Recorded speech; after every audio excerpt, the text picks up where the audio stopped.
Chapter 001.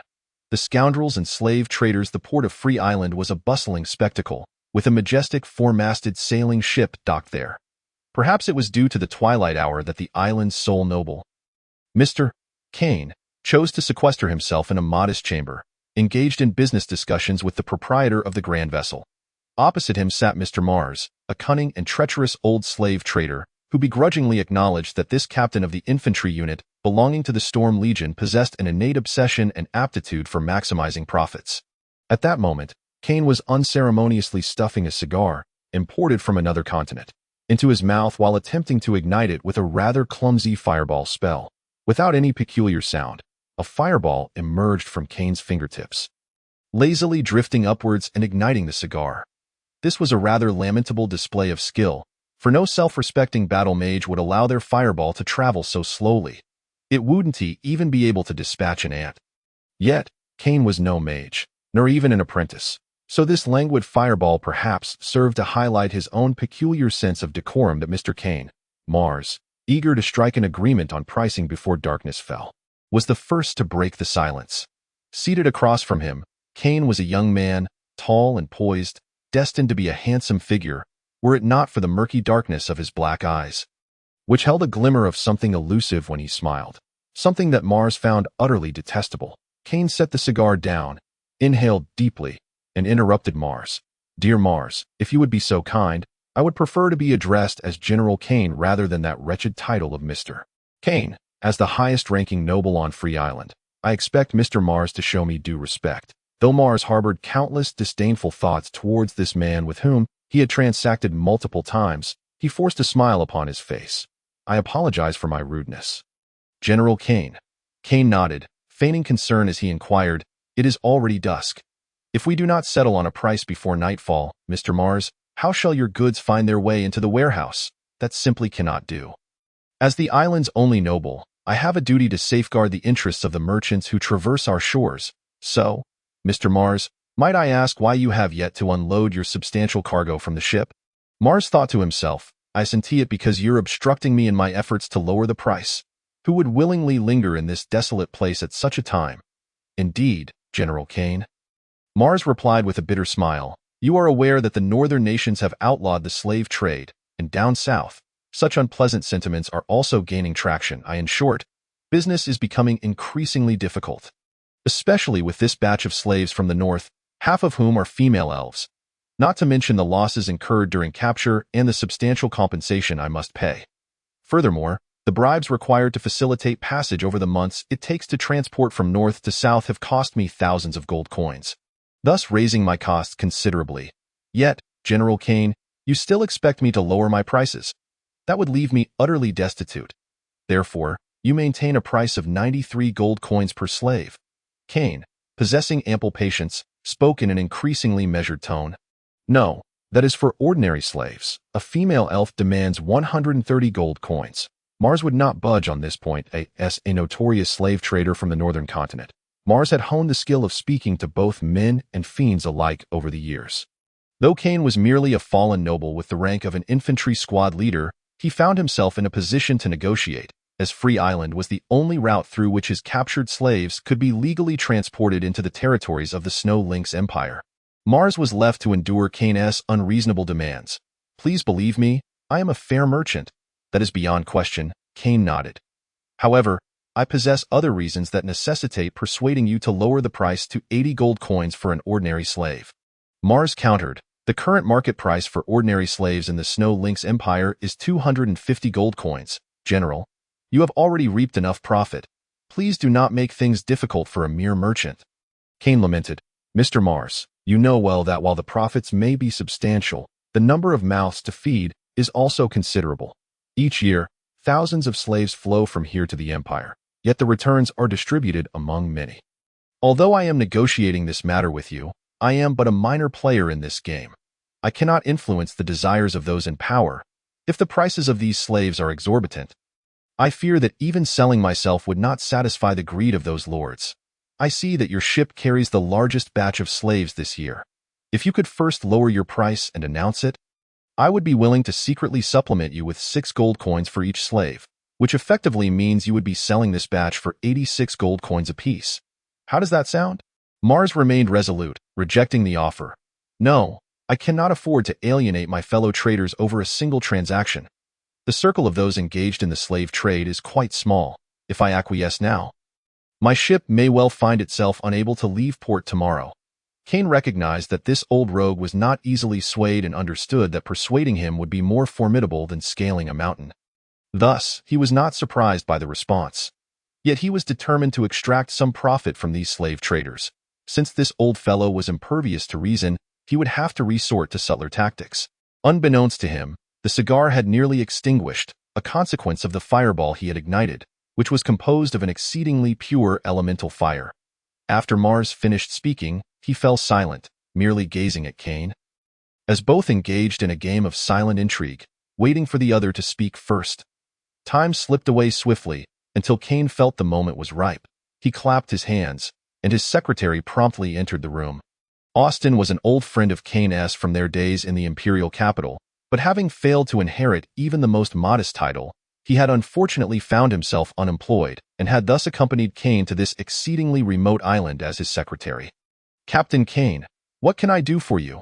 Austin inquired, his handsome visage framed by fair skin and golden hair, his deep, captivating eyes adorned in the latest fashion of the Snow Lynx Empire, his demeanor perpetually cheerful. Kane's expression, however, was far from pleasant. "Mr. Austin, please refer to me as General Kane." Austin quickly grasped the depth of Kane's vanity and promptly corrected himself. "General Kane, what can I do for you?" Kane cleared his throat awkwardly and forced a chuckle. "Austin, our dear Mr. Mars harbors some confusion regarding the pricing of these goods. Would you kindly elucidate?" Austin was aware that Kane preferred to play the role of the good cop while leaving the villainy to himself. Noticing Kane's frantic gestures, he comprehended the intent behind it. The old slave trader sat nearby, observing what scheme Kane was concocting to Mr. Mars. Austin approached with a smile. "It is unfortunate that I must deliver some rather grim news. General Kane believes that the prices for these slaves ought to be appropriately lowered, a sentiment echoed by many of your competitors. Thus, if you remain steadfast in your pricing, your rivals will surely find it to their advantage that is impossible." Mars exclaimed. "Nothing is impossible, dear Mr. Mars," Kane replied with a beaming smile. "You must understand that I have kept your competitors waiting until now to discuss this year's pricing, all in anticipation of your arrival. Austin, please present those documents to Mr. Mars." Mars gazed at the stack of documents that Austin silently handed over, detailing the negotiations and pricing discussions with various slave sellers. His shoulders trembled, not from fear, but from indignation, and he abruptly stood. "Mr. Kane, what is the meaning of this?" Just yesterday, Kane reclined in his chair, legs crossed, languidly continued. "An envoy from Mr. Mars arrived on Free Island, meeting with several gentlemen to discuss this very matter. I believe." Mars' expression fluctuated between anger and disbelief. Seizing the moment, Kane pressed on. "I merely shared the suggestion of lowering prices that I just discussed with you, and they too were in agreement." "Ha! Mr. Mars, are you truly intent on being so obstinate?" Without waiting for Mars' response, he stood and motioned to Austin. "This year, the number of individuals in this trade far exceeds that of previous years. Austin, let us go see the wares that those merchants have on hand." "At your service." Austin elegantly performed an old-fashioned bow. "Mr. Mars, would you care to join us?" They how could. Mars's old face was as dejected as a wilted chrysanthemum. Sitting motionless, appearing utterly dazed, completely disregarding Austin's invitation, his gaze fixed intently on Kane. "This is treachery." "Don't put it so harshly." Kane chuckled. "This is simply the way of merchants. Mr. Mars, however, if you don't mind incurring a tax of 300%, along with the extortion of officials, you may choose to unload your cargo at Faraway Port, which is not far to the north along the coast." After Kane and Austin settled matters with Mars, they hastily exited the room, abandoning all pretense of decorum, each leaping onto a windsteed and galloping toward the nearby town. Kane's physique was robust, entirely unlike that of a noble youth who devoted his days to the study of magic. Rather, he appeared even more imposing atop the windsteed. Austin, self-proclaimed as a swordsman and a once-in-500 years genius bard, felt no fear of the windsteed's tumult. "Austin, do you think we can pull it off?" Upon reaching the edge of the town, both dismounted from their windsteeds. And Kane voiced his concerns with some trepidation. Although Austin harbored his own worries, he chose to trust in his expertise. Rest assured, forging signatures and seals is not my first rodeo. That old fox won't detect any flaws.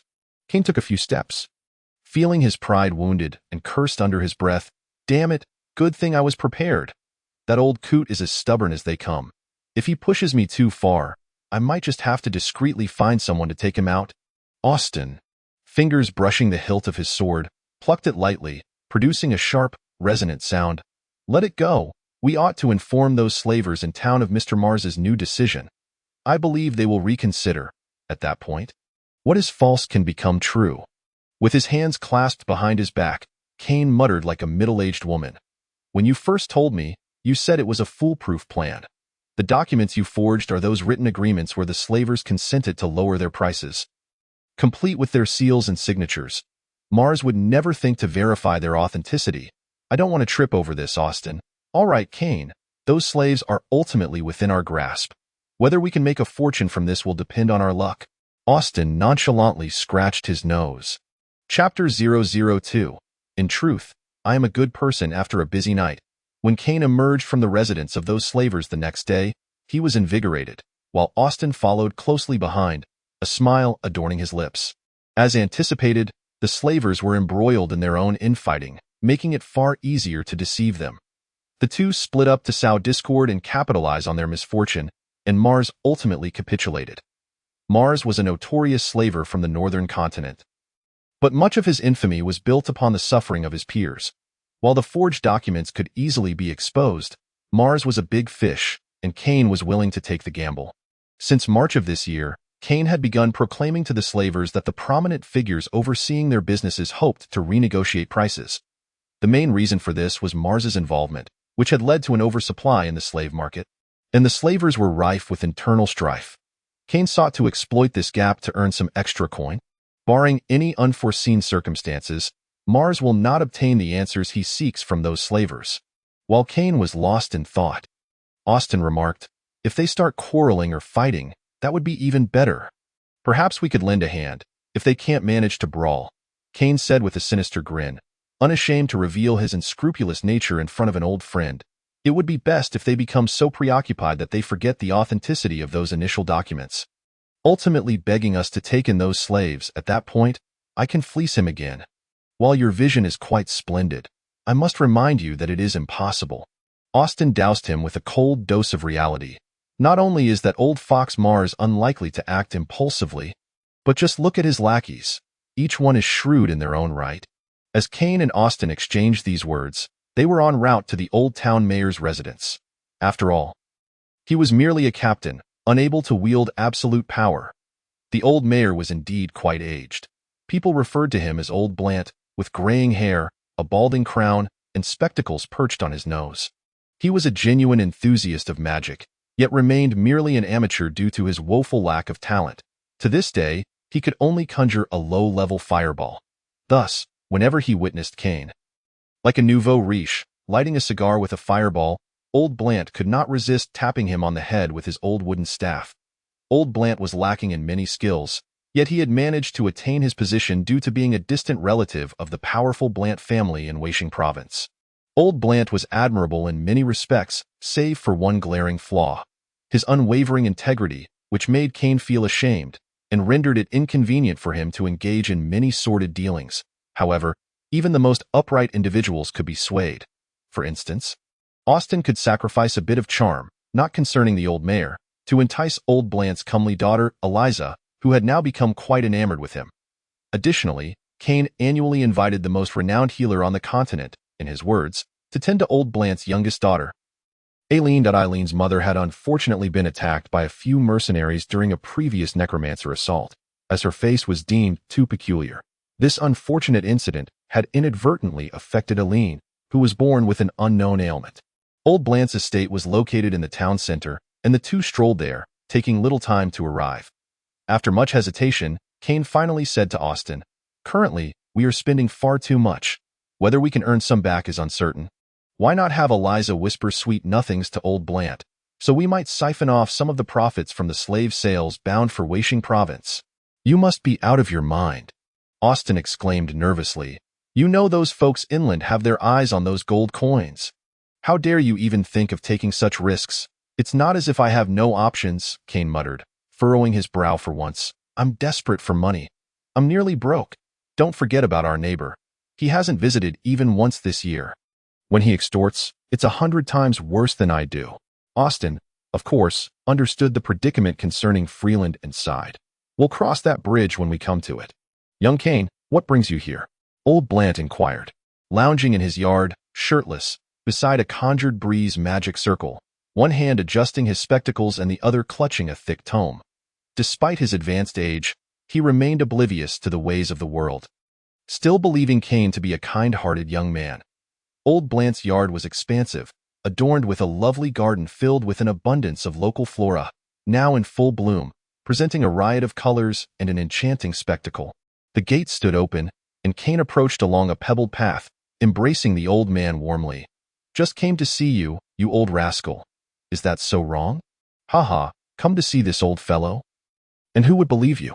Old Blant exchanged a few light-hearted words with Kane and Austin. But Austin, you have come at just the right time. Elisa has been searching for you everywhere. Upon hearing this, Kane quickly signaled to Austin. Though Austin's face bore reluctance, the thought of the captivating Elisa waiting for him stirred his heart. Where is Elisa now? Old Blant, evidently regarding Austin as a future son-in-law, chuckled. I knew you would ask. Elisa just went to the May Tavern to buy some wine. She should be on her way back now. Then I'll take my leave. Austin always displayed a hypocritical side at the right moment. Respectfully bowing to Old Blant, waiting for him to say, make haste, before turning to depart, his gaze straight ahead, entirely ignoring Kane's discreet, disdainful expression. Once Austin had distanced himself, Kane turned back to Old Blant with a smile. Enjoying your leisure. I see. As he spoke, he casually glanced at the book Old Blant was reading, which turned out to be Matters of Magic. Kane had read it long ago. It was a rather dry history of magic, yet skillfully written in his teacher Hein's words. This is a fantasy novel that neither indulges in wish fulfillment nor features a harem. Kane feigned admiration. Old Mayor, you remain so keen on learning. Strictly speaking, Old Blant could still be considered his direct superior. Are you mocking this old man? Old Blant reclined in a chair, pouring Kane a glass of refreshing iced tea. Please, take a seat. Kane sipped the iced tea, detecting a peculiar taste, and inquired, what did you add to the tea? Just a bit of spice from Dragon Isle. Quite delightful, isn't it? Old Blant replied with satisfaction. Kane, of course, could not bring himself to spoil the mood by saying, these spices are alarmingly overpowering and rather tacky. Upon facing the amiable and endearing old mayor, he tactfully remarked, this is indeed quite delightful, but might I inquire if perhaps the quantity of spices added is a tad excessive? How could that be? Is it not just perfect? Old Blant took another sip. Fearing that Old Blant might indulge in further trivialities, Kane swiftly shifted the topic, saying, in truth, I have come to discuss a matter with you. What matter? Kane inquired. You must have received the correspondence from the governor's office of Weishing Province.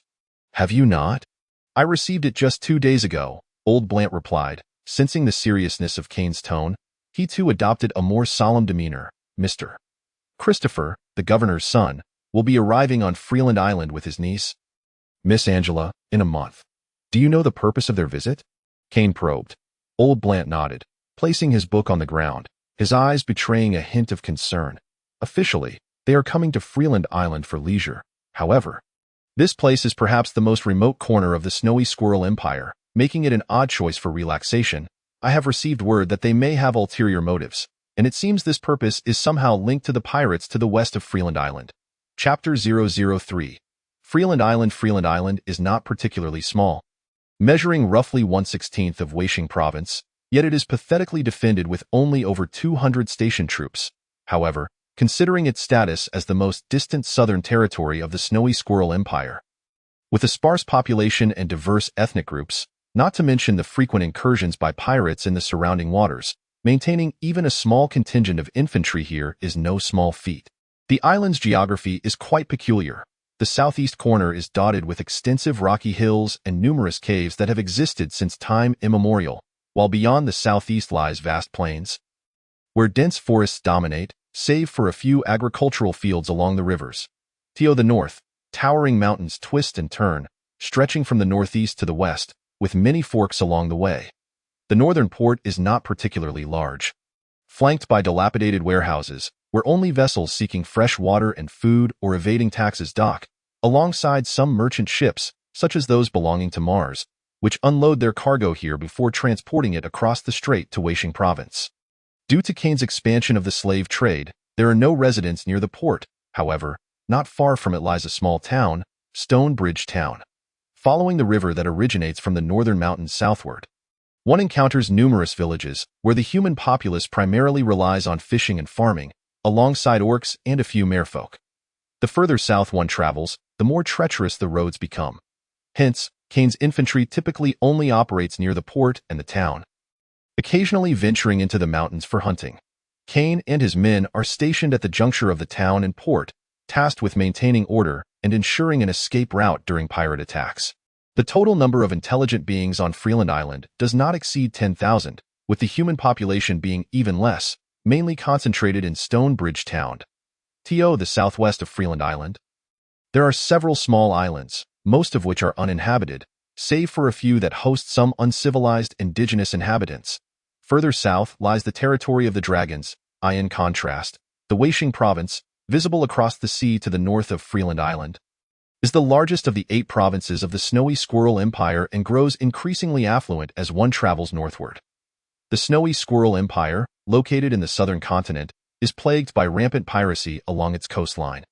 With many formidable individuals among them, Weisheng province is particularly hard hit, and the Storm Legion stationed here is tasked not only with eradicating pirates, but also with guarding against the neighboring Shuiwa Empire to the west. In old Blant's courtyard, Kane tiredly discussed the situation on the mainland while observing the rather awkwardly functioning magic circle. Enough, Kane, old Blant sighed after taking a sip of cool tea. There's little use in saying all this. What can we manage from our position on Freeland Island? Kane replied with a smile, I never intended to manage anything. It is merely the unexpected arrival of Mr. Christopher that has taken me aback. Old Blant, it would be wise for you to take a moment to write a letter inquiring about the reason for his visit, lest we find ourselves caught unawares. There is nothing of great consequence happening in the town. After all, however, I initially thought your magic was rather abysmal, but who would have guessed your magic circle would be even worse, merely capable of blowing a cool breeze? Would you like me to assist you in improving it? Perhaps not. Old Blant hastily waved his hand. This will suffice. Oh, why have Miss Aimi and Miss Irene not been seen for so long? Kane, noticing that Austin had not yet returned, found himself at a loss for words and resorted to small talk. Aimi and Irene were, of course, old Blant's other 2 daughters. Old Blant wiped his reading glasses with a cloth and squinted. The 2 little rascals have gone out. Aimi took Irene for a stroll to avoid the monotony of staying indoors. After a sigh, old Blant seemed to reminisce about Irene's peculiar ailment, and while he sighed, Kane knew he was not one to offer comfort. If faced with a stranger, he might have offered a few sardonic remarks. Inhaled the fragrant flowers in the courtyard, Kane fell silent. Old Blant picked up a small pet that had wandered by and cradled it in his arms, unknowingly drifting into silence, as if dozing off. Contemplating quietly, Kane suddenly asked, Before Mr. Christopher arrives, I fear we must first address another matter. Do you have any plans, old Blant? Are you referring to Dragon Island? Old Blant furrowed his brow at the mention of their old neighbor. He has yet to make an appearance this year. In previous years, the master of Dragon Island would always come to Freeland Island to extort something in the spring. I wonder what has transpired this year. If he were to appear during Mr. Christopher's visit and cause a commotion, it would be quite troublesome. Perhaps we should find a time to visit Dragon Island and see what has happened. Kane suggested, Lately, I have felt quite uneasy, as you know. Those who have practiced magic can sometimes foresee impending dangers during meditation, and I am somewhat concerned that trouble may arise. You wish to go personally? Old Blant inquired. Yes, after all, we have collaborated with Dragon Island for so many years. It would be prudent to maintain some semblance of respect, Kane replied. We shall depart the day after tomorrow. Austin and I will go together, and Dragon Island is not particularly far. If all goes well, we should return in 3 or 4 days. You intend to go to Dragon Island? Austin's expression was one of utmost incredulity. Upon encountering Kane after leaving old Blant's residence, his handsome face aged a decade upon hearing of the plan, nearly provoking him to throw a punch. Dragon Island? Normally, one would avoid it at all costs. If you wish to go alone, that is one thing, but why drag me along? Kane smirked. I would feel remiss without you. Austin furiously pointed at Kane's nose, exclaiming, You think I am unaware of your intentions? You are merely afraid that I might take advantage of your absence from Freeland Island to pursue old Blant's Aimi. Aren't you? Kane hurriedly covered Austin's mouth. Do not speak nonsense. How could I be such a person? I have known you for over a decade. Do you think I do not know your true nature? Austin seethed, glaring daggers at Kane. I will not go to Dragon Island, even if it kills me. My dear Austin, where else would you rather not go? At that moment, a sultry voice wafted from behind them, causing both their hearts to flutter. Kane turned to see the enchanting Elisa, a playful smile adorning her lips as she gazed at them. Elisa donned a flowing purple gown, a white hat perched atop her head, her hair styled in the latest fashion from the imperial capital, presumably a gift from Austin. Her delicate face was framed by bright, sparkling eyes that seemed to emit a radiant glow, her light-colored irises resembling precious gems. And around her elegant neck hung a necklace known as Moon Goddess. Following closely behind her were two servants carrying wine. Austin quickly stepped forward and embraced her. It is nothing, really. Kane merely wishes to admire the scenery at sea and has asked me to accompany him. You must not deceive me. Elisa smiled sweetly, taking a few flirtatious steps closer to Kane, almost pressing against him as she softly inquired, My dear Kane, do tell me, has Austin been dishonest? This little enchantress. Kane wiped the sweat from his palms, finding it rather challenging to resist Elisa's allure. Fortunately, Austin cleared his throat twice. Elisa, do not be foolish. Elisa huffed, ignoring him, while Austin awkwardly shot Kane a glance. Kane chuckled. In truth, Miss Elisa, we are indeed setting sail. Chapter 004. Kane's secret sailing. For what purpose?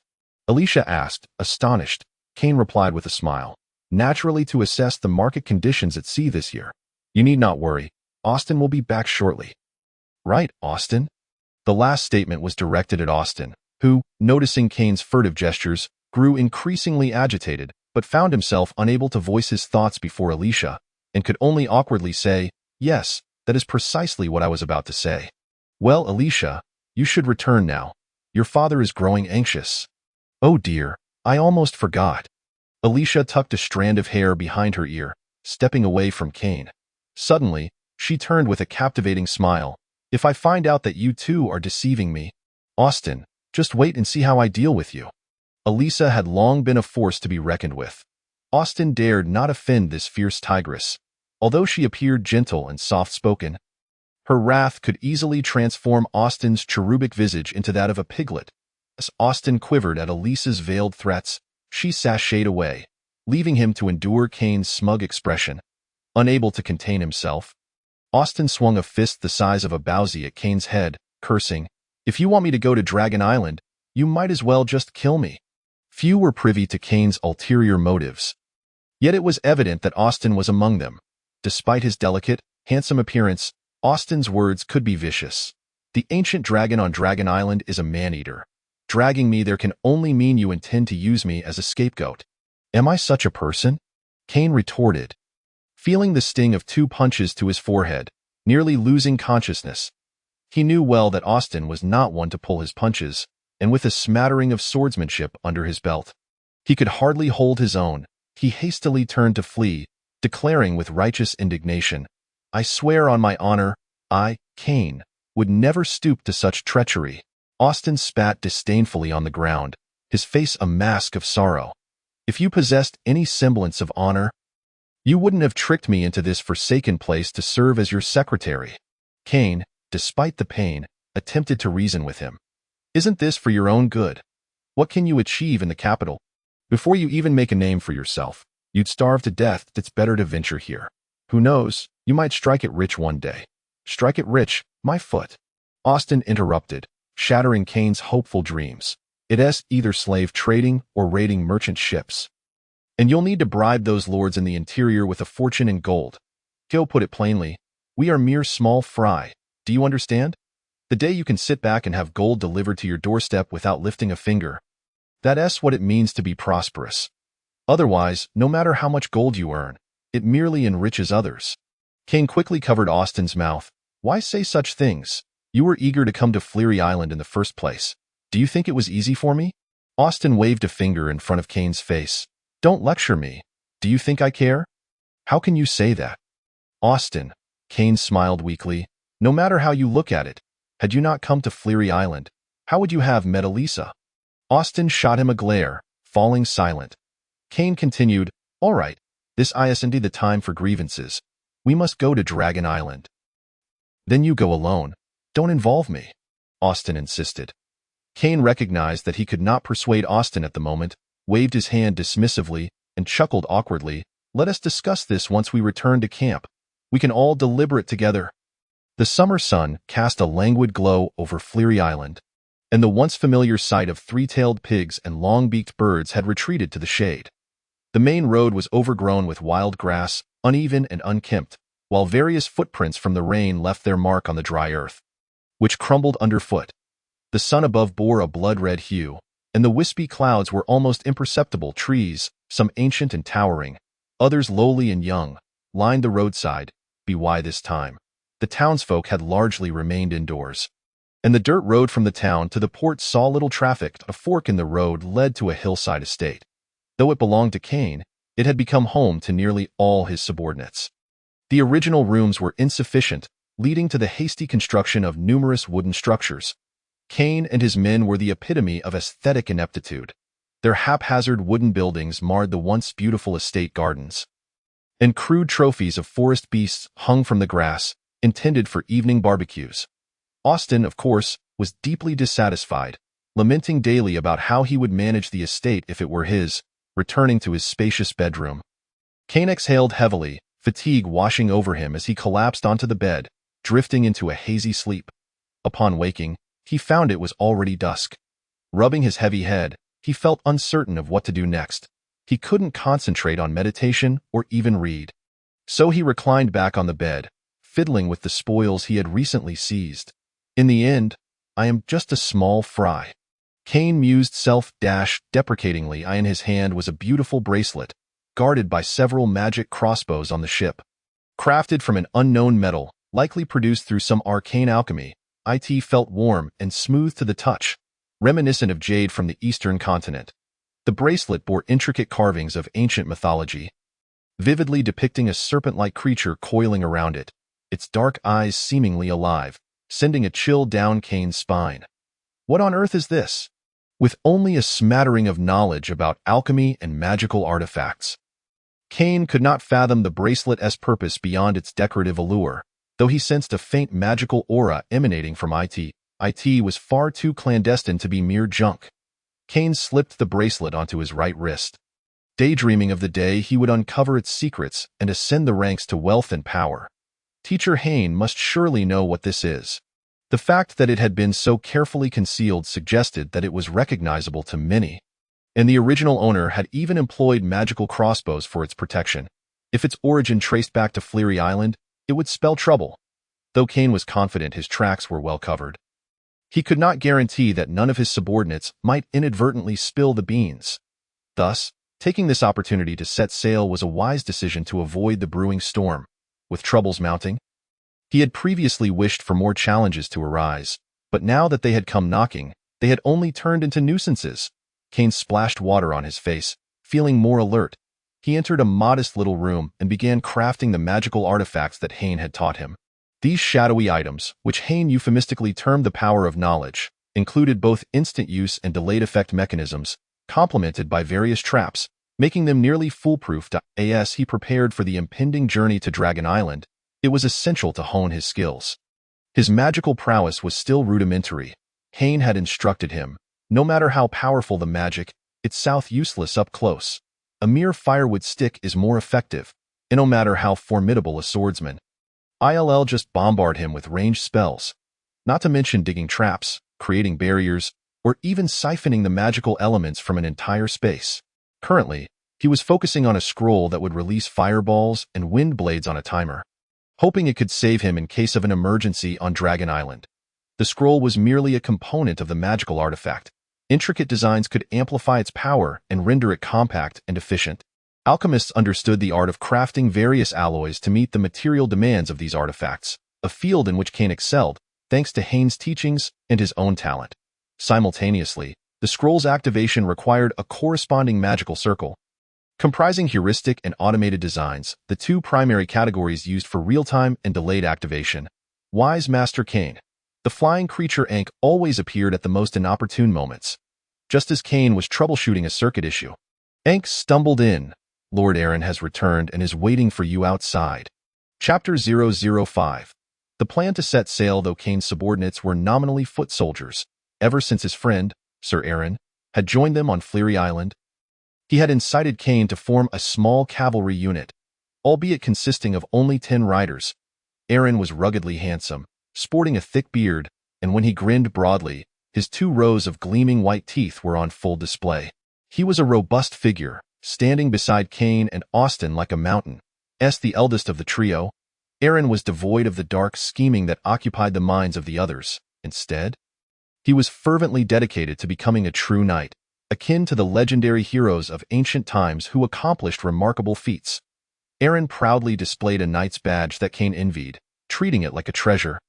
And his subordinates mirrored his stubbornness and fiery temperament, which made Kane reluctant to assign them any tasks beyond patrolling the town or meandering through the woods. Nevertheless, Aaron was the most formidable force on Fleary Island. Austin's graceful swordplay would be no match for him, and he was rumored to be on the verge of being promoted to a high-ranking knight. While Kane's magical abilities were considerable, they paled in comparison to those of a true mage. Even the simplest fireball spell took him a cumbersome amount of time to cast. Upon hearing of Aaron's arrival, Kane immediately set aside his work. "Dear Aaron, I thought you wouldn't return until tomorrow," Kane exclaimed, enveloping Aaron in a bear hug, laughing heartily as he settled into his seat. The small hall was now empty, as Austin had seemingly vanished. Aaron chuckled. "However, upon seeing your message via the communication stone indicating that something was amiss here, I hastened back ahead of the others, who are still dawdling on their way." "Kane, what exactly has transpired?" "Nothing of great consequence," Kane replied as he instructed his sole servant to fetch a cup of cool tea. "I intend to pay a visit to Dragon Isle."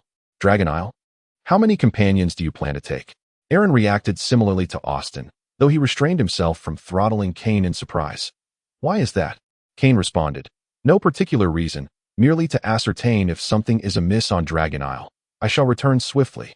"What about the matters on the island?" Aaron inquired. "Austin and I can manage just fine," Kane asserted. "As for the rest, we shall discuss it once the others arrive." The venue for Kane and his subordinates' discussions was a semi-open chamber, which was once adorned with numerous flowers and plants, but Kane had lost interest in tending to them, resulting in many withering away.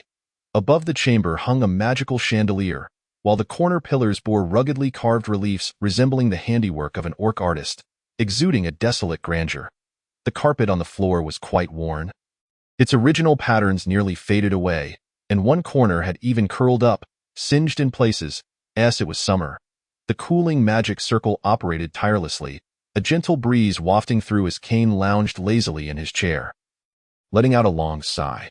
"Now this is the life of a man. When we return to the imperial capital in a few years, we shall surely enjoy a moment of glory." Austin had reappeared, having donned an adventurer's attire, evidently having changed his mind about accompanying Kane to Dragon Isle, though it was unclear who had persuaded him. Yet, he addressed early, suggesting a lingering sense of defiance. Among the trio, Austin was the youngest. During their time in the imperial capital, he and Kane had engaged in some disreputable dealings, often having to evade Aaron. Having lost his parents at an early age and with no other relatives, he and Kane, who only had a miserly old father, held a deep respect for Aaron, who had looked after them like an elder brother.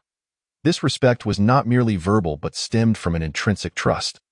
Though that is another tale altogether. The individuals seated in the chamber were primarily Kane's subordinates, apart from the knight squad leader Aaron and the scribe Austin, along with 2 squad leaders Kane had promoted, Pascal and Carl. Carl was robust, bearing a long scar across his face, with a dwarven battle knife hanging at his waist. Like Pascal, he hailed from a common background and was responsible for leading patrols.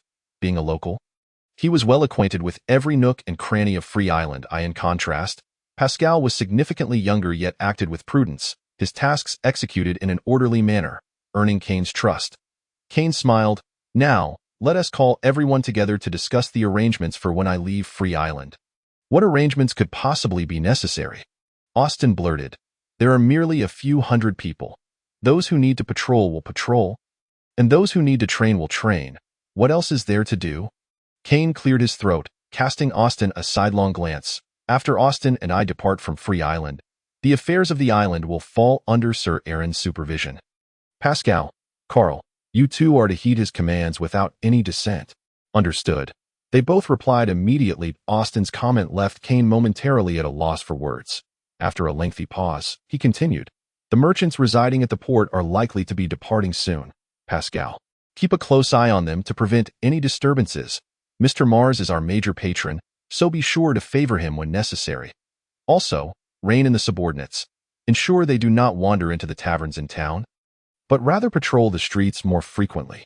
Recently, the influx of adventurers from the mainland has been increasing, and while their intentions remain unclear, they are somewhat related to the objectives of that Mr.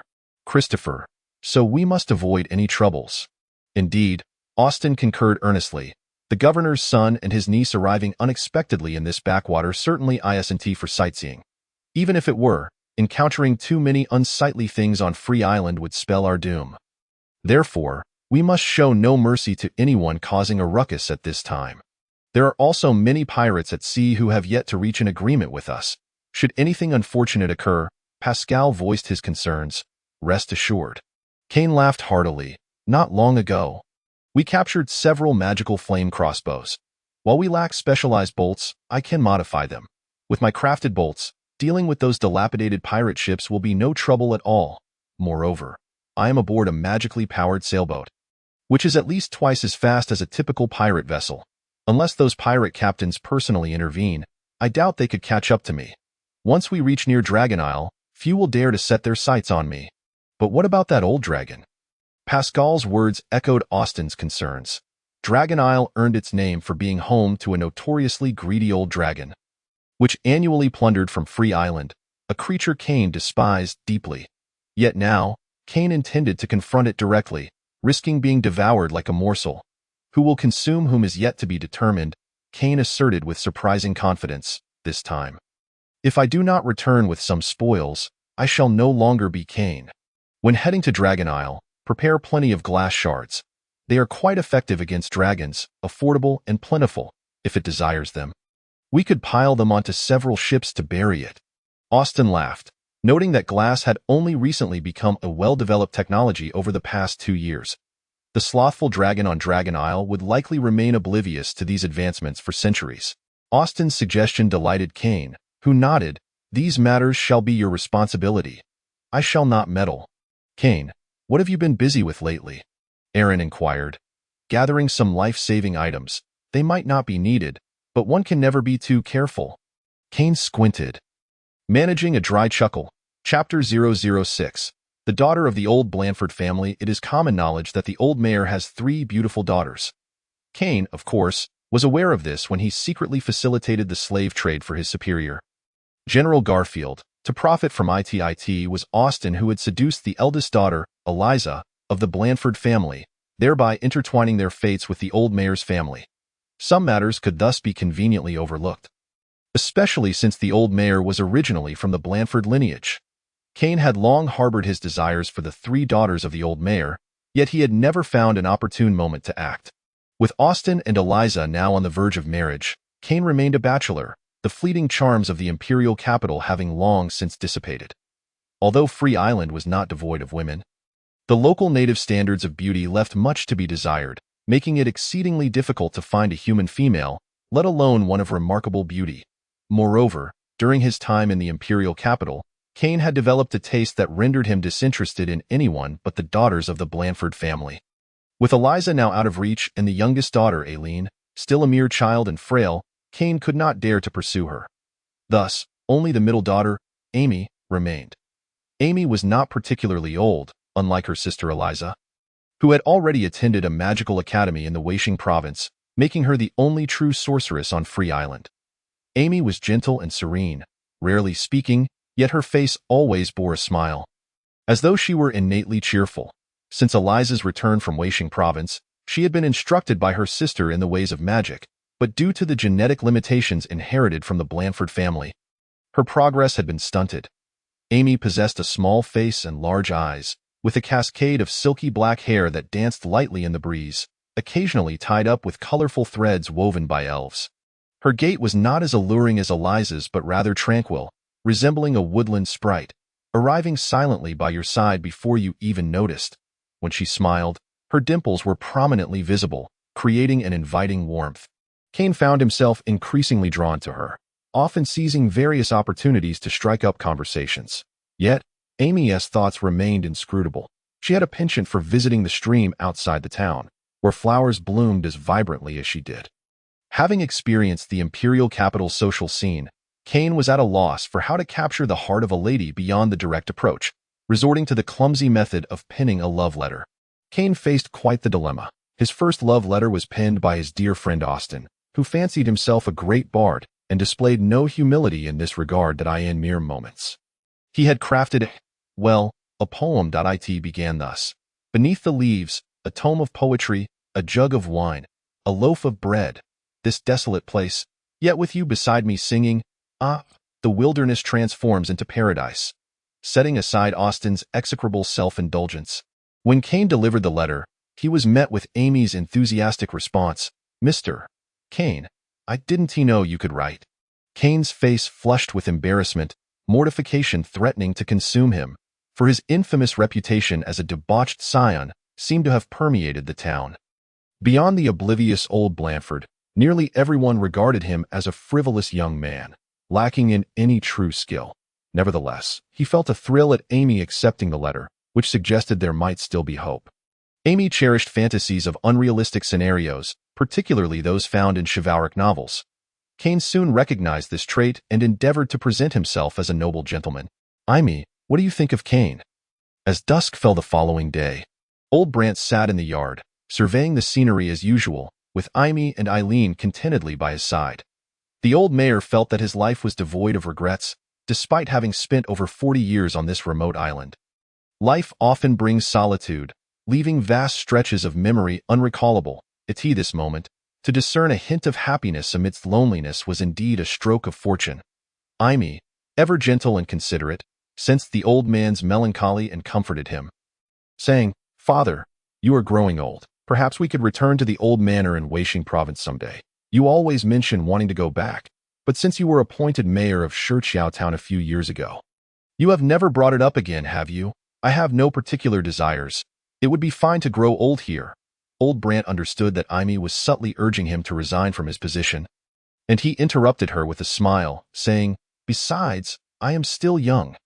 Ever since that little rascal Kane arrived, there has been a newfound vibrancy on Fry Island. It is no longer as desolate as it once was, when not even a single merchant ship could be seen. I remember when I was sent here by my family. The entire town had fewer than 1,000 residents. Who could have imagined it would evolve into what it is today? Yet it cannot compare to our homeland." Aimi replied with a laugh. Old Blant waved his hand dismissively. "Let us not discuss other matters. I just asked you what you think of Kane." "What do you mean by what do I think?" Aimi blushed and lowered her gaze. "I mean, what kind of person is he?" Seeing Aimi's bashful demeanor, old Blant couldn't help but burst into hearty laughter, nearly dislodging his spectacles. Aimi pretended not to hear, remaining silent, lost in her own thoughts. "You have grown up?" Old Brant's words were tinged with both joy and a hint of lamentation, as a few more lines appeared on his furrowed brow. "Father," Aimi elongated her tone playfully. All right, stop shaking me. You've ruffled my thoughts." Old Blant laughed, surrendering to her tease. "Eileen, let us take a stroll around the town later." Aimi changed the topic, addressing Eileen, who was seated in a wheelchair nearby. Eileen, only 13 or 14, had her hair tied in 2 golden pigtails. Like Aimi, she possessed large, bright eyes and wore a simple dress, a reflection of her youthful innocence. Yet, a faint shadow of sorrow perpetually lingered on her face, her complexion pale as if she were a long-suffering patient, which she indeed was. At the age of 4, Eileen's illness had nearly claimed her life, fortunately. A mysterious man from the eastern continent, who called himself Mr. Fay, saved her with a miraculous herbal concoction, pulling her from the clutches of death. However, this did not eradicate the root of her ailment. Mr. Fay did not linger long on Fry Island and departed without so much as a farewell. Eileen's health fluctuated thereafter, but she never returned to the brink of death. Eileen, frail and nearly unable to walk, had spent her days confined to bed until Kane arrived on Fry Island, crafting a wheelchair for her in an attempt to win Aimi's favor, enabling Eileen to venture out occasionally to enjoy the sights near the town. Of course, this wheelchair was inspired by sketches from his mentor, Kane. "Where shall we go today?" Eileen inquired, a smile brightening her face. Her spirit remained ever curious, as if the outside world would never lose its allure, no matter how many times she beheld it. Aimi responded, "Sister has gone to find Mr. Austin. Let us first visit the stream." "Yes, I want to weave a large flower crown." Eileen clapped her hands in excitement. "Uncle Blacksmith's son, Mr. Baba, has opened a juice shop. When we return, I'll take you there for a drink. Aren't you fond of tales about adventurers?" "There are many female adventurers there," Aimi continued, relishing the moments spent with Eileen, hoping to dispel the shadows of sorrow that occasionally clouded her sister's countenance. "Do remember to return early?" Old Blant chuckled, wiping his spectacles with a cloth. Chapter 007. A Moment of Tenderness. Austin. "Where is Austin?" Kane asked the ever-flitting flying creature. "Ankh. Young Master Austin and Miss Elisa have gone out." Ankh, accustomed to Kane's dramatic demeanor, answered while practically burying his head in the ground, his wings propping him up. "Great Master Kane, may I inquire what you require?" Having just finished dinner, Kane plucked a blade of grass and grinned. Ankh followed closely behind, as was customary at this hour when Kane often enjoyed a drink at the September Tavern in town. However, today, having just stated he would avoid such places, he felt it inappropriate to contradict himself openly, so he meandered aimlessly on the estate's lawn. "They have all left?" Kane recalled that Elisa had indeed come to the estate in search of Austin, but his focus had been entirely on his magical apparatus, causing him to overlook it. Ankh shook his not-so-large head, evidently still recovering from the previous day's hangover. Ankh indulged himself in drink daily, as if it were the only way to find joy. Yesterday, he had stealthily pilfered a barrel of wine from the estate's cellar, and in a fit of remorse, had thrown himself into the barrel. Waking up the next day to find it empty, he patted his belly and burped twice, contemplating more creative flattery and praise. "Great." Ankh struggled to craft an appropriate compliment, but was abruptly interrupted by Kane's brusque command.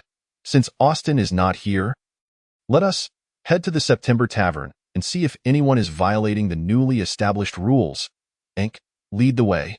Ankh knew full well that if trouble arose, Kane would undoubtedly place the blame on him. The newly established rules, after all, were merely Kane's offhand remarks, yet to demonstrate his commitment, the ever-great Kane would invariably assign the blame to others when the rules were first transgressed, such as Ankh, who stood before him. The new regulations, announced by Kane after deliberation, included a prohibition on entering taverns, casinos, and storytelling houses during this period, in simpler terms. One was to lay low. Thus, Ankh dutifully led Kane to the tavern. The September Tavern was the largest and most bustling establishment in town. Kane relished the atmosphere, noisy and lively. Recently, an increasing number of adventurers had crowded the place, often engaging in minor scuffles that were quite entertaining. A regular patron, Kane ordered a jug of wine and a cup, settling by the window to sip while observing the scenery. The tavern, 2 stories high, sported a rustic architectural style, borrowing design elements from the ancient ruins in the island's rocky area, such as the carvings atop the entrance and the murals on the interior walls. Kane preferred the ground floor, as the second floor lacked the vibrancy of the first, seemingly devoid of the essence a tavern ought to possess.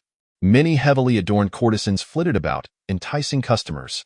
Perhaps due to the recent surge in business, those who once wore melancholy expressions now sported joyful smiles. Kane even spotted a familiar face, Miss Yaya, with whom he had once flirted. Gleefully nestled in the embrace of a middle-aged adventurer, her demeanor more alluring than ever.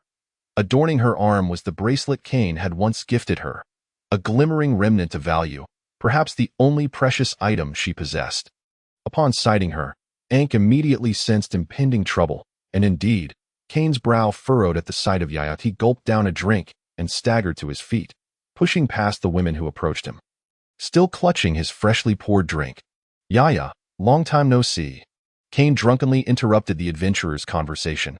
Ankh, wary of collateral damage, flapped his wings and stealthily concealed himself. Upon turning, Yaya's smile faltered slightly at the sight of Kane. Why? It is Lord Kane. Are you here to support my business? Kane disregarded the adventurer holding Yaya, leaning against a nearby post with an affable smile. I have always wished to support you, but never had the chance. Care for a drink? Yaya's face bore little makeup, making her perhaps the most beautiful among the courtesans, which lent her an intriguing allure. Her hair was swept up high, a few strands cascading down, partially obscuring one cheek. Compared to before, Yaya appeared significantly slimmer, clad in a striking red dress, as vibrant as blood. A drink? Kane raised his cup to his lips, taking a sip before gently offering it to Yaya's lips. Caught off guard, Yaya glanced at the adventurer beside her, then turned her head away, refusing to comply with Kane's intent. Kane's hand hovered awkwardly in midair. A moment of embarrassment ensued, but his thick skin prevented him from lowering it, as if awaiting Yaya's change of heart. Ultimately, Yaya ignored him, instead offering a faint apologetic smile to the adventurer. Kane sighed softly, as if admonishing a disobedient child. Finish this drink, be good, comply. The adventurer was a quintessential northerner. Sporting a thick beard, he observed the two of them indulging in their reckless antics, a surge of anger boiling within him. Initially, upon seeing Kane dressed like a nouveau riche, he perceived him as a petty man who had found success. He had intended to avoid offending anyone over a mere courtesan, but at that moment, he could no longer contain himself. He disregarded what Aya had referred to as adults and, squeezing Aya's bosom, cast a sidelong glance at Kane. Sneering, what backwoods village do you hail from? Do you understand the rules? Have you no notion of first come, first served? If you're feeling frisky, go find a street whore to satisfy your urges. The companions gathered around erupted in raucous laughter. The adventurer was inherently fearless, especially when it came to matters of jealousy. Suddenly, with a loud bang, Kane, fueled by alcohol, slammed his hand on the table and squinted his eyes, declaring, Do you believe that I can kill you? And no one would dare utter a word?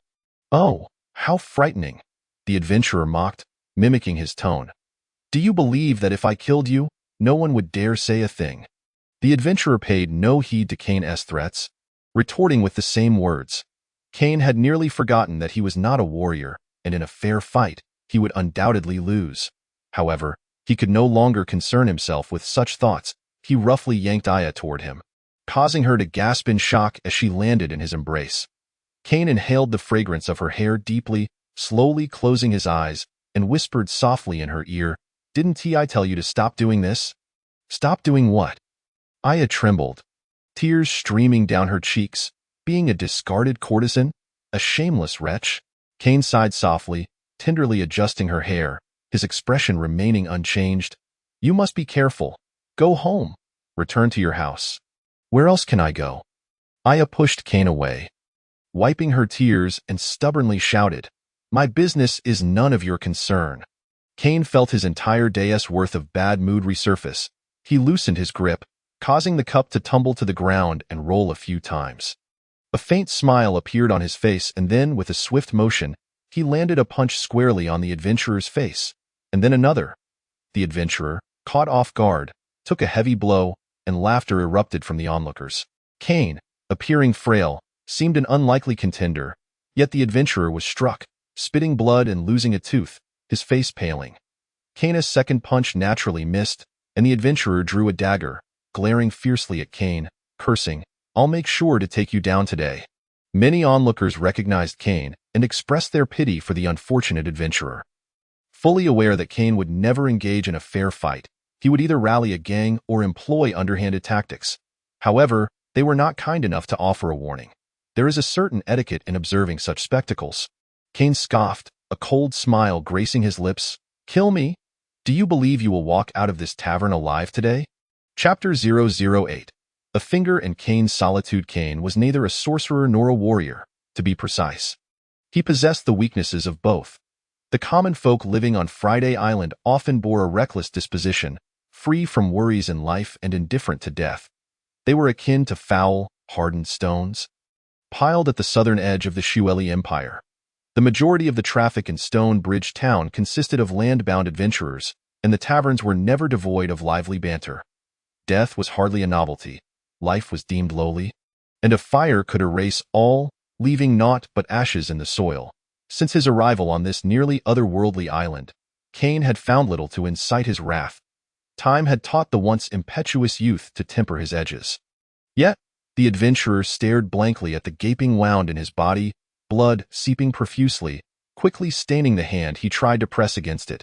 His face was one of disbelief, as if he could not accept the reality of his injury. The adventurer's companions gaped in shock, fixating on Kane, before one finally uttered, You are a mage. A mage. Kane showed little reaction to the term, but the crowd gasped in astonishment. Mages were renowned figures. And although this squad leader on their island wielded considerable power, he hardly seemed the type. Could it be that he had misjudged? Was this Kane not the good-for-nothing, unscrupulous young lord?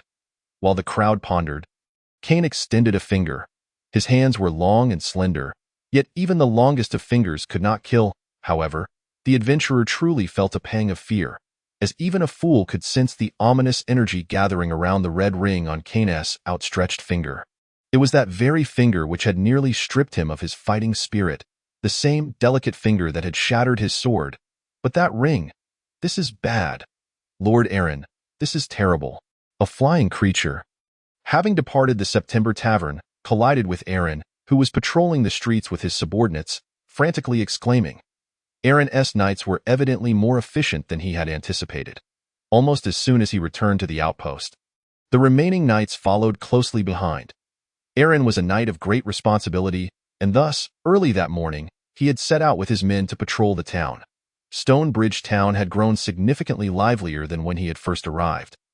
Bustling with adventurers from distant lands, including northern orc warriors and eastern mermaid swordsmen, among others. With the increase in population, Kane's limited manpower was becoming a strain. What happened? Aaron recognized Ankh, the only flying creature on Friday Island, and halted his horse, asking, Is there trouble? Or is it Kane again?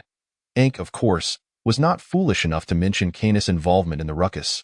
After much hesitation, he finally conveyed the situation to Aaron. Apparently, he had some knowledge of Yaya's circumstances. It seemed that Yaya's mother had been a courtesan in the town, later giving birth to a daughter whose father remained unknown. That daughter was Yaya.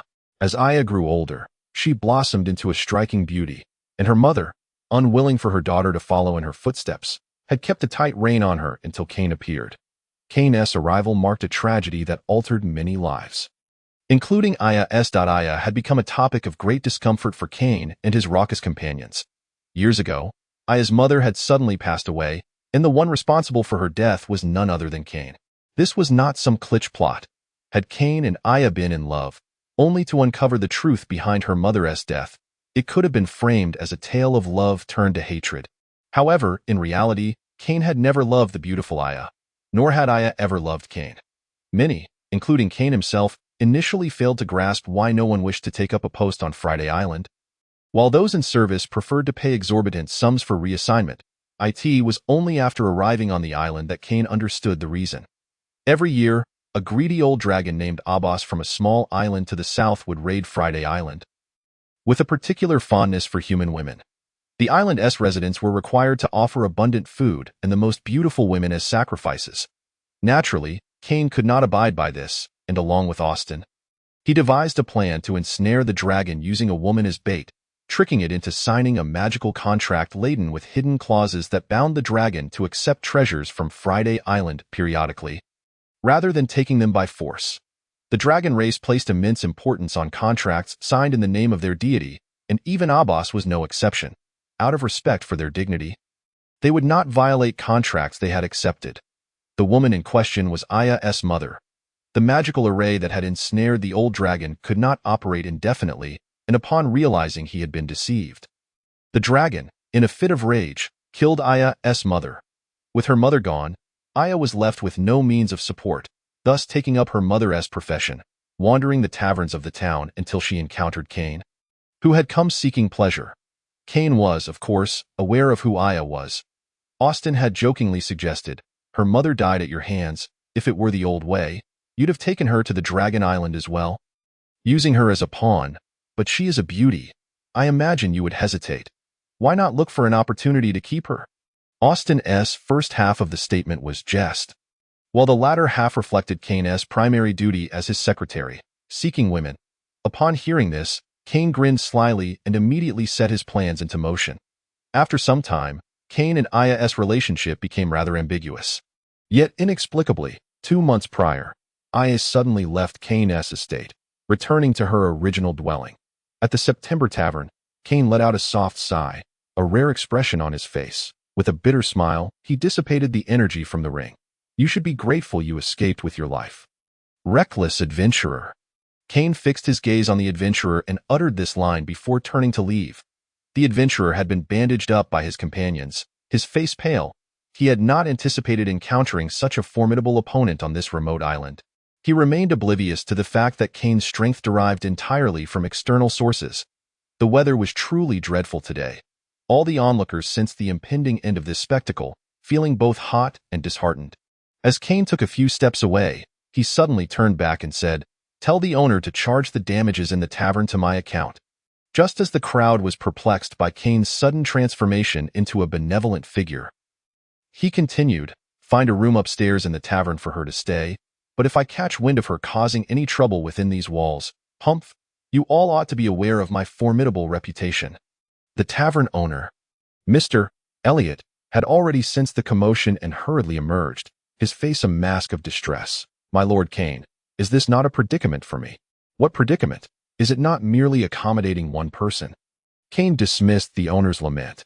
For despite his grievances, he was a local authority, and failing at such a trivial matter would be a disgrace. Elliot was acutely aware of Kane's intimidating nature, and hastily explained, "The rooms upstairs are already reserved by adventurers." And he attempted to elaborate, only to be silenced by Kane's fierce glare, forcing him to swallow the rest of his words, unable to suppress a belch. Kane fixed him with a steely gaze, his mood sour, and coldly stated, "Remember what I said." Wait. It was Yaya who uttered this, and although Kane heard her, he did not pause, not even for a moment. "What gives you the right to meddle in my affairs?" Yaya shouted from behind. "This is not meddling, it's an order." Kane had no desire to elaborate. "If you have the guts, then kill me," Yaya cried out frantically. "One day you will regret this. Do not forget what you have done." "I am waiting for that day," Kane replied, his tone unwaveringly calm. Yaya knew she could not outmatch him in argument and turned away. "You will obey," Kane added before stepping out the door. "Do not force me to bind you." Chapter 009. The Blue-Blooded Ones, 1. When Aaron and Ank arrived at the September Tavern, they spotted Kane staggering out, clearly inebriated, with remnants of food scattered on his person, looking rather disheveled. Aaron presumed Kane had suffered some misfortune and rushed over to inquire, "Kane, what has happened to you?" "Aaron? Did you not go on patrol?" Kane, caught in an embarrassing situation, feigned ignorance. "What do you mean by what has happened?" "Ank, am I in any trouble?" He caught sight of the flying creature hiding behind Aaron and glared at it menacingly. Ank dared not respond and fervently shook her head. The tavern soon reverted to its usual raucousness, as brawls were a daily occurrence, and the patrons had long since grown accustomed to it. Unable to discern the events that had transpired inside, Aaron seized Kane and admonished, "I ask you, what is your relationship with that woman named Yaya? A lover?" Kane shot Ank a fierce look before responding slowly. "What lover? Every woman of decent looks in Stonebridge Town has shared my bed. Which one are you referring to?" Aaron, a man of integrity, believed Kane to be a decent fellow, and thus insisted, "Kane, you are of age now. You should take responsibility for your actions. Tell me, what is your connection with that young lady? Did you just lay hands on her? I will tell you later." Kane hesitated, and Aaron, aware of some underlying truths, nodded to his subordinates. "You continue your patrol. I shall return with Captain Kane for now." Upon their return to the manor, Austin happened to arrive from outside as well. Encountering Aaron and Kane on the way, he exclaimed, "Kane, where have you been? You look quite disheveled." "It's nothing," Kane realized he could not hide the truth from Austin. For he had been privy to the circumstances surrounding Yaya's departure from the manor, thus Austin was also aware of her true identity. Clearing his throat, Kane signaled to Austin with a glance and awkwardly confessed, "I ran into her at the September Tavern." Her? Austin immediately deduced whom Kane referred to, his eyes flickering with recognition, and he swiftly responded, "Let us discuss this further upon our return." "Second sister, where are we headed now?" Aaron inquired softly, holding a bouquet of purple flowers as she pushed Aimi in a wheelchair. They were slowly returning from the creek outside the town, their shadows elongated in the fading light. After playing for a while, Aaron felt somewhat fatigued, beads of sweat glistening on her forehead, while Aimi occasionally fanned her with a small hand fan. Hearing her younger sister's question, she chuckled gently, "We are heading back to town. We shall soon arrive. The weather is splendid today, and the white deer drinking from the creek have not yet departed. Let us invite our elder sister next time for a picnic there." Amy's words were filled with tenderness. Recently, as the town had grown increasingly crowded, the tranquility they once cherished had diminished, leaving her uncertain whether this was a blessing or a curse. The creek they frequented lay to the south of the town, devoid of ferocious beasts and rather distant from the paths leading south across the mountains. Hence it remained relatively undisturbed by passers-by. Adventurers typically sought the ancient ruins in the southern Rocky district. Wasting no time admiring the area's serene beauty as they conversed, they unknowingly arrived at the town square, where a battalion of knights passed by. Aimi expressed her surprise. "Where is Mr. Aaron?" Aaron's subordinates, though often self-important, evidently recognized the mayor's daughter. One knight halted his horse, bowed respectfully, and addressed, "Good afternoon, Miss Aimi and Miss Aaron. Is there anything we can assist you with? I hope it does not trouble you. But I heard Mr. Aaron has returned. Why is he not on patrol?" Aimi inquired. The knight replied, "The squad leader and Lord Kane have returned to the manor. It appears Lord Kane encountered some issues at the September Tavern. In that case, I shall not trouble you further." Aimi stepped back with a smile. At the September Tavern, Yaya appeared somewhat disheartened. After Kane's departure, she followed Mr. Elliot upstairs in silence. Elliot, a renowned handsome man on the island, stood tall and, though in his middle age, still bore the remnants of his youthful allure, now complemented by an air of gravitas. His deep-set eyes and dark beard lent him an enigmatic presence, and his gaze, though seemingly squinted, held a subtle melancholy that could enchant even those young ladies unaccustomed to the world. Mr. Elliot was not a native of the island, but a traveler from the northern continent. Weary from his journey, who opened a tavern here?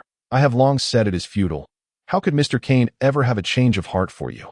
Elliot spoke to Yaya in a tone akin to that of a concerned elder.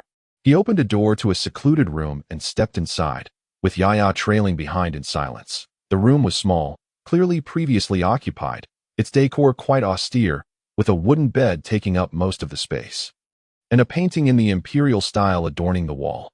Elliot found a chair and settled down, continuing, "He is already aware of your secret. That he has not taken your life is your fortune. Today, you dared to test him. Though he said nothing, it was evident to all how furious he was. By the way, the ring on Kane's hand, if I am not mistaken, is a top-tier magical artifact crafted by Master Hane. Its power comparable to the blood-stained ring of the flame crossbow. He almost unleashed it just now. Thankfully." "Mr. Elliot," Yaya finally interrupted, "I understand your sentiment, yet I remain undeterred." "Why?" Elliot asked, his voice rising. "Because of my mother." Yaya burst into tears, lowering her head, her hair cascading down to shield her face. "Your mother is already dead. She is gone." "Yeah." Elliot, upon hearing the girl mention her mother, felt a tremor in his shoulders, softly coughing, and a sickly flush crept onto his face. Though he was a shrewd businessman, adept at extracting gold from desperate souls, at this moment he seemed transformed, weakened and helpless, resembling a middle-aged man defeated by fate. Yaya's demeanor shattered his heart, yet Elliot resolutely sought to persuade this young woman to confront the truth. Continuing, "You would do well to forget what Kane did to your mother. Someone must perish. If not your mother, then it will be another." "I understand." "You do not understand." Elliot covered his mouth with a handkerchief. "What you did just now was not a provocation towards Kane. Do not tell me you have fallen in love with him." Yaya defiantly retorted, "Yes, I love him." "To hell with your love." Elliot could no longer contain his expletives. "Love does not stem from mere physical encounters. What do you know of love? Are you seeking revenge?" Elliot pressed further. "No." "Then what do you truly wish to accomplish?" "I do not even know what I am doing." Yaya turned away, the tears in her eyes having dried without her noticing. "Mr. Elliot." At that moment, a servant called from outside. "The mayor's 2 daughters have arrived and are in the private room upstairs." Elliot immediately stood up, telling Yaya, "You must remember my words," before departing the room, leaving Yaya seated on the wooden bed, lost in thought. The daughters of the old Blant family often frequented the September Tavern, drawn by the sweet fruit wine beloved by ladies. Aimi, seated by the window, gazed through to see a lush green tree, a refreshing breeze sweeping through, lifting her spirits. "Ah, it is Miss Aimi and Miss Erin. It has been a while since you last graced September with your presence." Elliot greeted with a smile. "Uncle Elliot." Aimi greeted with a smile. "Sister has been a frequent visitor. How could you say she hasn't paid a visit?" "Haha. What a memory I have. By the way, not long ago, I procured some exquisite elven fruit wine from the Weisheng province. Would you care to sample it?" Elliot chuckled. Chapter 010. The Blue-Blooded Ones, 2. It is generally perceived that individuals hailing from the imperial capital possess a certain pride characteristic of civilized folk. Unlike mercenaries who survive by treading on the edge of danger, valuing human life as inconsequential, Kane was such a person. He had never taken a life, not even that of a chicken, and would not resort to violence unless absolutely compelled. Today, however, he found it peculiar to act out in the tavern, feeling an inexplicable urge to unleash the potential of the precious ring he possessed. To kill an adventurer on this island of Freely was hardly a significant act, yet Kane believed that slaying someone in plain sight lacked finesse, and that to strike from the shadows was the true pinnacle of skill. Well then, it's time for the truth to be revealed, isn't it, Kane? Aaron had long suspected that Kane and Austin were concealing numerous matters from him, their nominal elder brother, and he was well aware of the underlying intricacies. When Kane and Austin had plotted against that old dragon, they had deliberately diverted his attention to prevent him from harboring any misgivings about their use of women as bait. Upon returning to the manor, Kane felt a twinge of headache as he heard Aaron's direct inquiry. He was uncertain how to broach the subject and could only manage an awkward smile, saying, "This is a rather lengthy tale." "Then make it brief," Aaron insisted, brandishing his fist with a threatening demeanor. "It is as follows." Austin's voice emerged like a melodious chime to Kane's ears, and indeed, Aaron's focus shifted to Austin. However, Austin appeared to have anticipated the interrogation. Responding without hesitation, "The situation on Freely Island is not as simple as you might imagine, Aaron. Are you familiar with the Blue-Blooded Ones?" The Blue-Blooded Ones. Aaron was certainly aware that nearly all life forms on the continent possessed red blood, with only the blue-blooded, to be precise, blue-blooded beings, including the blue snow elves and others, having blue blood. This distinction was of little consequence in a world dominated by self-interest and individualism, where the color of one's blood bore no relation to the essence of evil. What truly mattered was that the blue-blooded, or blue-blooded beings, believed they represented the future of all life and deemed themselves entitled to rule this world as leaders. Over 3 centuries ago, the machinations of the blue-blooded began to surface. They established an organization known as Bluefish, scheming to overthrow the government of a small coastal principality, thereby inserting themselves into the continent's power struggles. During that tumultuous era, the continent was rife with chaos, yet the stars were brilliantly shining, with countless classic battles to recount. The large-scale deployment of powerful magical weapons began to transform the nature of warfare, diminishing the role of cavalry while enhancing the significance of ranged weaponry. The sudden involvement of the blue-blooded accelerated this process, as their formidable individual prowess in both martial and magical arts compelled various empires to research ways for their soldiers to harness greater power through weaponry, enabling them to contend with the armies of the blue-blooded. In this epoch, the enigmatic aura surrounding religion began to fade, while adventure and knowledge emerged as the themes of the age, a trend that persists to this day. The imperial capital of the Snow Lynx Empire became a city of great prominence, as a multitude of scholars dedicated to the study of magic, magical arrays, and their applications began to emerge. Concurrently, A new humanistic philosophy swept across the continent, propelling the movement for the liberation of slaves. It was during this transformative period that the legendary minter of magical application, Master Ide, made his entrance. A development that seemed almost inevitable. Prior to him, no individual had played such an unparalleled role in the advancement of humanity. It was through his efforts that the foundation for the integration of magic into daily life and research methods was established, leading to the invention of the first magical power source and the first flying machine, among other epic-making achievements. His military innovations, such as the improved single-soldier flame gun, made it feasible for this weapon, initially requiring intricate magical array designs, to be mass-produced. This rudimentary yet, in retrospect, crude flame gun halted the relentless march of the formidable blue-blooded army, and for several ensuing years, it rendered the existence of the blue-blooded as little more than a historical footnote. Although blue-blooded beings continued to persist on the continent, eventually, the plotting blue-blooded surfaced in various corners of the continent, attracting the attention of multiple empires, after years of relentless pursuit and bloody slaughter. The existence of the blue-blooded became taboo. Thus, when Aaron heard Austin mention this term, he paused, then quickly grasped its implication. What do you mean? Are there blue-blooded on Freely Island? Or, indeed? Kane nodded, taking up Austin's lead. That Messiah, regrettably, is one of the blue-blooded, and furthermore, it is unfortunate that, according to our investigations, Freely Island may very well be an old stronghold of the blue-blooded in the Southern Empire. Aaron's expression grew solemn as he furrowed his brow. Tell me the details. Kane and Austin exchanged glances, deliberately omitting the fact that their entanglement with Yaya was driven by lustful intentions. When we initially devised our plan against that old dragon, both Austin and I heard the beast utter the words blue-blooded, which piqued my suspicion. Later, at the September Tavern, we encountered Yaya, unaware that she was the daughter of the woman from the magical array. Kane brought her back to the manor, and at that time, you had just journeyed to the ancient ruins of the southern Rocky region. So you were unaware of this matter, by the time you returned, Yaya had already been residing in the manor for some time. Get to the point.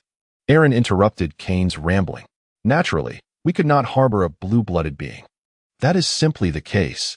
Kane shrugged, concluding emphatically, so, the rest is something you already know. Aaron had yet to fully comprehend Kane's nature, believing him to be speaking the unvarnished truth, and he appeared more anxious than the two rascals before him. Should we report this matter to the governor? If it could be reported, I would have done so already. Kane scoffed, his expression one of exasperation. Have you forgotten how the last mayor met his demise? Wasn't it due to an undead assault? Aaron exclaimed in surprise. Could there be more to the story? Humph. An undead assault? If it had been the undead, they would have devoured the corpses entirely. There would be nothing left for the villagers to discover. Kane retorted indignantly. Freely Island is vast and sparsely populated. The headquarters of the blue-blooded could very well be concealed in some great mountain. If I were to report this, who knows if I would meet the same fate as that mayor? Then why act today? Aaron, ever the one to seize the crux of the matter, redirected the conversation. Kane felt a flush of embarrassment as he fidgeted, responding, after all, she was once my woman. Rumor has it that Mr. Kane got into a scuffle with an adventurer here? Aimi, unaware of Kane's shamelessness, took a sip of the fruit wine and began inquiring of the tavern owner. Elliot had just finished calming Yaya, still feeling somewhat anxious, and managed a forced smile, saying, I cannot speak to that. What is there to be hesitant about? It's hardly a major incident. Aimi wondered why Elliot was being so evasive. Though it wasn't particularly significant, it did involve certain secrets, making it difficult to divulge. Elliot sighed. Lord Kane is a noble. How could he resort to violence so casually? Not necessarily. Aimi laughed. I happen to know that unfortunate adventurer, Mr. Kane was rather heavy-handed. How does Miss Aimi know him? They are all adventurers from the inland. Elliot exclaimed in surprise. Aimi replied with a smile. Previously, my sister and I returned to our hometown in Weishing Province, which borders the Shuiwa Empire, and many adventurers traverse that route. On one occasion, we were invited to a banquet hosted by Marquis Hills, where we witnessed some adventurers discussing secret intelligence from the Shuiwa Empire. Intending to personally deliver it to the Marquis, things escalated, and one of those adventurers bore a striking resemblance to the one Mr. Kane just injured. Elliot's heart stirred as a thought struck him, and he immediately smiled, saying, Miss Aimi, let me be frank. Lord Kane indeed acted, but it is hardly a grave matter. Eileen, who had been quietly sipping her fruit juice, suddenly looked up, asking vacantly, then what constitutes a grave matter? Aimi gently patted her sister's head. Smiling, a grave matter? That's hard to say. However, it is true that Freely Island hasn't seen any significant events in quite some time. Mr. Elliot, what do you consider a grave matter? Elliot replied, this is no secret. Do you know why there has been an increasing influx of adventurers to Freely Island recently? Indeed. Why is that? Aimi had previously inquired of their father, old Blant, but received a vague answer. Word has it, Elliot said mysteriously, that an ancient maze described in the heavenly scriptures has been discovered in the ancient ruins of the southern Rocky region. Chapter 011. The assassin approaches. Bill was an assassin. An unfortunate one at that. As a professional assassin, he was oblivious to the identity of his client for this particular job, yet he felt a surge of anger. Any assassin would be displeased to learn that their target was merely an infantry captain on a deserted island. Such a task was an insult to the profession. Bill thought resentfully, however, he had no reason to refuse, for he was merely a novice assassin, embarking on his very first mission. The target lay on an island in the southern seas of Weisheng province, where piracy was rampant, prompting merchant vessels to take detours.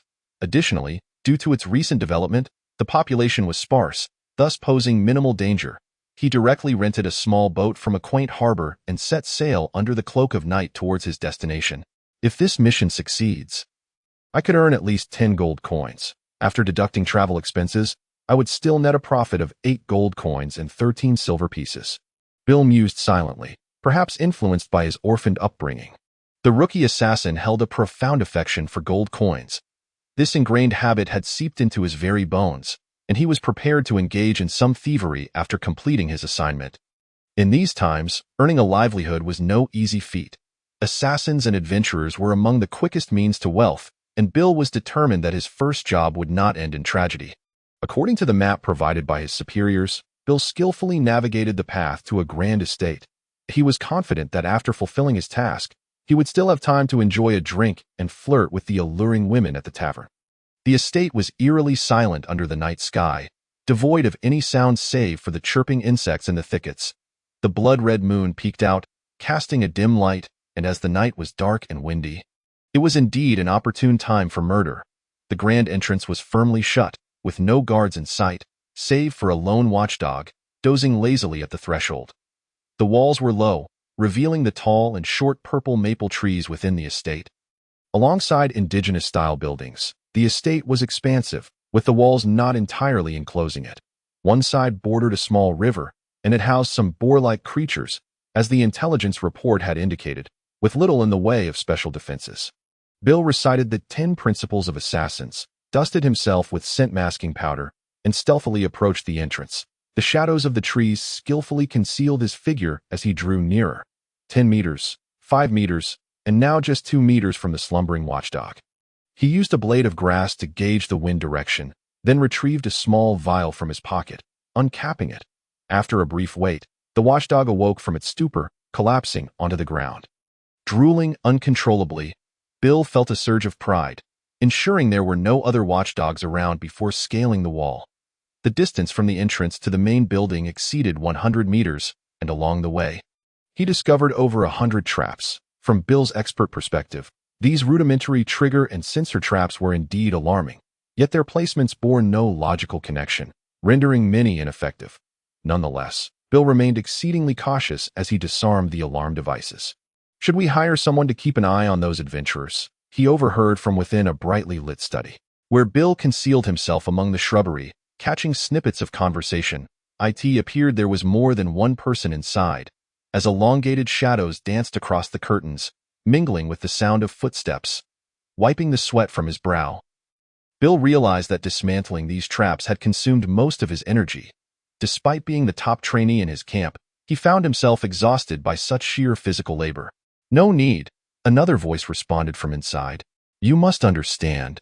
Those coming from Free Island are no ordinary fish. Governor's son, Mr. Christopher, is set to arrive, and the influx of adventurers has surged. That old dragon has suddenly calmed down, while the blue-blooded folk are becoming restless. Moreover, The smuggler merchants arriving on the island are eager to explore the terrain. While these matters may seem unrelated, together they raise considerable suspicion. We must strive to remain uninvolved. We cannot afford to antagonize any faction at this juncture. Frankly, even a random assassin could end our lives. Bill thought to himself that this man had a knack for foreboding. He had just summoned an assassin by uttering the words. The room fell silent for a moment before a third voice chimed in. Kane? Will you and Austin depart tomorrow? Yes, we need to resolve matters there swiftly to avoid complications. The conversation gradually faded, clearly discussing matters they believed to be secretive. Bill scoffed inwardly, but fortunately, it was not long before the door swung open, revealing two figures exiting ahead of a third. If possible, hire some adventurers to patrol. Our people can guard the home, the last person suggested, prompting Bill to steal a glance at a portrait. Confirming that the target was indeed him. Kane, I won't be seeing you off tomorrow. Take care. Yes, the unfortunate soul Bill was to eliminate was none other than our dear Mr. Kane. Kane bid farewell to Austin and Aaron before returning to his chamber alone. He was no significant figure and thus had no guards on duty, allowing Bill to easily slip through the window. Drawing forth his hidden blade, Bill listened intently to the footsteps approaching the door. Just as the sounds were about to enter the room, he propelled himself off the ground, transforming into a dark silhouette that twisted oddly in midair, appearing as if he were phasing in and out of reality, yet moving with the swiftness of lightning. Utilizing his keen sense of hearing, he expertly gauged the positions and lunged forward, his sleeve blade poised to intercept Kane, a miss. The assassin's heart sank as he quickly leveraged against the wall, executing a series of rapid evasive maneuvers, only to hear a series of explosions erupt above him. With no time to assess the situation, Bill dared not halt, propelling himself towards the window. The habit of retreating upon a failed strike was ingrained in him since training camp. But as he neared the window, he executed a difficult mid-air turn, a remarkable feat deserving of applause, though none were present to commend him. Just as he cleared the window, it shattered with a loud crash. Several crossbow bolts flying in from outside, Bill's earlier sense of ease evaporated. He had clearly underestimated the tenacity of his target. Just as he let out a sigh of relief, the sound of numerous guards storming into the room reached his ears. Armed with ranged weaponry, Bill thought to himself that indeed, what one fears often comes to pass. Assassin, if you do not intend to surrender, I shall be forced to send you on your way. Kane's ominous voice rang out. Perfectly timed. It was then that Bill finally took a moment to observe his surroundings, and the sight sent a chill down his spine. The guards wielded the Empire's latest magical firearms, fire feathers. Though only a few, they were sufficient to end his life before he could make any move. Bill forced a laugh, cursing the negligence of the intelligence personnel before responding. Isn't this a bit unfair? If I surrender today, how will I secure future contracts? That is your predicament. Kane shrugged, smirking lightly.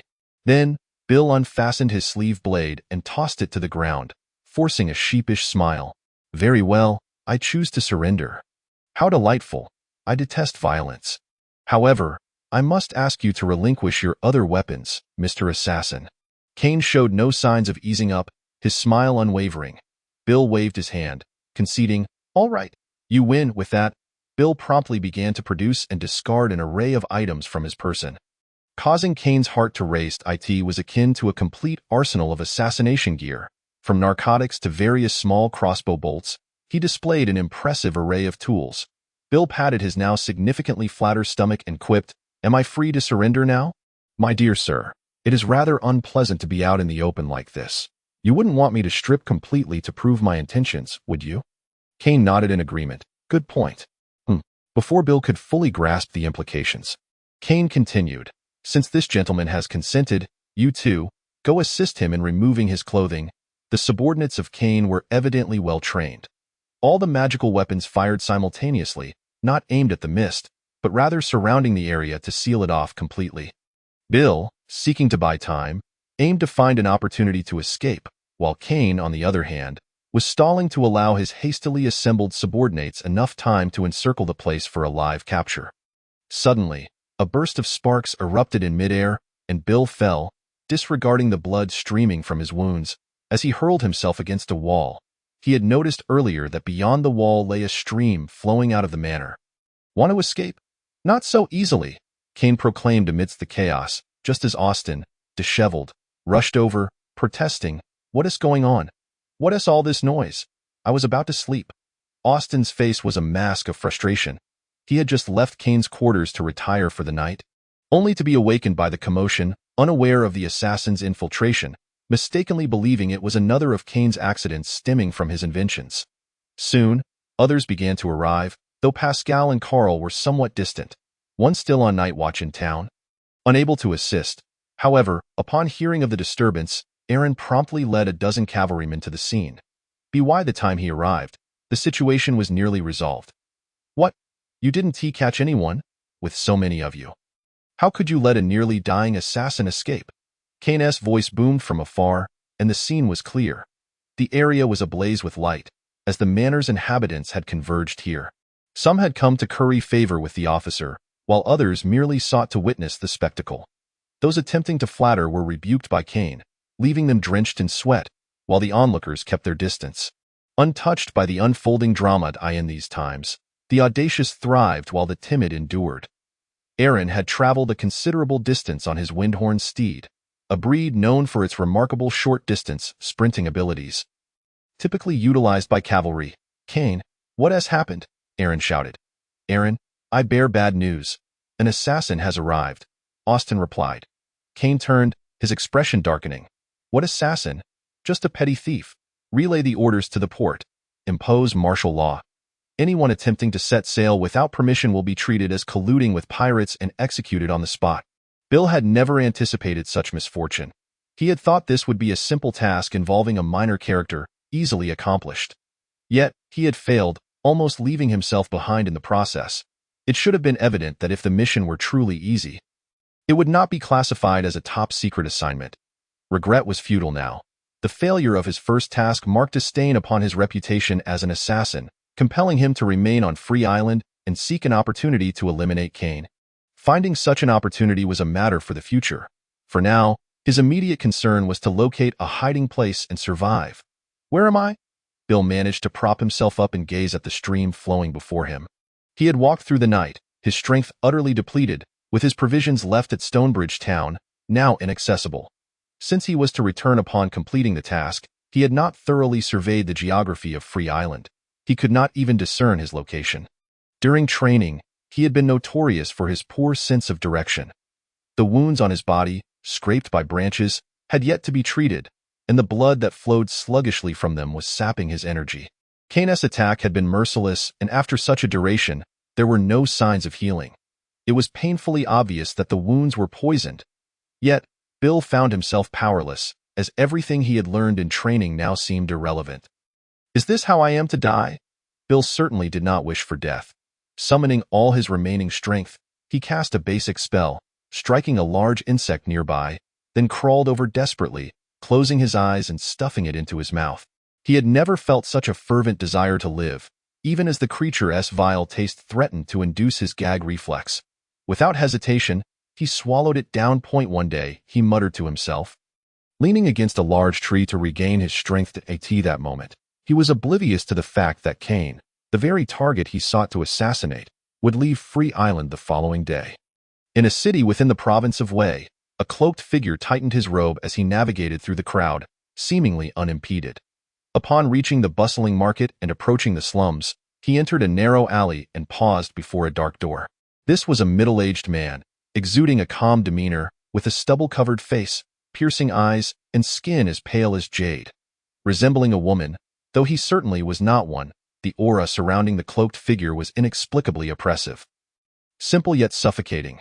Knock, knock, knock. After 3 raps, he ceased movement and waited silently. Sure enough, moments later, the door swung open, revealing an unremarkable face.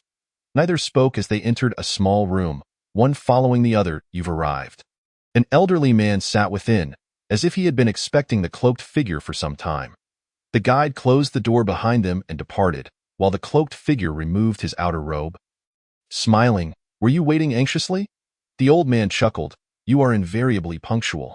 I merely lost track of time while contemplating some matters. Well then, let us dispense with pleasantries," the cloaked figure said dismissively. "I'm here to inform you that Barring unforeseen circumstances, the mission has failed. Oh, a hint of surprise colored the old man's voice. The communication stone for number 1 has gone silent. The cloaked figure's explanation was succinct. Should we dispatch another? He inquired. The old man sighed lightly, just a minor noble, yet he managed to elude capture. Very well, I shall send someone myself. No need to trouble your esteemed selves. The cloaked figure's expression shifted. But our collaboration, rest assured. Our partnership will continue, the old man asserted gravely. Initially, the plan was to discreetly eliminate that minor noble and subsequently position our people on that island. However, now that your subordinate has failed, the target is alerted. It will be challenging to proceed without leaving traces. The governor's son is set to depart for that location. Do you think it's merely for sightseeing? We have eyes on him from within. And several critical secrets have already been uncovered. If we were to allow you to act now, it would likely expose our collaboration. This is a matter of mistrusting your abilities, you must understand. The cloaked figure remained silent for a moment before nodding. In that case, let it be so. The old man rose, retrieving a bottle of wine and 2 glasses from a cabinet along the wall. Smiling as he poured, do not worry. We remain friends, sir. Here's to our continued partnership. Cheers to our future. Let us hope so, the cloaked figure replied, accepting a glass with a nonchalant demeanor. P.S. Today is a day of mourning. The webpage has turned gray. Let us pray for our compatriots in Yushu, hoping for a better future. Chapter 13. At sea today's weather was remarkably fine, and despite the previous night's events, the decision to depart remained unchanged. Kane and Austin, accompanied by a dozen subordinates, boarded a large vessel, setting sail southward with the seasonal winds towards Dragon Island. This ship, the Goddess, was Kane's prized magical power vessel, which could also utilize sails to conserve energy. By today, the port had relaxed its restrictions. Merchant ships could set sail, though all crew members were required to undergo inspections. Unbeknownst to Kane, the assassin had lost his way and headed south instead. Kane's ship did not follow the merchant routes. It first veered southeast, circumventing the pirates' territory before turning directly southward. This area was rife with reefs and unpredictable weather, making it a perilous journey even for seasoned fishermen. Yet, Kane's familiarity suggested this was not his first venture here. How long until we reach Dragon Island's waters? Kane asked, peering through his telescope at the horizon, where the sea stretched endlessly. Devoid of any land in sight. We'll arrive in half a day, answered the captain. And where's Austin? Kane inquired, noting that Austin had retreated into the cabin since departure, refusing to emerge. I'm right here. Austin's weak voice replied as he crawled out from the cabin, his disheveled appearance portraying utter disarray. He stumbled toward Kane, only to succumb to a bout of vomiting before reaching him. Kane, already aware of Austin's susceptibility to seasickness, offered no assistance, teasingly remarking, "Ah, my dear secretary, what seems to be the problem? You've doomed me," Austin lamented, plopping down on the deck, his face a picture of despair. "Look at me. How can I face anyone like this?" Kane chuckled. "Who are you going to face anyway? We're off to meet dragons, after all. Besides, aren't you the self-proclaimed great swordsman? What is this? A swordsman scared of seasickness?" Austin rolled his eyes. "Let us just say I'm naturally prone to seasickness. I even get nauseous in carriages." Kane spared no effort in ribbing his friend. Laughing, "If I recall correctly, aren't you also a self-proclaimed great bard? Does a bard fear seasickness too? What is wrong with being seasick? You're just like a little girl afraid of insects." Austin shot back, his face a mask of irritation, having endured Kane's mockery more than once due to this affliction. As they conversed, Austin tilted his head back, taking a deep breath, then pulled a stool over to sit down. At this moment, the sea was undeniably calm, yet Austin remained unsteady on his feet. After taking a forced breath, he lamented, "Kane, can't you find the time to improve the sails of this ship? It's utterly dreadful. It has been swaying violently since we boarded." "Improve? With what gold coins?" Kane retorted dismissively. "Do you think redesigning the sails comes without a cost? Surely that should be accounted for in this year's budget." Austin scoffed. "You speak so eloquently." Kane clutched his purse tightly, unwilling to spend a single coin on such matters. After all, the actual combat vessel will be powered by magical energy. The sails merely serve as a backup to conserve magical crystal ore. Why bother making them splendid? Ahem, by the way. I heard you bought numerous houses in the imperial capital. Why do you ask? Austin, having discerned Kane's intentions, denied it with a composed demeanor. That is simply not the case. Kane uttered a non-committal hum, casting a glance at the captain, who was still watching the spectacle, and signaled, "Captain Locke, aren't you going to fetch something warm? Can't you see the secretary is exhausted?" Without waiting for Locke, who hurriedly departed, Kane forced a harmless smile and ingratiatingly remarked to Austin, "How could there be no such matter? Moreover, I heard you have earned over 100,000 gold coins. With such wealth, why not lend a hand to a poor fellow like me?"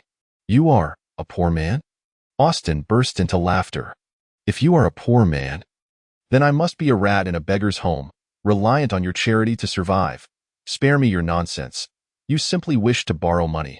Whatever the amount, just ensure a written agreement first, lest you default later." "Do I seem like someone who would default?" Kane protested, feigning innocence. Austin's gaze made it abundantly clear that he was indeed that sort of person. "Well, you ought to inform me about how much interest has been accrued on the funds that Master Hayne entrusted to me," Kane insisted. Prior to his assignment to Freely Island, his mentor Hayne, fearing for his life in this dreadful locale, had covertly embezzled a sum and given it to Kane, stating that should he find it unbearable, he ought to return to the imperial capital. However, Kane was too ambitious to return without having achieved anything. Hayne, knowing Kane's character, understood that the money in his hands was not secure and might very well be squandered on women. Thus he entrusted it to Austin for safekeeping. Little did he know, Austin's penchant for such indulgences was no less than Kane's. "Why do you concern yourself with such matters? In any case, you won't be able to access that money. What good is it to earn more? Rest assured, with the gold in my possession, you can trust in expertise." Austin laughed. Kane chuckled awkwardly. "I was merely inquiring." "Lord Kane, the wind is picking up. We should head below deck." At that moment, the captain rushed over, shouting, "There may be a heavy rain shortly. The weather has been fair these past few days. If luck permits, we should reach Dragon Island by afternoon. A heavy rain would be a blessing." "As long as it isn't a storm."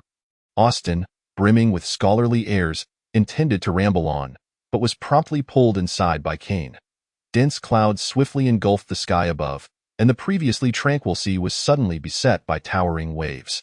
The ship, Goddess, swayed like a courtesan in a tavern, and the sky darkened as if night had fallen.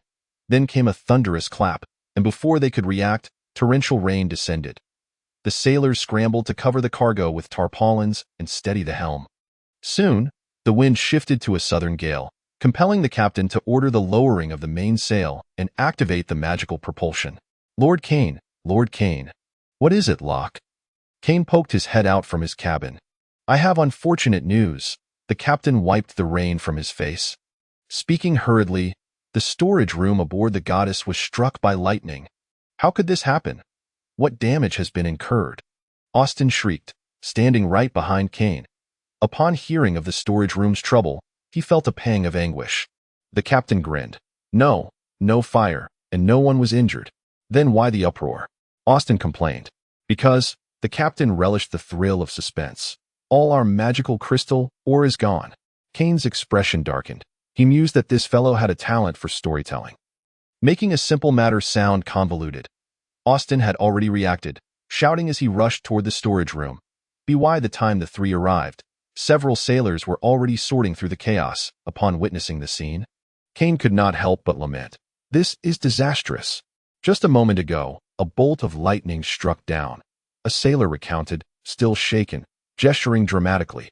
"And then, all the magical crystal ore transformed into a glowing orb. And by the time we could see inside, it was all gone. How long can what remains last?" Kane quickly regained his composure and inquired. The captain assessed the situation, then with a woeful expression replied, "Not enough. Lord Kane, to withstand the storm, it simply won't suffice." Chapter 014. Sea Beasts, the Vast Ocean. "Are you certain we haven't taken a wrong turn, Captain?"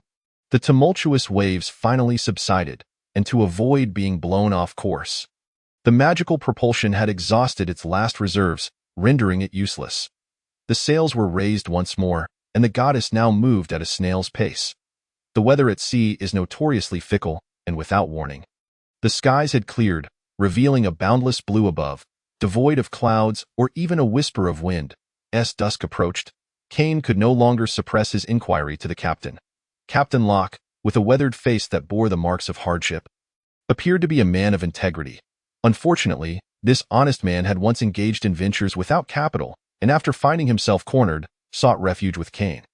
Upon hearing Kane's doubts about his navigational skills, he immediately exclaimed, "Rest assured, my lord.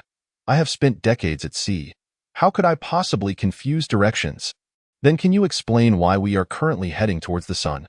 "The sun? Where is the sun?" The captain instinctively tilted his head upward. "If memory serves, the sun rises in the east and sets in the west, does it not?" Kane reiterated his skepticism.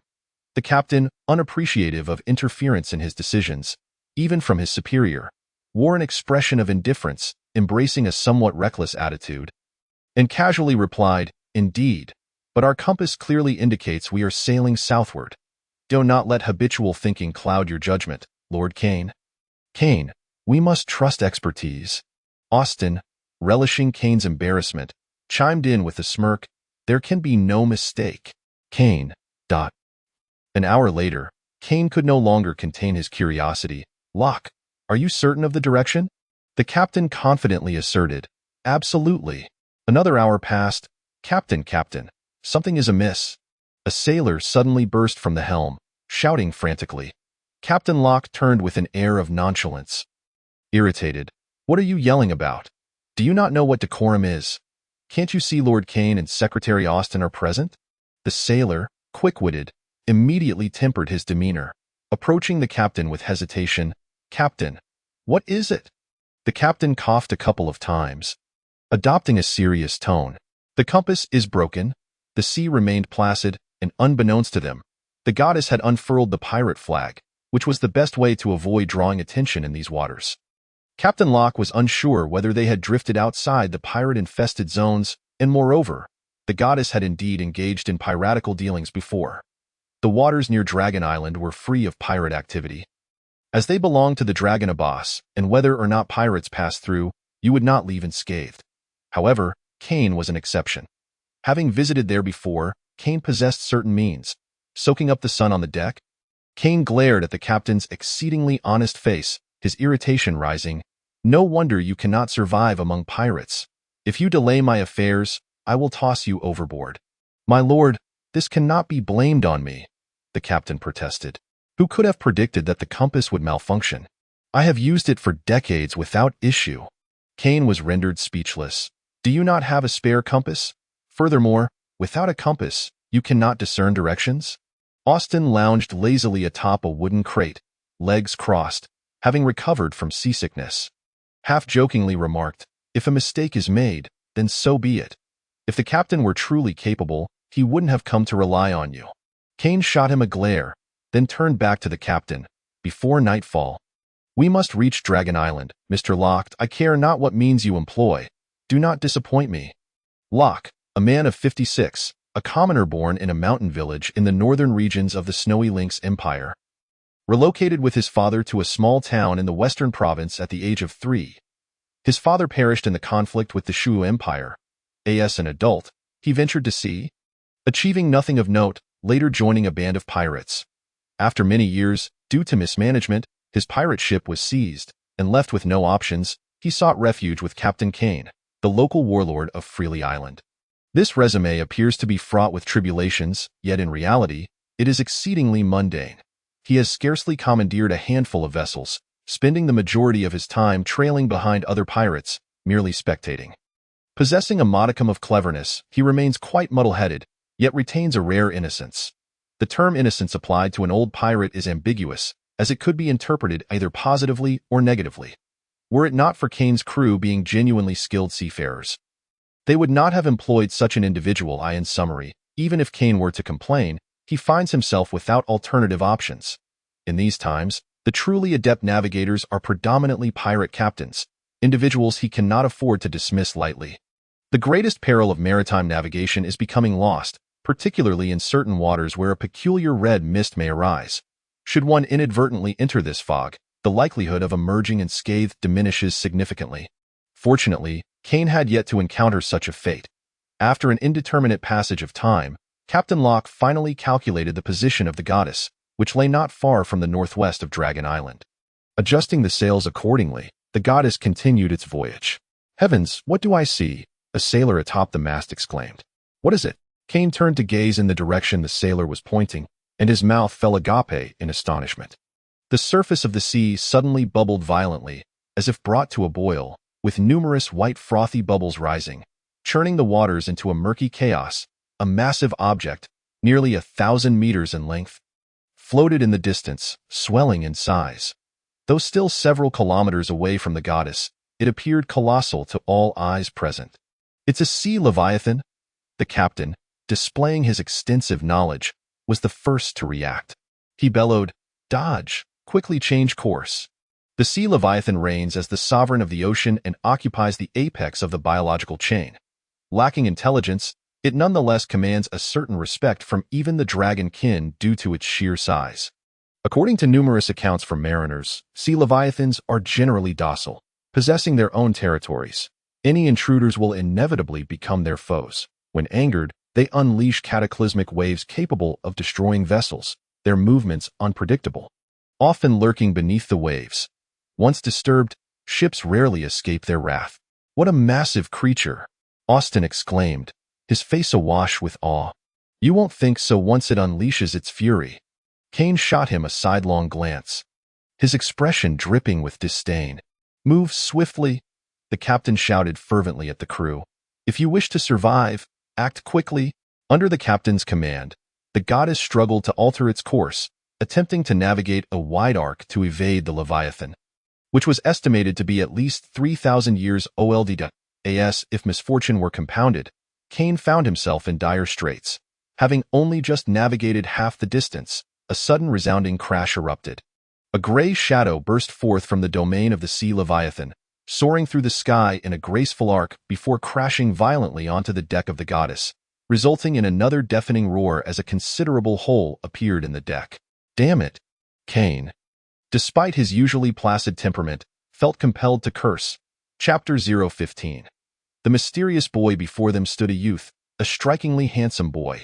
Yet, any onlooker witnessing this seemingly frail lad plummeting from the heavens to land upon their ship, creating a gaping hole, would be hard-pressed to maintain a cheerful disposition.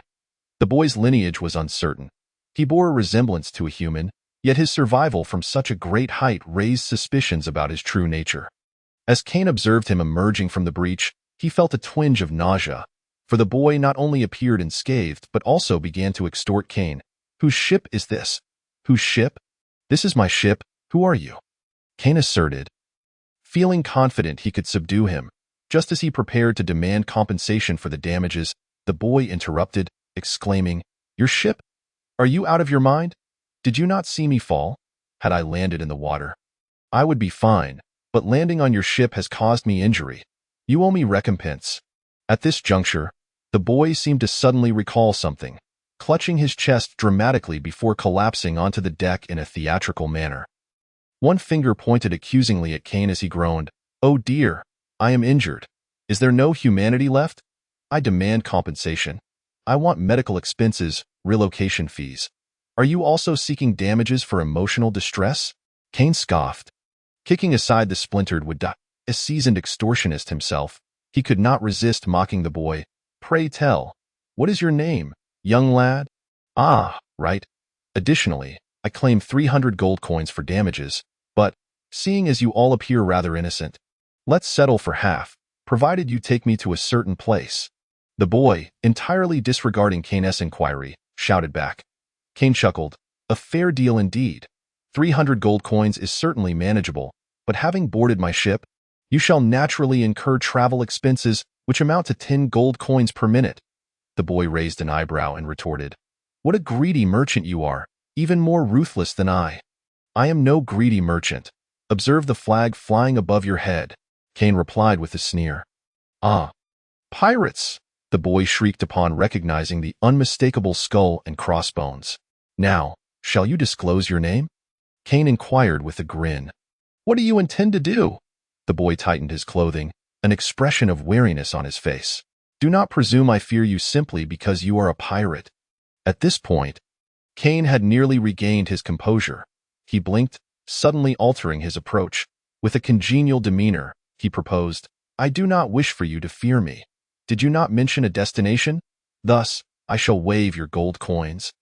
And in return, I will escort you to where you wish to go, free of charge. What say you? Though Kane's tone was amicable, the boy remained suspicious. Why should I trust you? You clearly do not possess good intentions. Kane laughed awkwardly. Do not judge a book by its cover. In truth, I am a good person. Accompany me, and you shall soon witness my virtuous character. The crew aboard the goddess could no longer bear to listen. Kane's self-aggrandizing was utterly nauseating. Even the captain, who had initially sought to curry favor with Kane, found an excuse to slip away. On the vast expanse of the deck, only Austin remained, his face beaming with amusement, for he had long since grown accustomed to Kane's audacity, and his own demeanor was scarcely less brazen. The boy, lost in thought, finally snorted and declared, Very well, that shall suffice. My name is Ayun, but I cannot divulge my destination just yet. If you do not tell me, how can I take you there? Kane queried with a smile. You need not concern yourself with that. Ayun waved dismissively.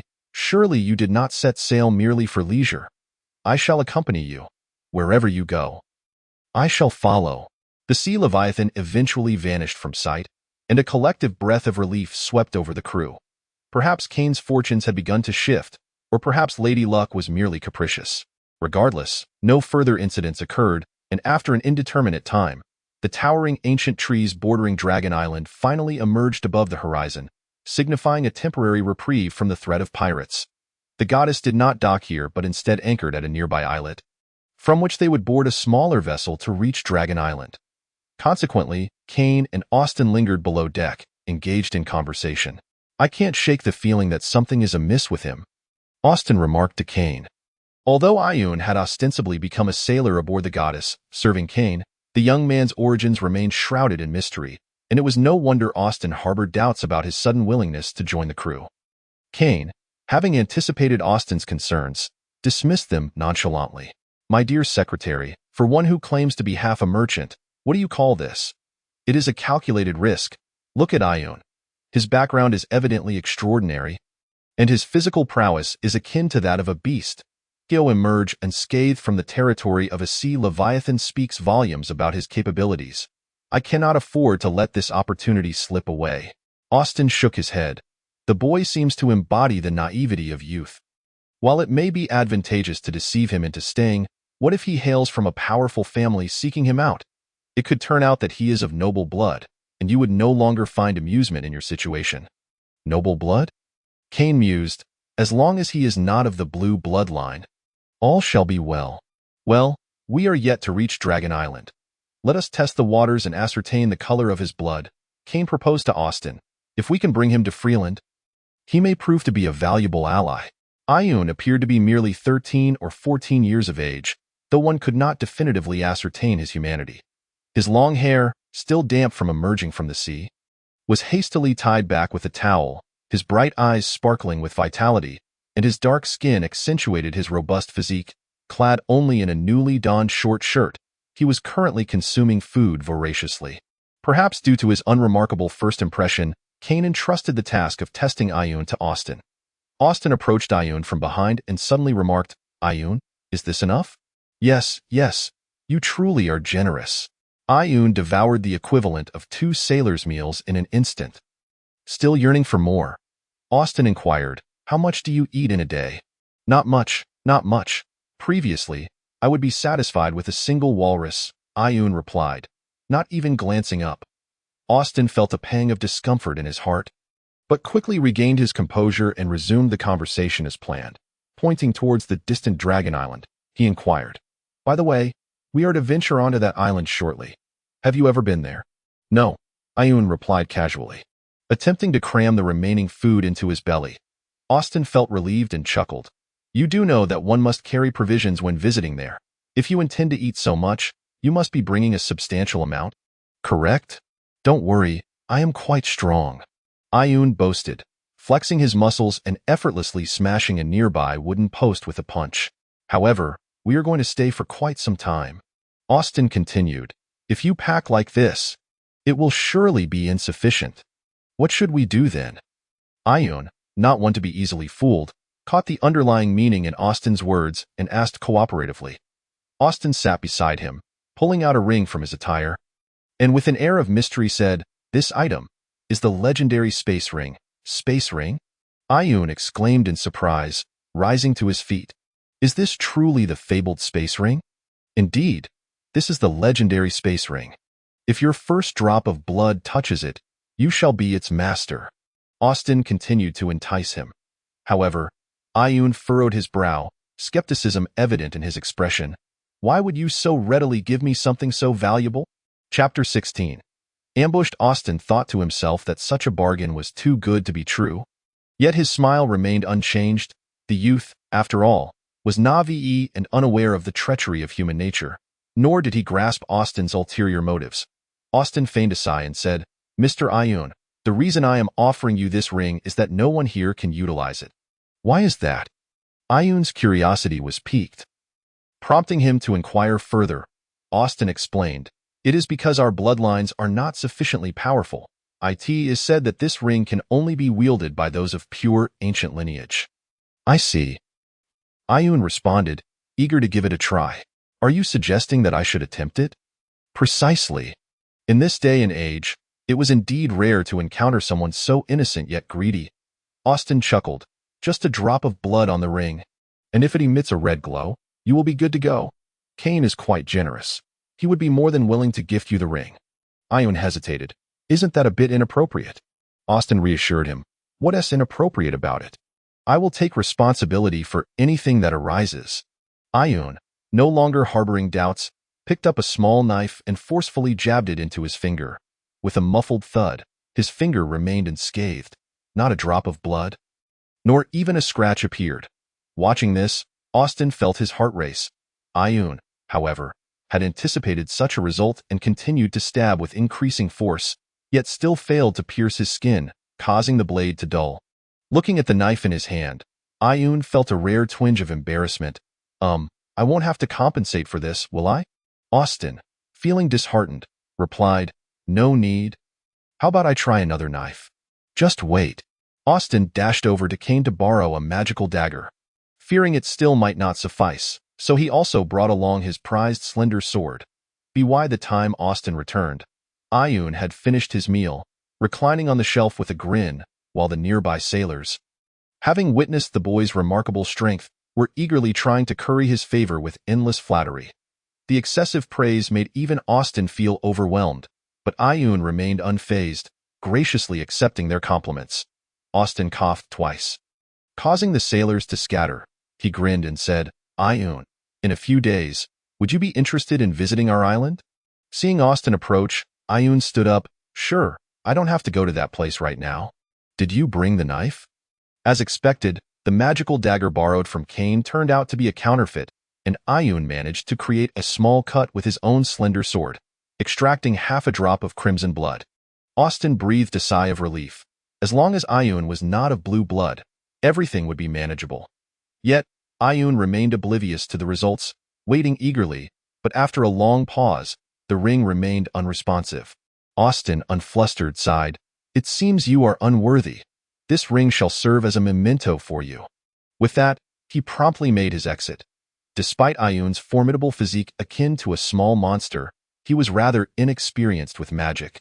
Encountering the crafty Kane, it was no surprise that he fell for the ruse. The ring only vaguely hinted at magical fluctuations, but Ayun lacked the discernment to identify its authenticity. Austin located Kane, who was enjoying the breeze on the deck, and asked, Is the ship docked?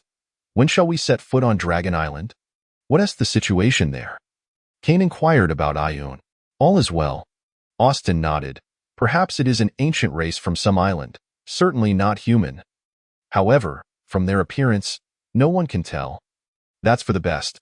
Pack your belongings. We shall depart. Everyone must keep their communication stones activated to avoid getting lost, for Dragon Island is quite treacherous. We will leave the communication device for contacting Fry Island here, turned off to conserve energy. Kane instructed. Dragon Island lies to the southeast of Fry Island, amidst a myriad of large and small islands, a notorious haven for pirates. The island has but one resident, the infamous Dragon Abbas, after whom the island is named. Further south of Dragon Island is the vast ocean, where legends speak of an island inhabited by dragons, a place said to be the cradle of civilization. However, such tales are but whispers. No concrete historical records exist. Dragon Island is approximately a quarter the size of Fry Island, characterized by steep terrain, with central mountains averaging over 2,000 meters in elevation, and low-lying marshes even below sea level near the shore.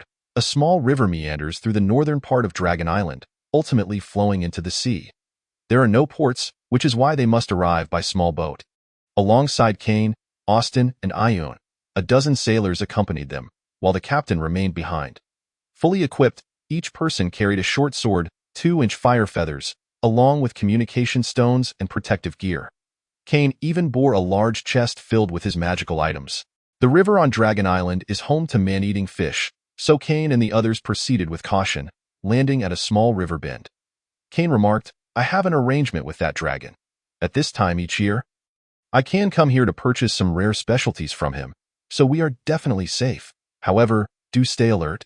Though these words were meant to comfort, they provided little solace, as everyone, including Kane himself, felt a twinge of anxiety. After all, they were in the lair of the notorious dragon. While Austin did not fully comprehend Kane's insistence on coming here, he had gathered some understanding. The dragon, though insatiably greedy, provided some protection for Fry Island. Yet the arrival of the governor's son posed a significant threat to Kane. This concern was not merely instinctual. Kane had received a letter from his mentor Hain, detailing the governor's plans for the southern seas of Weisheng province. Should Fry Island attract the attention of the empire and become a focal point for powerful figures, it would inevitably impact Kane's standing. The only ally he could rely on was the dragon, with whom he had forged many agreements, extracting countless benefits, as long as he could prove that no one else, aside from him, possessed the capability to dominate this territory. The outcome would likely not be too dire. "We must find our previous campsite before nightfall." Kane and Austin walked in the middle, with Ayun ahead, scanning the surroundings, while the remaining sailors followed behind. "Wait." Ayun suddenly halted, sniffing the air. "What's wrong?" Austin also came to a stop. Up ahead, Ayun frowned, uncertain. "It smells like blood. It's the scent of humans." Austin hesitated, glancing at Kane. Kane nodded. "Let us pause and send 2 people ahead to scout the path." Just then, Ayun shouted, "Get down!" He propelled himself forward, and in the blink of an eye, everyone witnessed a blur, followed by a resounding thud as Ayun came to an abrupt halt. The speed of his movement was almost imperceptible. A suddenly appearing corpse of a cloaked figure was sent soaring into the air by Ayun's immense strength. Hanging from a tree, still clutching a slender sword, the target clearly aimed at Kane. A cold sweat broke out on Kane. Although he could have dodged that sword strike, it would have been impossible to escape injury. Ayun remained vigilant, slightly bent forward like a taut bowstring ready to unleash its arrow. "Stay alert." The 2 scouts who ventured into the woods vanished without a trace, leaving Kane shrouded in unease. Fortunately, Kane had barely finished his thought when the sound of whistling arrows sliced through the trees. They were crossbow bolts. Kane shouted, "Quick, get down, 11 o'clock direction, return fire." Ayun, embodying the essence of a small monster, showed no fear of the crossbow bolts. As Kane and his men retaliated, he charged into the thicket alone. Die. Kane could only hear Ayun's ecstatic battle cry echoing through the woods before losing sight of him. The tone was unmistakably one of exhilaration, leaving Kane and Austin exchanging glances, uncertain whether to feel joy or dread. Chapter 017. Late arrival. The colors of dusk are invariably imbued with an enchanting allure. As if a faint glimmer of light lingers at the horizon, possessing an infinite charm, on Dragon's Lair Island, ancient trees of verdant lushness abound, some towering hundreds of meters high, obscuring the sky above. When daylight cascades down to the ground, it barely leaves any discernible trace. The air is perpetually filled with the calls of grasshoppers and wild beasts, yet these sounds render the forest before one strikingly silent. A silence so profound that it allows Kane to hear his own labored breaths. Ayun, leaning proudly against a grand tree with a blade of grass clutched in his mouth, hums incessantly about the price of a captive. While at his feet lies a chain of captives encircled, numbering over 10, devoid of any sorcerers. Just moments ago, Ayun moved with remarkable speed, and soon thereafter, muffled thuds echoed from the nearby grove, the sound of flesh meeting flesh, accompanied by the fleeting cries of those who had barely managed to scream, just now. As for why it was just now, one would have to inquire of Mr. Ayun himself. Fortunately, Ayun takes great delight in capturing prisoners, merely rendering them unconscious, intending to sell them to Kane, the trafficker, who would bind them with ropes and lead them away one by one for interrogation. Kane's subordinates are not particularly formidable. Thus the unfortunate Austin has ventured to investigate personally, with no indication of when he might return. Boss Kane, how about 1 gold coin per captive? Since being nominally recognized as Kane's subordinate, Ayun has consistently referred to him as boss. Isn't that a tad too expensive? Besides, I am the boss as well. I deserve a share of the captives. Kane, growing increasingly impatient as he awaited the results of the interrogation, felt a rare sense of urgency creeping into his mind. He has always trusted his instincts, yet the vastness of Dragon's Lair Island left him bewildered about what transpired and the identities of these individuals. He recalled a letter from his mentor, Kane, which mentioned a clandestine organization, and he began to ponder whether there was a connection between the two. In this muddled state of thought, he jested with Ayun to pass the time. By the way, what race are you? Surely you are not human. Upon disembarking, Ayun had received his first payment, 10 gold coins, and he appeared as if he had never encountered wealth before, grinning foolishly as he fondled the coins adorned with various engravings. Although he had attempted to extort a far greater sum upon his arrival, he had yet to claim any of it. Hearing Kane's inquiry, Ayun scratched his chin, pondered for a lengthy moment, and hesitantly replied, "That's rather difficult to say." Just then, Kane was about to speak when he noticed the interrogator leading a captive toward them, signifying the end of the questioning. He immediately inquired, "What's the outcome?" 3 are dead. 2 are unconscious. The interrogator, evidently professional, provided a concise response. 2 are willing to share what we seek. What shall we do with the others? Kane glanced at the kneeling captives beside him, realizing the intent was to eliminate the remaining ones. And he offered a wry smile. "Richie, you remain as violent as ever. There's no rush to kill. First, we must ascertain their identities." Richie, a solitary individual with a hawkish gaze and a succinct manner of speech, had few friends. If he chose to ignore someone, even Kane would find himself treated as heir. "Fine." Richie uttered a single word before forcefully toppling the 2 trembling captives before Kane. Their attire was somewhat peculiar, prompting Kane to ask, "Are you the leaders?" The captives, rendered almost delirious by Richie's methods, exhibited a gaze filled with abject terror. Upon hearing Kane's question, they collapsed to the ground, stammering, "Why yes, it's yours. Your names, identities, and intentions." Kane interjected, furrowing his brow, demanding straightforward answers. Ayun's eyes narrowed, his body transitioning from utter stillness to sudden movement. He executed a swift, diagonal kick that no one could perceive, moving so quickly that it left only a gray shadow in its wake. With a resounding thud, one captive was sent hurtling against an ancient tree, creating a cacophony that shook loose a shower of leaves. Kane, unable to utter a word, conjured a fireball and hurled it at the airborne captive, only to hear intermittent screams as the individual was consumed by flames, reduced to ash. I refused to kill a second individual. Observing the astonished expressions of Ayun and the 2 captives sprawled on the ground, Kane felt an inexplicable sense of satisfaction. Just as the 2 intended to speak, one of the seemingly unconscious captives suddenly sprang to life, attempting to end the lives of the 2 leaders with a punch. This movement was both swift and stealthy. Had Ayun not intervened, success was not guaranteed. Kane smirked, reveling in the power to take life, feeling considerably lighter in spirit. After a moment of silence, he fixed his gaze upon the 2 individuals on the ground. "Are you not going to speak?" I will, one of them hurriedly exclaimed. "We are adventurers from the northern continent, hired to come here. My name is Revi, and this is my companion, and—" "Speak. Why did you attack us? What transpired in the forest?" Kane, noting the increasing fluency of Revi's words, saw no need for further pleasantries. We don't know. The ones who hired us merely assigned a multitude of adventurers to guard this place, attacking any intelligent beings that attempt to land on the island. Furthermore, they forbade us from delving deeper. Otherwise, it would be kill on sight. Today marks the third day. The matters of the island truly do not concern us. Revi, realizing Kane had no intention of executing them, quickly divulged all that he knew, visibly relaxing in demeanor. Suddenly, Kane's expression shifted as a thought struck him. Ayun, having been observant, hurriedly inquired about the change. Kane replied, Austin is in danger. Those individuals have been instructed to guard this area, and should they discover anything, they undoubtedly have means to notify others.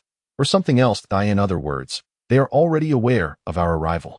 Austin was alone. All those who had accompanied him were dead. Their bodies displayed grotesquely on wooden stakes a mere 100 meters away, their eyes glaring at the very spot where he stood, seemingly filled with unyielding resentment, yet Austin felt none. His right hand was severely burned by magical flames, and his clothing was torn in several places, stained with blood. Austin felt an excruciating pain, biting his tongue to maintain clarity. Once renowned for his swordsmanship in the Imperial City, he now felt akin to a frightened child. Overwhelmed with dread at the thought of the beings within the forest. Due to the residents, Dragoness Lair Island lacked any large beasts, and as a cold wind swept through, Austin shivered, finally steeling his resolve. A woman, a breathtakingly beautiful woman, if not for the blood on her hands, would undoubtedly be the most exquisite sight amidst the towering ancient trees. Moreover, beneath her feet lay the severed heads of the companions who had accompanied Austin on his reconnaissance. Her expression seemed perpetually sorrowful, as if wearied by the very existence of all living beings. Upon first encountering her, Austin was not struck by her beauty but rather by her demeanor. When he witnessed her traverse dozens of meters in a single stride, her hand thrusting into the chest of a subordinate, blood splattering across the scene, any lingering notions of admiration vanished entirely. What an intriguing young man, the woman mused, glancing at the blood on her hands with an air of nonchalance. Despite her soft voice, Austin heard her distinctly. This is bad. A wave of cold dread surged within him, and with all his might, he leaped into the air, abandoning any pretense of concealment, while simultaneously thrusting his sword backward. The blade shattered. His arm was struck with tremendous force, dislocating immediately. Utilizing this momentum, Austin changed direction, plummeting into a thicket, as dozens of razor-sharp wind blades whizzed overhead, shredding leaves and twigs in their wake. Who on earth is this person? Austin found himself devoid of any regret for having ventured here. His mind racing with escape calculations, all of which were swiftly dismissed. The woman's strength was overwhelmingly formidable. Even with his specially crafted fire feather, he could only hope to inflict minor harm. Instead of fleeing immediately from the thicket, he seized the fleeting moment to discern the sounds around him, then unleashed 4 successive shots from the fire feather, aimed not at the woman but at her landing spots. How amusing! A faint smile graced the woman's lips. Her pursuit rhythm disrupted, allowing Austin to dart away several dozen meters. This distance now represented the thin line between life and death. Chapter 018. Flee for your life. Kane finally discerned the source of his unease. The adventurers before him were mere small fry. Yet tragically, behind these small fry lay a power capable of annihilating Kane and his companions. The dusk on Dragoness Lair Island persisted, and the dragon itself appeared oblivious to Kane's arrival, perhaps. As those small fry had suggested, the dragon was itself in a precarious position. Should we send someone to fetch Lord Austin? Richie inquired. It's already too late, Kane replied, calculating the time with a sense of frustration. At present, they are unaware of our identities, just as we are in the dark about theirs. For them, there are essentially 2 possibilities. Either we know their objective and will undoubtedly delve deeper into the forest, in which case they can simply wait for us, or we've serendipitously landed on the island and will retreat, which would not disrupt their plans. However, Austin remains inside, and he may have already been captured. I must rescue him. What should we do? Richie inquired once more. Kane glanced at the sky through the gaps in the leaves, hesitated for a moment, and responded coldly, Do nothing, just wait here. Austin coughed up blood, clearly having underestimated that woman. Despite his best efforts, He was unable to escape her pursuit. And the only outcome was that Fire Feather lay shattered around him, along with several new wounds on his body. The forest was dense, and Austin hid among the branches of an old tree, its broad leaves layered to conceal his form.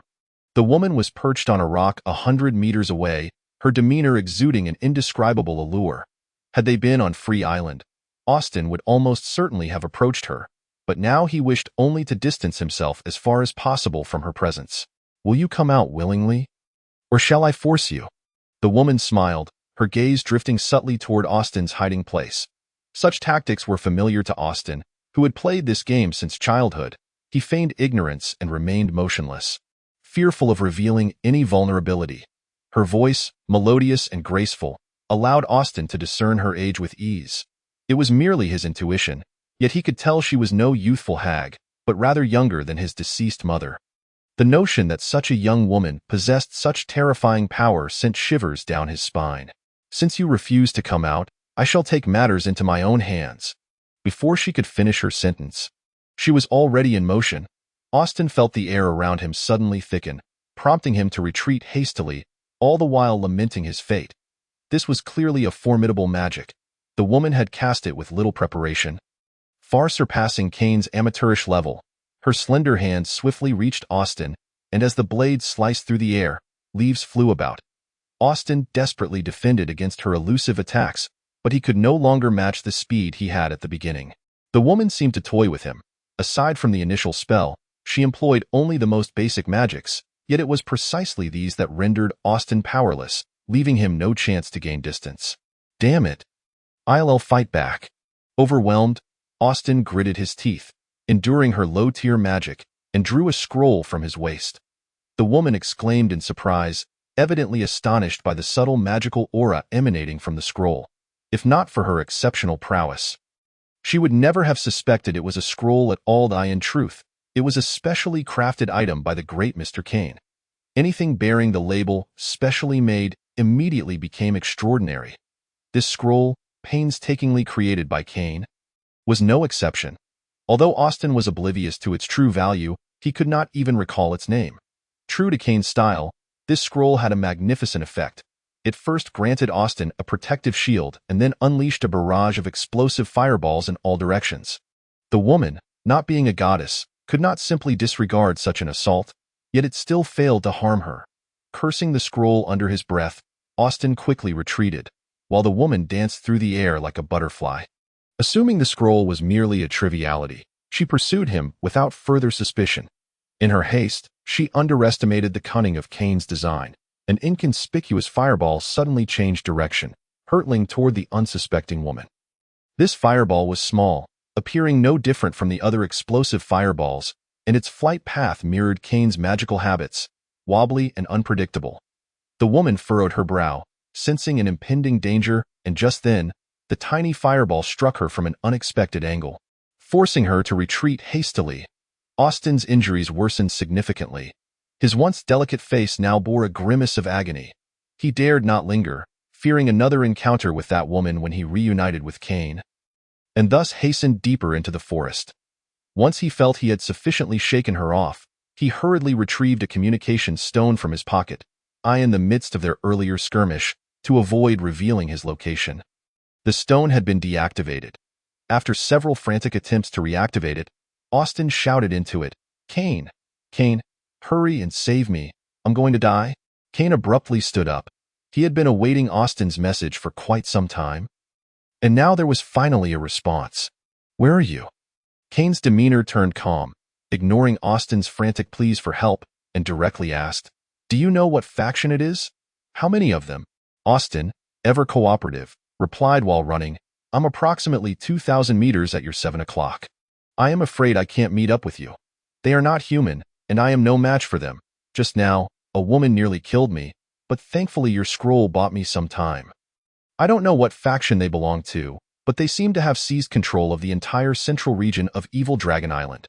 The dragon is trapped, and there are many hired adventurers on the island. They only follow the money. So be cautious. Find a place to hide." Kane commanded without hesitation, "Erase all traces of yourself, including blood, scent, and presence." "Understood." Just as Austin finished speaking, he suddenly gasped, "Oh no! What happened?" Kane asked urgently. Austin did not respond, and the communication stone crackled with static before he abruptly turned it off.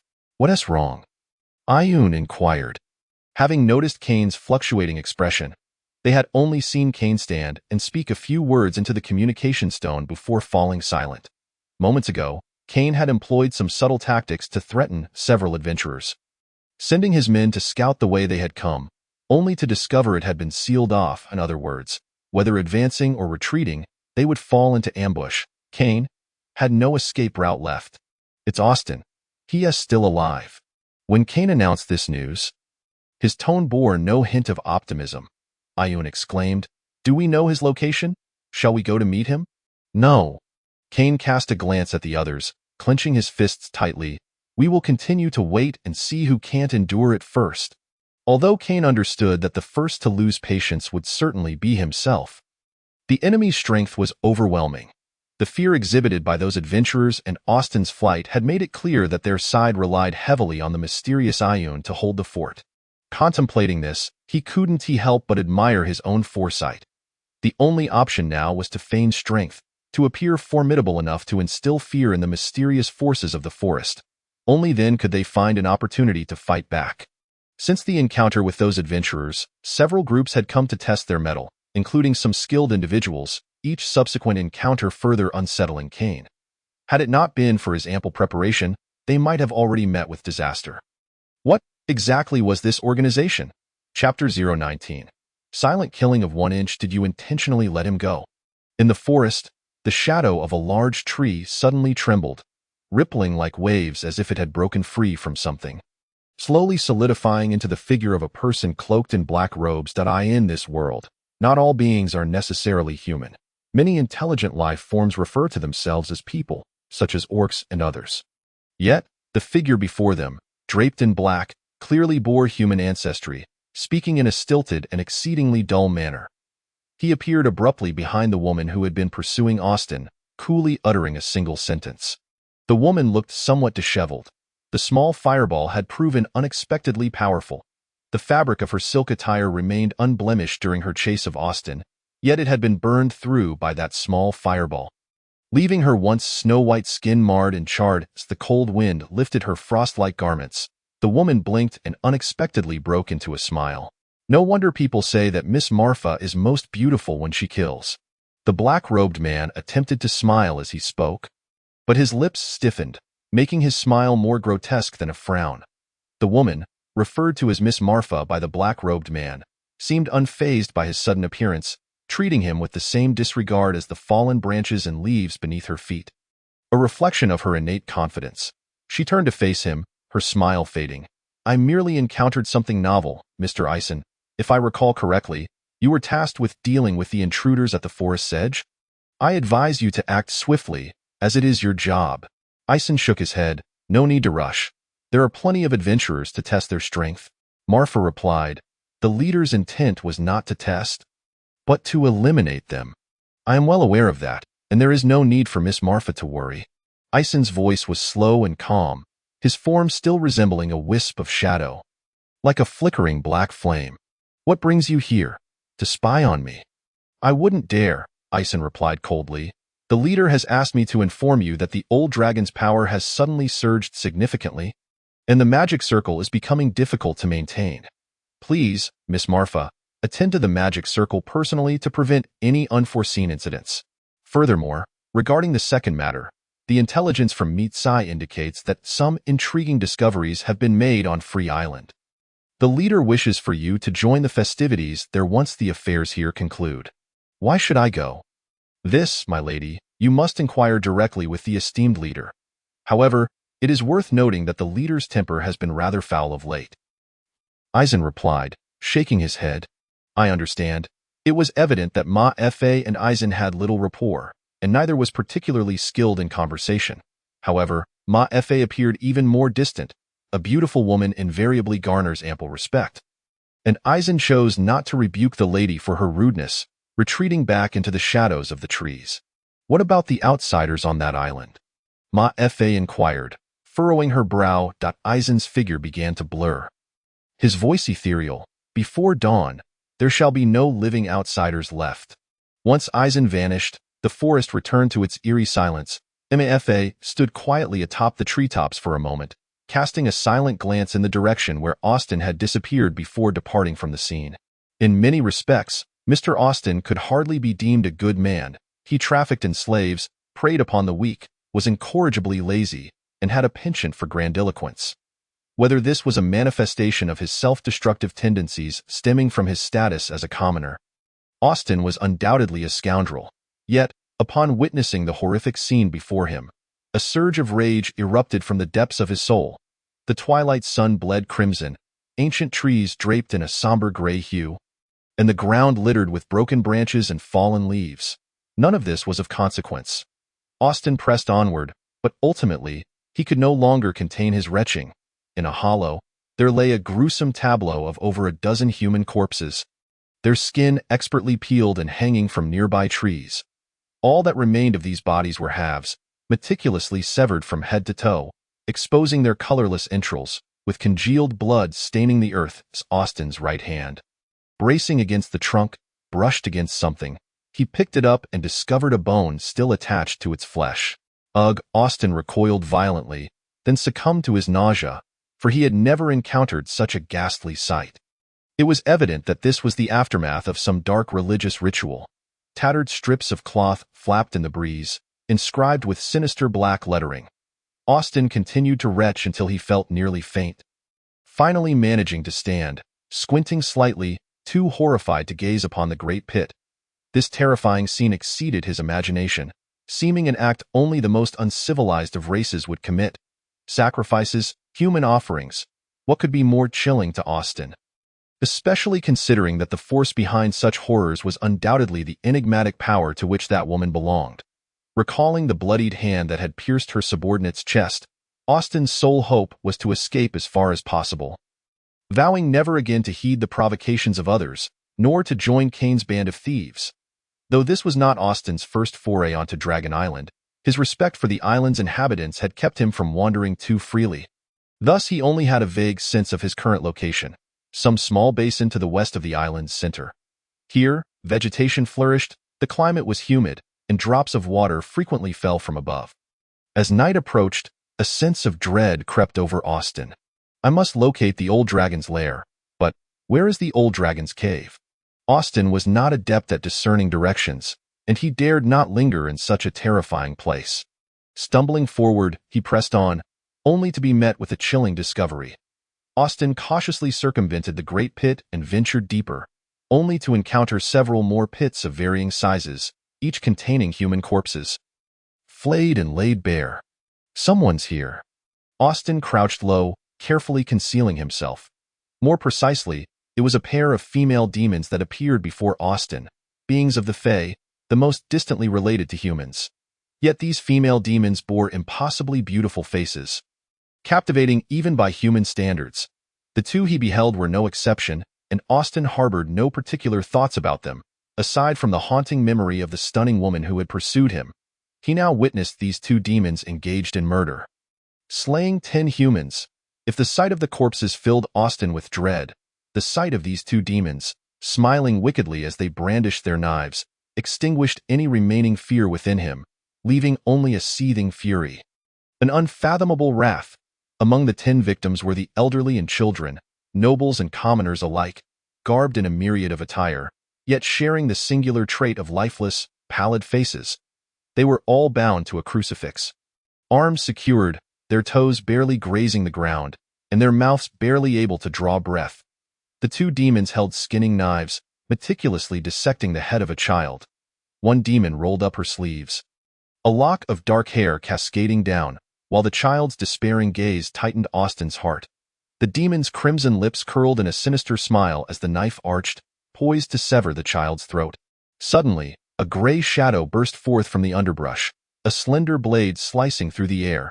Before the demon could react, her throat was severed, blood gushing forth to splatter the child's face. The child, spared from certain death, stared blankly at the gray figure that had appeared, as if finally snapping back to reality, licking the blood from the corner of his mouth, and then bursting into tears. Chapter 20. Kane's counterattack? I made a mistake. Kane suddenly voiced. What? Ayun, lost in thought, snapped back to attention. I made a mistake. Kane reiterated, then elaborated. I underestimated the mysterious force within the forest. This is the 16th group, yet they are all adventurers. This is a miss. The members of that organization have yet to appear. Which indicates something. I initially believed we could stall for a while. Perhaps annihilating a team from the mysterious organization would intimidate them, but it appears I was wrong. If the organization within the forest can eliminate those who try to contact Austin, how could they lack the strength to confront us? If I am not mistaken, they intend to deal with us tonight. Ayun was momentarily taken aback, embodying a typical lack of foresight. Then why don't we strike first? When facing an enemy whose strength surpasses our own, the best strategy is to do what the enemy does not want us to do, and to refrain from actions they wish us to take. Kane attempted to lighten the mood, forcing a smile that bore a hint of bitterness. His once noble attire was now tattered, half of his men lay dead, and they were in a state of utter disarray. Although Kane had come to Dragon Island with grand ambitions, circumstances had not unfolded as he hoped. Upon arrival, he had become separated from Austin, leaving him in a precarious position. Given the chance for a do-over, what should we do next? Kane's predicament was not visible to the others. He had deftly navigated through the recent probes by adventurers. Ayun had witnessed Kane manipulate those adventurers time and again, and thus had unwittingly grown accustomed to Kane's dominance. Kane donned a rare serious expression, stating, "We must wait for the opportune moment." What moment? The moment when the mysterious organization disperses the adventurers and acts personally. Kane asserted confidently, "And this will be our only chance." Lord Eisen. The figure cloaked in black appeared near several tents at the base of the central mountains of Dragon Island, where a crystal-clear stream flowed nearby. Several individuals, donning similar attire to the black-clad figure, stood with their heads bowed respectfully upon a large stone by the stream. The black-clad figure had removed his hood, revealing an unremarkable face, that of a middle-aged human, yet with eyes of a deep oceanic blue, as if reflecting the vastness of the sea. His nose was prominent, resembling the typical northern continental elven type. However, in truth, he possessed human blood, and that of a commoner at that in this vast expanse of Dragon Island. It was rare to encounter so many beings that were not of dragon lineage. Eisen's feet seemed to hover above the ground, as if he bore no weight. What news? Eisen inquired coolly. One subordinate replied, "We dispatched 16 groups of adventurers as per your orders, and we did not intervene. I asked for the outcome." "They are all dead," the same subordinate responded. Eisen fell silent for a moment, then suddenly laughed. "Indeed, this is rather intriguing. Proceed. Let those in ambush withdraw and launch a full assault." In the forest, the adventurers suddenly received the order to retreat. They had been anxious over the fate of their missing comrades, yet the allure of gold kept them from harboring thoughts of fleeing. Upon receiving the command to withdraw, they vanished without a trace. The message-carrying birds soared with remarkable speed, and, as Kane had anticipated, traps lay in wait for them in both their forward and backward paths. Had they chosen any direction to escape, they would have met certain doom. Upon receiving the order for a full assault, Eisen's subordinates converged upon Kane and his group. "Is this truly all the forces we have?" Eisen exclaimed in astonishment. He had already arrived at the outskirts of the Senmo forest, not far from Kane and the others, yet he could not help but be astonished at how Kane was able to eliminate so many adventurers with such a small group. "My lord, they have been completely surrounded. In any case, the whereabouts of the organization must never be revealed." Although Eisen somewhat admired the seemingly frail leader, he nonetheless commanded, "Eliminate them all. Spare only that young man." For reasons unknown, Eisen felt an unsettling sense of foreboding. The boy, clutching a handful of gold coins as he paced back and forth, posed an unprecedented threat to him. He scrutinized the opposing side once more, where the young leader was quietly conversing into a communication stone, while the others prepared their weapons, vigilantly watching the forest. Everything seemed rather ordinary. No, something was amiss. Eisen's gaze sharpened as he sensed a subtle difference. But just then, a figure in black robes surged forth from the forest. With a resounding bang, a massive fireball erupted in the clearing amidst the trees. a towering plume of smoke rapidly obscuring the sky above. Aisen had long sensed that something was off and retreated several hundred meters away. Aisen racked his memory, finally recalling what it was, the Dead Sea Scroll. The Dead Sea was not an actual sea but an inland lake situated in the heart of the continent. Named so because it harbored no living creatures. Decades ago, several adventurers discovered numerous scroll designs carved into rocks in a cave by the Dead Sea, which led to the creation of the Dead Sea Scrolls. After extensive research by numerous scholars, various usable Dead Sea Scrolls were gradually produced, and due to their formidable effects, they became exceedingly popular among various adventuring parties, though the principles behind them remained elusive. The power of the Dead Sea Scrolls was immense. Despite Aisen's formidable strength, he sustained injuries. While Aisen laid a trap for Kane, unbeknownst to him, Kane was simultaneously preparing a grand surprise for him. At that moment, Kane, along with Ayun and others, had already disguised themselves as adventurers, retreating into the forest, leaving only an illusion crafted by Kane behind. Night fell. The ancient trees loomed tall, with not even the faintest starlight able to penetrate the layers of leaves. The dim forest resembled a lurking beast, its gaping maw waiting for a living soul to wander in. The ground was carpeted with thick foliage, and within the soft earth lay countless ephemeral insects. Oblivious to life and death, fear and joy, the night was not solely silent. There were always restless creatures stirring, accompanied by the rustling sound of footsteps on the ground. Kane abruptly halted, gazing at the towering pillar of fire in the distance. Feeling the heat waves emanating from it, the power of the Dead Sea Scroll exceeded his expectations. He had not tested it prior. This was the most significant gift bestowed upon him by his mentor. Mr. Kane, when he had departed from the imperial capital, it was also the culmination of Kane's years of research, which Kane cherished dearly, often studying its intricacies.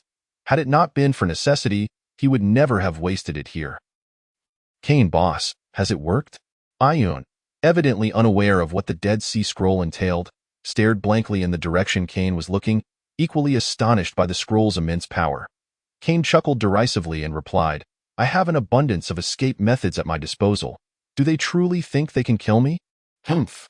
Disguising themselves as adventurers was indeed a laborious task. Although adventurers were not familiar with one another, they gathered for a common purpose. However, with dangers lurking on Dragon Island, skirmishes among adventurers were frequent. Thanks to Kane's cunning tactics and Ayun's brute force, they managed to navigate unimpeded, though it was merely a temporary solution. Next, Kane addressed the remaining members. They will undoubtedly deduce that we have infiltrated the adventurers and hidden ourselves in the forest. Searching for us will not require excessive effort. Our objective is to stir the waters of Dragon Island into chaos, diverting their attention from us. Are we going to kill people? Ayun asked excitedly. Kane gave him a sidelong glance and replied with a dry chuckle, not to kill, but to create a disturbance. The greater the chaos, the better. Of course, when necessary, some individuals must be sent back to the embrace of death. Chapter 021. The Secret Butterfly. Kane. Austin's communication stone suddenly responded, prompting Kane to inquire, what is your status? Can you meet up with me? Within the stone, Austin's voice sounded much steadier, suggesting he had found a temporary safe haven, yet his irritation was palpable, undiminished by his narrow escape. I'm alive and well. Not a hair out of place, but unfortunately, I fear it will be difficult for me to rendezvous with you. You're still alive. It seems you've managed to give them a bit of trouble. My dear Kane, I hope you haven't lost an arm or anything. Who else could bring you back to Friday Island? Haha, but the rest still you. Kane laughed. I wouldn't want Friday Island to lose a secretary. You'd better not die. My life is long-lasting, Austin replied. Where are you now? Kane pondered briefly before responding, that's a bit hard to say. We disguised ourselves as adventurers and entered the forest, and I don't know our exact location. I see. Austin sounded somewhat disappointed, then inquired about the recent explosion. Kane casually provided a couple of answers, and Austin grew impatient, saying, I'm currently in a cave and probably won't be able to contact you again until dawn. There's something I think you'll find very interesting. I've discovered who they are. Who are they? Austin continued, do you remember the commercial alliance I mentioned? In the Eastern Ocean, there are many island nations, and the Commercial Alliance is a group of merchants trading with the mainland, established on those islands.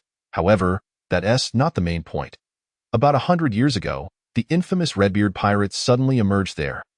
The Redbeard pirates are notoriously ruthless, so the merchants began to band together in search of an organization capable of protecting their property and goods. Coincidentally, a mysterious organization known as the Secret Butterfly appeared at that time. Just now, I saw the emblem of the Secret Butterfly. If you pay close attention, you would notice, but for heaven's sake, do not confront them directly. Why have I never heard of the Secret Butterfly organization? Kane furrowed his brow. Because you've been too busy amassing wealth? Austin answered with certainty after a brief silence. Upon disconnecting the communication stone, Kane blinked and turned to Richie. Richie, do you know about the Secret Butterfly? The Secret Butterfly? Richie exclaimed in shock, lifting his head. Well, now I know the answer. Kane shrugged and said, Tell me what you know. Richie also furrowed his brow, organizing his thoughts before answering. If the Secret Butterfly is on the island, it will probably be very difficult for us to return. Lord Kane, the Secret Butterfly is an organization primarily composed of assassins, rarely revealing themselves, and very few know of their existence.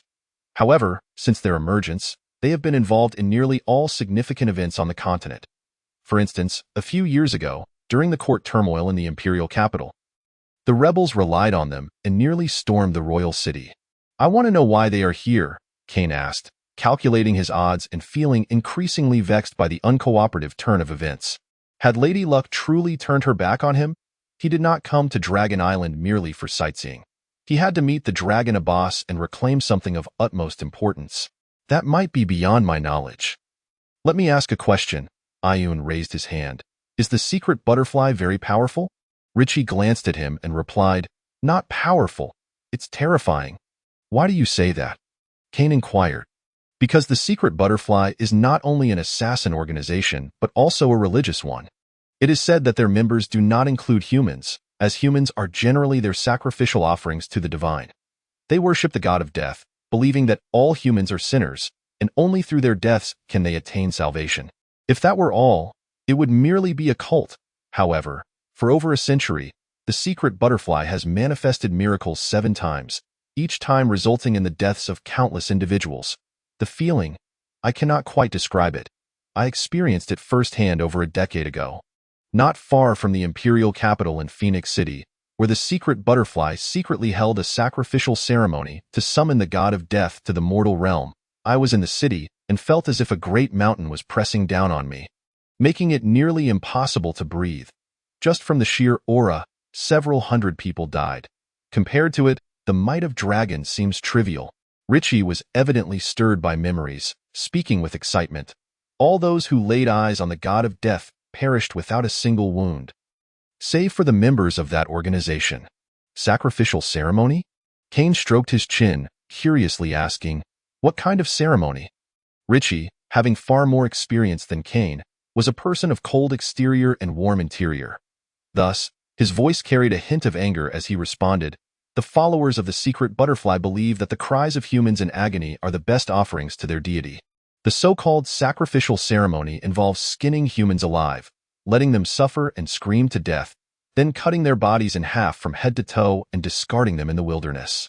How utterly cruel. Ayun clenched his fists. There are many such atrocities in this world. Soon enough, you will understand how noble I truly am. With a cold smile, Kane remarked, Compared to many lofty individuals, I can still be considered clean. Among those who wield great power, which one is not black to the bone? Lord Kane, since Mr. Austin mentioned that the people on Evil Dragon Island are the Maid, should we find a way to disseminate this information? Richie inquired. No need. Kane shook his head. This is my final trump card. It cannot be easily played. In the vast forest, ancient trees stood tall for hundreds of years, while at the heart of Evil Dragon Island, a sheer cliff rose majestically. A massive stone, covered in moss, lay beneath a tangle of weeds.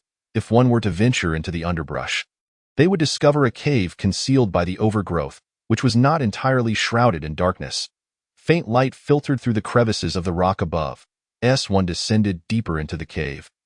The distant roar of an underground river could be heard, accompanied by countless small passages leading into the unknown. Continuing further, one would find themselves more than 10 meters underground, a place that should have been devoid of light. Yet, fortuitously, it was filled with luminous mineral deposits. The glow of a single luminescent stone was subtle, yet the accumulation of these stones illuminated the chamber as if it were dusk. This was the sanctuary that Austin had discovered. He was not alone. I don't care who you are or where you come from. You must heed my words, do you understand? Austin said, tending to his wounds while intimidating the young boy he had just rescued. Or rather, he had saved only this boy, as the others had perished before Austin intervened. The child, merely 13 or 14 years of age, bore a maturity that belied his youth. With a single rationale, he persuaded Austin not to abandon him but to bring him here. I know what they are after. Austin recalled the boy's words and smiled knowingly. Though he had caused much harm in recent years, he was not devoid of compassion. You don't want to know my name? The boy asked, pointing to himself. I have no desire to know, Austin replied, shaking his head. From now on, I shall call you Wild Child. Duh. Austin attempted to heat food using the scroll Kane had provided, which was his favorite, simple yet effective. Hey, what? Austin turned around. I was calling you.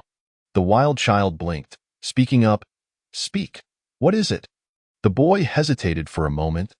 Then, summoning his courage, asked, Do you think we will die? Austin then remembered that this child had just witnessed such a horrific scene, and he could only imagine the fear stirring within him, even if he refused to show it. The Wild Child was evidently not a timid individual.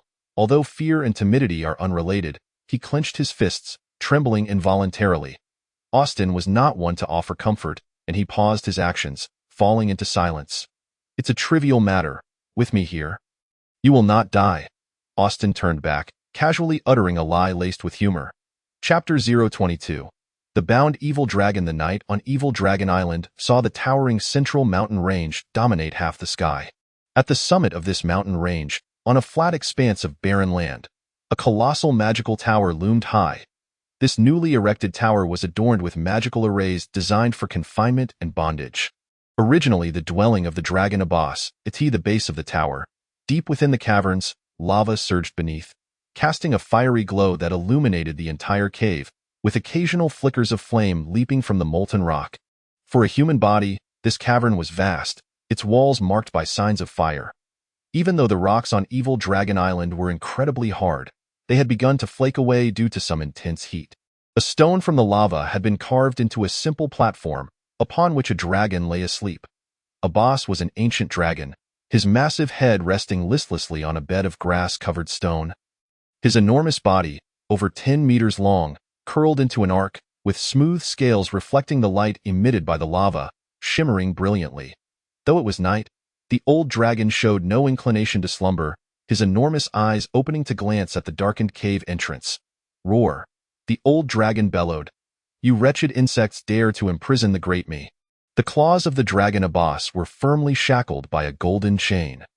And his voice was always accompanied by a tremendous roar. He tugged fiercely at the chains a few times, but evidently, this was not the first instance, and he quickly abandoned such futile efforts. The chains were so sturdy, forged from an unknown metal, that despite Abbas's exertions, they showed no signs of yielding or breaking. The lava below radiated an intense heat that would typically bring him comfort. Yet at this moment, Abbas found it unbearably stifling, making even the thought of passing time through sleep impossible. Great Mr. Abbas! A chilling voice echoed from the darkened cave entrance. If you could be a tad quieter, you might find it far more comfortable. You must realize that 2 of the 3 ancient great arrays have been applied to you, and you should feel honored if my memory serves me right. The legendary Absolute Confinement and Absolute Chains are the only magical arrays effective against gods. Mr. Abbas, do you not find the arrays somewhat misnamed? Or do you believe the gift I have presented is insufficiently generous? You, shameless insects! The dragon god shall curse you. A veil of gray-white descended upon the dragon's eyes, the effect of absolute confinement, rendering him unable to summon his magical powers. Ha ha!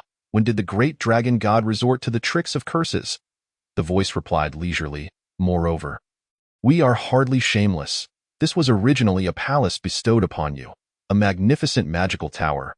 Who could have anticipated that ancient arrays would be inscribed upon it? Dare you mock me? Abbas roared angrily. Dare you mock a great dragon? Abandon your feudal pride? Mr. Abbas, the voice continued mercilessly, informing him of his predicament. This is an undeniable fact. You have become my captive, so please refrain from any actions that might embarrass us both. Damn it. Very well, night has fallen. Mr. Abbas, it is time for you to reveal your choice. Do you think I would forsake the glory of the dragon and submit to you? The dragon Abbas struggled with all his might, the chains rattling with a great clang. The dark cave fell silent for a long while, until Abbas could no longer contain his quietude, prompting the voice to resume, See, all efforts are futile. I harbor no enmity towards you. On the contrary, I hold the dragon clan in high esteem. Forcing Mr. Abbas is a last resort. As long as you can hand over that item, I will not only release you immediately but also express my apologies with sufficient gold coins. We have already spent ample time on this desolate island. A month may seem trivial, but I do not wish to wait another month. Compared to your lifespan, this time is but a fleeting moment. Yet for us, it stretches on interminably. Perhaps Mr. Abbas is unaware, but outsiders have already set foot on the island. I hope that after we deal with them, you will provide us with an answer. The massive cavern settled into tranquility, leaving only the sound of the surging lava. Suddenly, the dragon recalled something and smashed a stone, obstructing his belly with his claws, letting out a cold chuckle. The towering magical tower stood in the night like a slumbering beast. At its pinnacle, the cool breeze from the ocean swept through, offering a refreshing sensation, and the stars overhead felt no longer out of reach. Eisen ascended the tower step by step with utmost reverence, where a figure awaited him. You have arrived. The voice belonged to the one who had conversed with Abbas in the cave. Eisen bowed his head in greeting, saying, Leader. No success? The leader's tone bore no trace of reproach. Yet Eisen had already knelt on one knee, implying the answer was clear. The leader did not cloak himself in a dark robe like Eisen. He was dressed in an ordinary adventurer's garb, so unremarkable that he hardly resembled the leader of the Maid. With shoulder-length black hair, thick eyebrows, and a short beard, he appeared to be in his 40s or 50s. The leader was not human. The upper echelons of the Maid preferred to shapeshift into human forms purely for convenience and movement. Before dawn, I shall ensure their disappearance. I remember your words, Eisen. The leader smiled. It has been a month. A month is far too long for the Maid to linger in one place, and it raises my sense of danger. The leader spoke solemnly. I hope to depart from here soon. Abbas continues to delay. But we cannot afford to wait any longer. The strength of the dragon race is overwhelmingly powerful. We can only imprison that dragon but cannot slay him, for otherwise, the full wrath of the dragon clan would be enough to render us historical footnotes. Leader, what shall we do? The leader paused in contemplation before suddenly inquiring about an unrelated matter. Are you aware that the northern continent has banned the slave trade? I am aware. Eisen's response was remarkably concise. The force propelling history forward is so immense that I find myself utterly helpless. The leader's words left me uncertain whether they were a mere exclamation or held deeper implications. A cool breeze swept through, carrying a sigh that reached Eisen's ears. Tomorrow, I hope all comes to an end. After contemplating the leader's meaning for a moment, Eisen nodded gently. My lord, Eisen hesitated before speaking. Is there anything else? Eisen lowered his gaze once more and inquired, Will the leader still not meet Miss Maffa? The leader paused, quickly regaining composure, and shook his head. It is not that I refuse to see her, but rather that she is unwilling to meet me. But after all, she is your daughter, Eisen. The leader interrupted, his tone growing impatient. I understand your perspective. You possess human blood and comprehend many matters better than I. The Reaper's sacrifice is the essence of Mdai, the foundation of our might, and there is absolutely no room for compromise. Maffa is still young, and I do not wish for her to become tainted by too much bloodshed. However, as of today, Eisen continued, Miss Maffa has already pierced the chests of 63 individuals. You have not witnessed the look in her eyes when she kills, my lord. I sense the will of the Reaper within her. What are you implying? The leader's tone grew noticeably impatient. Eisen replied, The altar is prepared. When the Reaper descends, my lord, it would be best to keep the young lady far from there. Chapter 23. Deep Night. The night on Evil Dragon Island was exceptionally enchanting. with stars scattered across the sky like bioluminescent lights floating upon the sea. The dim world could only reveal its faint existence beneath the starlight, while vast carpets of fallen leaves blanketed the ground. Creatures of the night emerged from the crevices of the leaves, foraging for sustenance. A small red snake had just poked its head out from the roots when it was incinerated by a fireball that came hurtling through the air. A group of adventurers, dressed in rugged attire, brandished torches and cautiously formed a defensive formation as they swiftly advanced deeper into the forest. "Adventurer, state your name." A low voice suddenly resonated from within the woods. The group of adventurers halted instantly, and one stepped forward to declare, "We are the Wild Fox Adventurers. I am the leader, Rivi.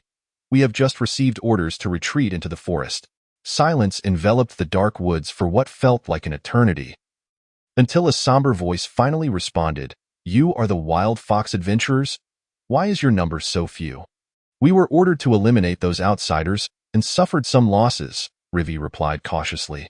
"What of your token?" "Here it is." Rivi, seemingly apprehensive of the voice in the woods, retrieved a badge from his chest but did not present it directly. Instead, he held it out briefly for display. The voice then inquired, "I have heard that the first wave of arriving adventurers has been entirely wiped out?" "Indeed. By the time we arrived, the battle had already concluded, and we were commanded to continue encircling them," Rivi responded. "Lord Eisen has ordered all adventurers to gather at Shichio. Have you not received the message?" "Our communication stone is broken," Rivi replied. "You are not permitted to enter here. You must travel 1,000 meters west before turning towards Shichio." A gentler voice spoke from the woods. Though the tone had softened considerably, Rivi understood that any hint of defiance from his side would only lead to immediate death. He attempted to glance back at someone in his party, but the faint magical fluctuations in the woods dissuaded him from such a notion. Rivi managed to force a smile and said, "Thank you. We shall take our leave now." The Wild Fox adventurers quickly turned westward, and the forest fell silent once more. Yet, after a brief moment, the somber voice echoed again. "Originally, I deemed the Wild Fox adventurers highly suspicious. Eliminating them would prevent any unforeseen complications. Since you are unwilling to proceed thus, so be it. However, Ale, this is my final year as your mentor. I hope you do not disappoint me." Ale was indeed the one with the gentler voice. "Wooden mentor, thank you for your guidance. But I hold steadfast beliefs. I cannot endorse many of your methods."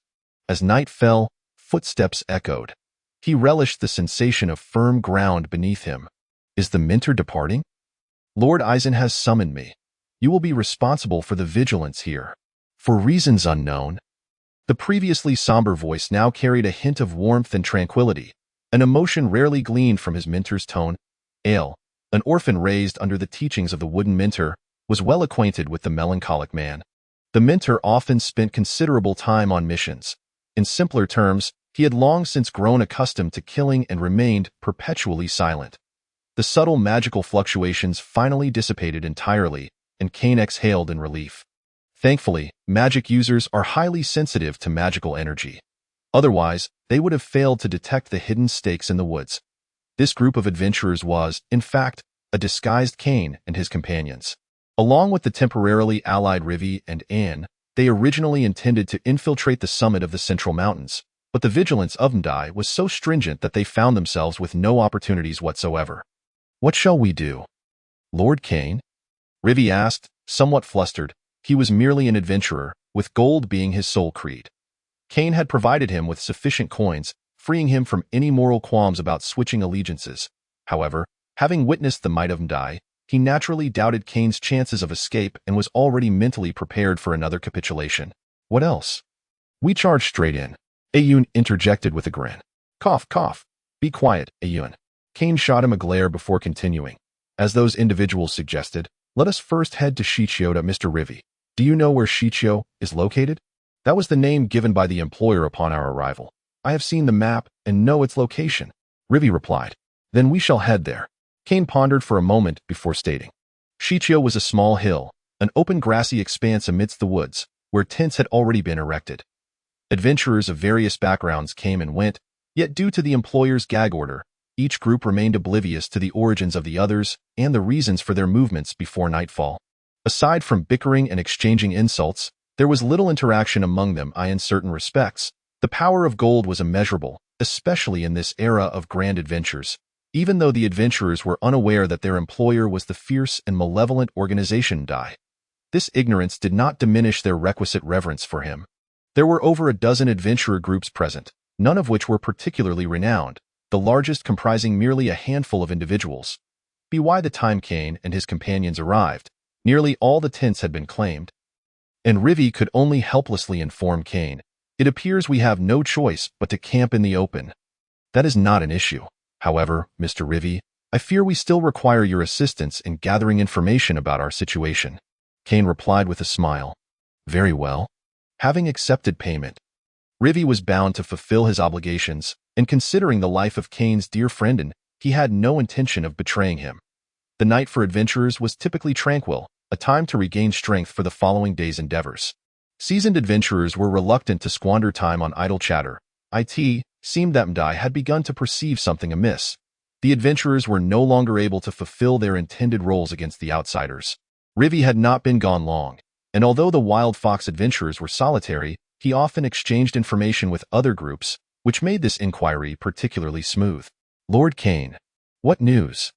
Kane was preoccupied with concocting potions to disguise their appearances, striving to ascertain the events transpiring on Evil Dragon Island, as they needed to remain hidden. Rivi reported, "Most adventurers are actually here for the substantial hiring fees and are unaware of the employer's secrets. Moreover, each group remains largely unfamiliar with the others. From what I know, the influx of adventurers began approximately 2 months ago, with several groups arriving intermittently, totaling over a dozen. The employer is exceedingly mysterious. Seldom meeting with us, communicating solely through one-way communication stones. Our task is to guard the forest perimeter. We are to either kill or capture those who intrude, since the employer arrived on the island. About a month has passed, and I have only gleaned some hints that they might be constructing something at the summit of the Central Mountains. However, I do not know the specifics. Regarding your situation, most of these adventurers are also unaware. Initially, they were instructed by the employer to encircle your location, but some issues arose, leading the employer to take matters into their own hands. Gathering all adventurers here to avert chaos, they have already begun to investigate. Should we?" Rivi spoke with clarity, completely shedding the initial panic, which was precisely why Kane wished to keep them around. Kane understood. If this man had any foundation, he would undoubtedly become a formidable figure. Unfortunately, fate seems to revel in manipulating the lives of common folk, and adventurers, to put it plainly, are merely those who gamble with their lives for wealth. Thus, Rivi remained merely the leader of a small adventurer group, cautious yet composed, able to set aside grievances over fallen comrades, a testament to his resilience. Kane comprehended Rivi's intent and, after a moment's reflection, declared, "I have prepared the disguise potions in accordance with the fallen members of the Wild Fox adventurers. For the time being, we shall assume the identity of the Wild Fox. What if we are discovered?" Rich remained skeptical of Levi and their remaining subordinates. Kane squinted, stating, "It's quite simple. Spread rumors, then kill to frame someone. Create chaos in the current situation and see how they can locate us." The allure of the night was lost on Kane, who was utterly fatigued and sought a place to lie down and rest. He caught a faint whiff of blood in the air. Ayun had mentioned it was the scent of humanity. And when he recalled the Mibi ritual, the reason behind it became all too apparent. This thought weighed heavily on his heart, for he had recklessly ventured to Evil Dragon Island, uncertain whether it was a wise decision or not. The bracelet on his arm continued to emit a gentle warmth. This exquisite trophy from the Queen's ship possessed the ability of divination. Upon discovering this marvel, he had dispatched a flying creature to inquire about divination studies from his learned mentor, the erudite Kane. Although the outcome remained uncertain, the magical fluctuations of the bracelet had repeatedly disrupted his meditations. Despite his limited knowledge on the subject, he could discern a simple hint. The answer to his predicament lay in a significant object located not too far across the sea. His sole query these days was the true purpose behind the arrival of the provincial governor's son, along with so many adventurers, to Free Island. Rumors had already begun to circulate that the legendary Elvish maze, said to be brimming with treasures, had been discovered on Free Island. "This is my best opportunity. If seized wisely," Kane clenched his fist, Having made his decision, he was willing to take this gamble. Gold could be wielded with power. Yet acquiring power invariably demanded risk and speculation. Chapter 024. When a group of cloaked figures arrived at Chichio without anyone noticing, one individual leading the way directly to the personnel responsible for documentation. Are all the adventurers present? All accounted for. The lead recorder was a male elf. Possessing an exceptionally handsome visage, tall and refined, he was a key figure in MIBI, specifically tasked with administrative duties. Brought in to assist the cloaked figures, he instructed the others to continue organizing the adventurers' information and entered a tent with the leading cloaked figure. After pouring 2 cups of tea, he sat down and remarked, "Mr. Wood, the leader has sent me to assist you. I presume you've encountered some trouble?" "Not exactly trouble," Wood replied, shaking his head. "The leader wishes for us to resolve matters here swiftly to avoid attracting the continent's attention." "Have those outsiders not been located yet?" the elf inquired. "Lord Ison suspects they have infiltrated the adventurers." The elf sipped his tea, retrieved a ledger from a box, and placed it in Wood's hands. "What is this?" The elf smiled casually, saying, "We overpromised gold to the adventurers and need to eliminate some individuals. This is the income and expenditure report for the first half of the year for MIBI. You are only responsible for spending the gold. So I assume you are unaware that, according to our original agreement, we will need to advance next year's budget in the second half. This is why I came personally. We cannot afford to eliminate all the adventurers here. But at the very least, we must reduce their numbers by half. Whether we can capture those outsiders is of little consequence. Once matters on Evil Dragon Island conclude, we must all change our identities and live under the sun. The plan is ongoing. This is the most critical step, and we cannot afford any mistakes." After a moment of silence, Wood spoke, "On Evil Dragon Island, apart from MIBI members, no one is to leave alive. This will become their graveyard." The elf was pleased with Wood's response and asked, "Another cup?" "I'm not thirsty," Wood replied awkwardly. As he did not appreciate the taste of tea, he set down the porcelain cup and continued, "Mr. Palin, you must be from the northern continent, correct?" "Indeed, it is a beautiful place." "Oh, you must have heard. Xianglan is renowned for its spices. That is my homeland. Or rather, the homeland of the elves." Palin, the elf's name, elegantly wiped his hands with a handkerchief and added, "It's a pity that since the war 1,000 years ago, it has become human territory. Many ancient elven civilizations have been destroyed, and countless treasures have become the capital for those nouveau riches to flaunt. Thus, I rarely return. I heard that the northern human world has enacted the Emancipation of Slaves Declaration, which is indeed good news, at least for now. I need not worry about those detestable slave-capturing squads. That's merely a deceitful ruse, just a change of name. I fear it makes little difference." Wood scoffed at the declaration, stating, "Humans are fond of such tricks that only change the surface." Speaking of the continent's situation, the Shueli Empire seems rather unstable. Palin was well aware of the issues plaguing the Shueli Empire and smiled calmly, saying, "That is the Empire's dilemma. Matters concerning the Crown Prince are always glamorous on the surface, but quite filthy beneath. After we conclude our affairs here." "Where will you go, Mr. Palin?" Wood inquired. "Perhaps to the imperial capital of the Shueli Empire for a bit of excitement. After all, I hold a certain status in the human world." Palin stood up. Pacing a few steps before continuing, "The leader has devised a new plan, though it is not yet fully designed. However, it should primarily focus on resolving our financial issues. After all, this continent is presently dominated by humans, and hiding in these wretched mountains is no longer a future to which MIBI can aspire." Just then, a male elf entered the tent, announcing, "Lord Palin, Lord Wood, the investigation is complete. There are no issues among the adventurers." Wood also stood, saying, "I will go take a look." The tranquil night began to stir with commotion, filled with loud shouts, curses, and the sounds of scuffles among onlookers. "Lord Kane, they are coming," a voice whispered in Kane's ear. Instantly rousing him from slumber, he shook his head, attempting to dispel fatigue. Torches flickered around them, casting dancing shadows. The speaker was Levi, ever vigilant, while the others were mostly awake. Ayun was carving wood with a small knife. And Rich wore a frown, lost in thought. A few cloaked figures emerged from that tent, one of whom exuded a familiar magical aura. Inside the tent, a feminine voice continuously greeted the cloaked figures, her eloquence rendering Kane momentarily speechless. Yet, the cloaked figures appeared oblivious, striding directly towards them. "Pardon the intrusion." Kane's heart raced, though his expression remained unchanged. It was the voice from the woods. Levi, the leader of the adventurers, approached with his characteristic caution and asked, "May I inquire what brings you here? Are you the Wild Fox adventurers?" "Yes. I heard you were missing a member." Kane perceived a hint of malice in the voice. In the cavern beneath the sheer cliff, two individuals, having finished their meal, stared blankly at each other. The wild child donned Austin's oversized cloak, giving him a somewhat cumbersome appearance. His spirits had lifted considerably. He asked Austin, "What are you doing?" "I am contemplating, planning our escape. I am considering whether or not to have a midnight snack." Austin rubbed his aching stomach and replied. The wild child yawned. "Can I sleep?" "No one is stopping you." "Then why do you keep staring at me?" "None of your business." Leaning against the stone wall, Austin felt the pain from his numerous wounds, making it far from simple to get a decent night's sleep.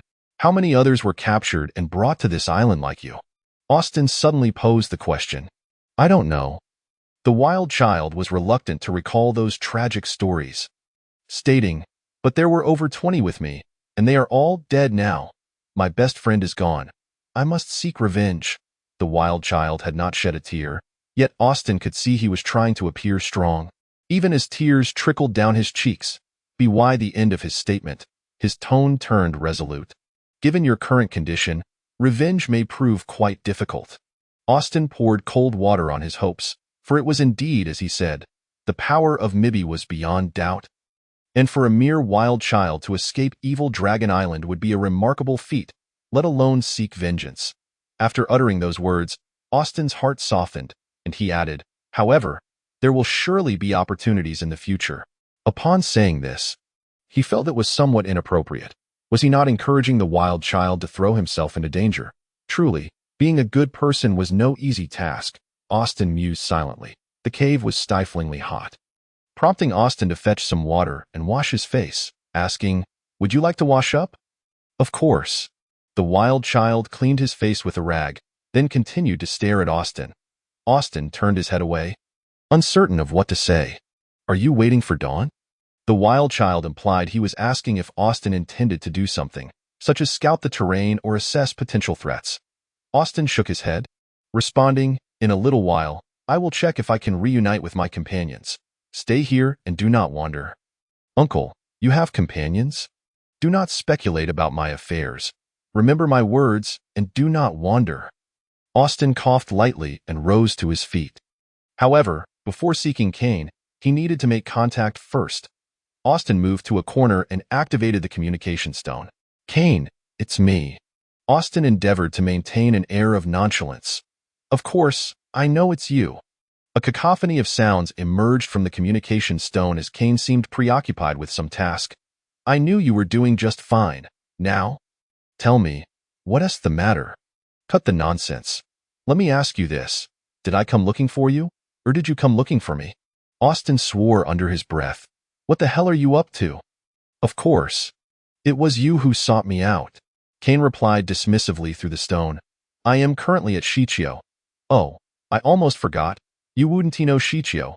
I'm about 6 or 7 kilometers northeast of the lair of the evil dragon. If you look around, you should find it. This is an adventurer's camp. Just head towards the light. However, you might not make it. Medea maintains a very tight security, so you'll need to think of another way." "I am aware of that," Austin responded. "The problem is, there's a woman who seems to have a keen interest in me, more precisely in my life. She has been relentlessly pursuing me. By the way, don't you fear being detected by your pursuer while using the communication stone? The magical fluctuations from the stone are indeed difficult to conceal." Austin replied helplessly, "To be honest, I suddenly realized something." "What is it?" Austin's face fell in frustration. "The person chasing me probably already knows I'm here. They're just toying with me." "Who is so formidable as to shake your confidence?" Kane exclaimed in surprise. "You haven't faced them directly? Have you?"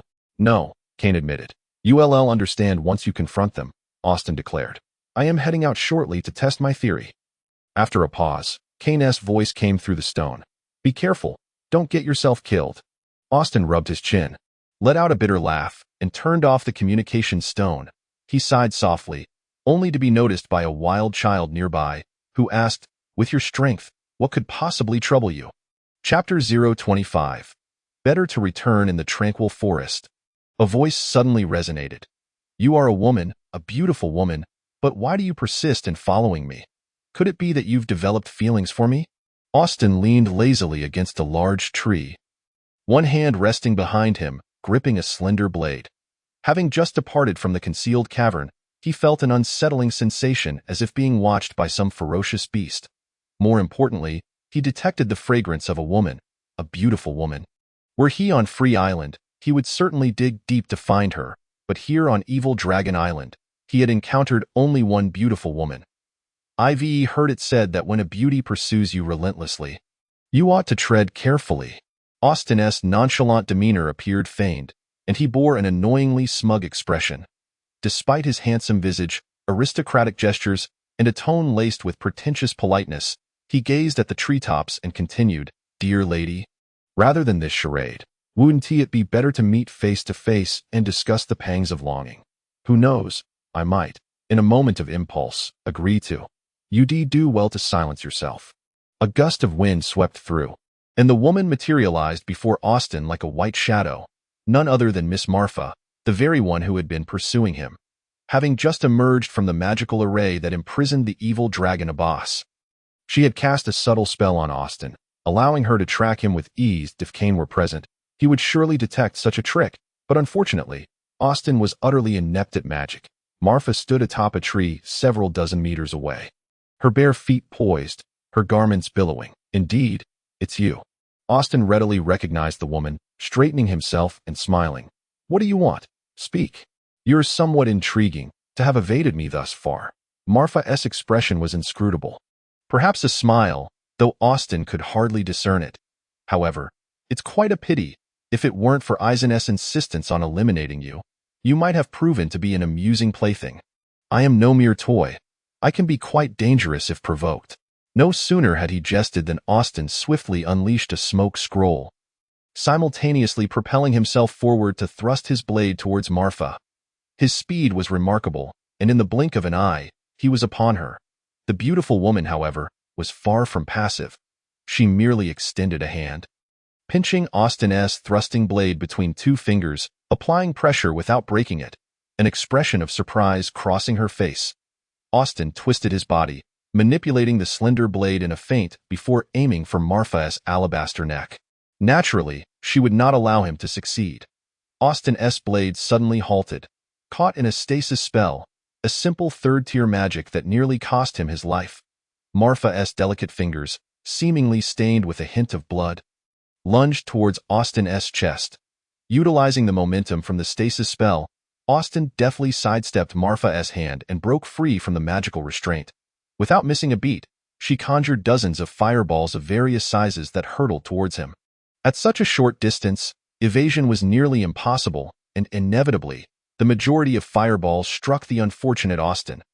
The display was dazzling, akin to a vivid replication of the scroll he had previously unleashed against Marfa. With a shout, Austin retreated rapidly, diving back into the smoke he had just released. The quality of this smoke scroll, crafted by Kane, was commendable, igniting quickly and providing prolonged efficacy, creating significant interference against detection magic. Alas, it seemed ineffective against Marfa. Miss Marfa's spellcasting speed was astonishing, and bolts of lightning mingled with fireballs accurately targeted Austin. He dodged in a frenzied manner, utterly incapable of counterattacking. I surrender. I surrender. Austin cried out as another fireball struck him. Most of his clothing now charred away. I yield, hero, spare my life.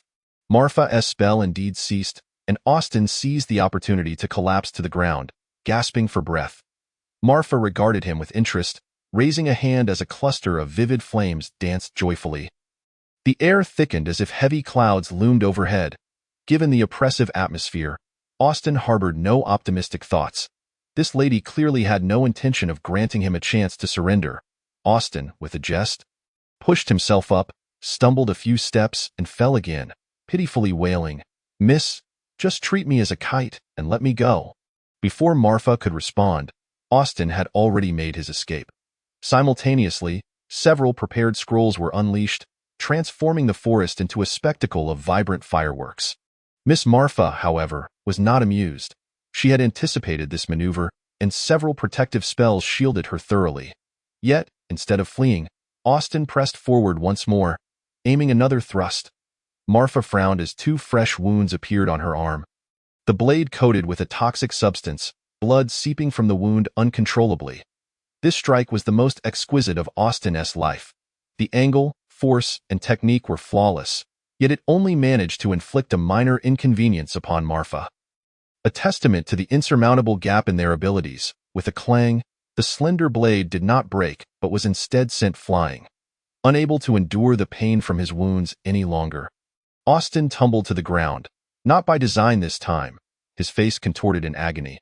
Marfa had cast a minor spell that heightened Austin's sensitivity to pain several-fold, rendering him completely incapable of mounting any offense. Austin was unable to rise. "What a shame. I thought you could endure longer," Marfa lamented, feeling the loss of a plaything, letting out a small sigh. "But how curious." Curious about what? Austin hoped she would continue her rambling, granting him more time to survive. "Curious why you haven't fled." Miss Marfa, now aware of Austin's inability to resist, finally dispelled her magic. Austin's face flushed slightly as he smirked and replied, "Why would I run?" Marfa regarded him thoughtfully before suddenly laughing. "Ah, I just remembered. Those succubi captured many humans for a sacrifice to the deity. I saw 2 succubi perish. You must have been the one to slay them, right? Did you save any humans?" "I didn't realize you were such a conscientious human." "I have always been quite conscientious," Austin insisted. Miss Marfa lifted her gaze, curiously asking, "The humans you saved, they are in that cave over there, aren't they?" Austin's expression shifted. This woman had indeed discovered his hiding place. What troubled him even more was that he could not fathom why he felt an inexplicable urge to protect the wild child he had just met in front of this venomous woman. "What cave?" Austin continued to feign ignorance. "You know which one." Miss Marfa sensed the young human becoming increasingly intriguing. She was aware of everything she wished to know. Was this what they called empathy, or perhaps some pure emotion? She found herself perplexed, saying, "Furthermore, I sense that deep within the cave, there should be a human child. Am I right?" Austin naturally understood that someone of such extraordinary prowess would not deceive themselves. Thus he relinquished his attempts at concealment, sighed deeply, and said, "Could you refrain from killing? That is but a child." "Indeed." "Merely a child?" Miss Marfa inquired. "And so what?" Austin raised his gaze earnestly, stating, "I am unaware of your beliefs or your moral compass, but I hold steadfast to the conviction that all sentient beings endowed with wisdom should possess this understanding, even amidst conflict. There ought to be generosity towards the lives of our adversaries, regardless of their age. Beautiful miss, I believe you are not devoid of such compassion." "Compassion? What is that?" It was evident that Miss Marfa was a woman who seldom interacted with others. In her eyes, Austin appeared more like a philosopher capable of dispelling her doubts. Austin continued, "Compassion is the heart's empathy." Upon uttering these words, Austin fell silent, for another figure emerged from the woods, a cloaked individual. "Eisen, what brings you here?" Miss Marfa's voice remained as frosty as ever. "To witness your act of murder." Eisen's response was succinct. Miss Marfa nodded and addressed Austin. "It seems your oration must be cut short. In return for your enlightening answers, I have resolved to grant you the most comfortable demise." Austin knew all too well that this was a foregone conclusion. He self-deprecatingly remarked, "Is there any escape for me?" "No pain. Is this what death entails?" "No, I am not yet dead." Austin remained conscious, his eyes wide open yet perceiving nothing, only feeling as if something was rapidly withdrawing from his body, his very life force. Indeed, as Miss Marfa had assured, there was no pain. Although wholly aware, the clarity was maddening. Austin attempted to part his lips, yet no meaningful syllables emerged. "Am I truly to perish?" Austin felt a sense of unwillingness, yet found himself powerless, distinctly aware that his soul was slowly and inexorably departing from his body. Was there a breeze? Austin had lost all sense, enveloped in an abyss of darkness, an eerie silence. Austin, Kane felt a tightening in his chest. A magical artifact he had concealed on Austin had severed its connection. This occurrence could only imply one of two possibilities. Either Austin was unconscious, or had succumbed to death. Having just seen off the midge for confirmation of the various adventurers, he had barely settled down when he heard through the communication stone that Austin was to meet with him. Kane's original plan had been for Austin to remain hidden until Kane could join him, but why had he not opposed Austin's departure from his concealed position? For a moment, Kane felt as though he had lost his wits. Retrieving the communication stone and repeatedly attempting to contact Austin. Why has there been no response? Respond quickly? Kane's hand trembled. Chapter 26. Intrigue. 1. There. An endless darkness. Then came the light. A faint glimmer appeared in Austin's mind. A flicker that melted the icy chill within his heart. Austin finally regained sensation. His body felt unbearably cold, as if his blood had congealed. Yet this glimmer was so heartwarming. Well then, is this the afterglow of paradise or the flames of hell? The fierce battle had cleared a swath of open ground within the woods, the earth bearing the scars of fire and frost. Austin lay upon the ground, his body almost charred to a crisp. Though these were not fatal injuries, Marfa had placed a curse upon him, steadily siphoning his life force. Unless unforeseen circumstances arose, soon Austin would return to the embrace of the god of the underworld. Suddenly, a head emerged from the nearby thicket, glancing around to confirm no one was present before it crawled forth. Had Austin opened his eyes, he would have recognized this as the wild child he had rescued. The wild child stumbled over to Austin, eyes brimming with fear. "Uncle, how are you?" Austin could not possibly respond. The wild child gritted their teeth and hoisted Austin onto their back. Fortunately, Austin was not overly heavy, and the wild child managed to carry him, albeit with difficulty. They still had a distance to traverse to reach the hidden cave, the wild child swaying precariously as they bore Austin back. What should I do? The wild child, flustered, recalled their rudimentary first aid knowledge, cleaning Austin's wounds and bandaging them. Aside from that, Austin bore no other injuries, merely remaining in a deep unconsciousness. If not for his ghastly pale complexion, one might assume he was merely asleep. Just as the wild child floundered in despair, Austin suddenly stirred. "You are awake." The wild child was about to rush over, but was halted by an unseen barrier. Austin's eyes transformed into an eerie crimson hue, and a strange smile crept across his lips as he murmured, "To my captors who bind the greatness of me, you shall pay the price." With that, he retrieved the communication stone, which had remained unbroken. And indeed, Kane was desperately attempting to establish contact. Activating the stone, Austin's voice emerged cold and devoid of warmth. "Mr. Kane, long time no see."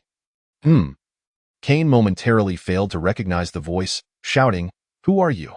How can you access Austin's communication stone?" The stone could only be opened by its owner. This fact was immutable. Upon uttering that question, Kane immediately regained his composure, returning to his tent to sit down and said, "I warn you, if Austin is in your possession, you would do well to refrain from any ill-fated actions. Or I swear by my ancestors, I shall dedicate my life to opposing you." "Ha! Why would I be unable to access this communication stone? Know that it is, in fact, my own." "You are—" Kane recognized the voice belonged to Austin. "Austin." "No, that is incorrect. You are not Austin. Who exactly are you? What do you intend?" "Very well. It appears we must establish at least a modicum of mutual trust." Austin's voice was slow yet powerful. "You inquire who I am.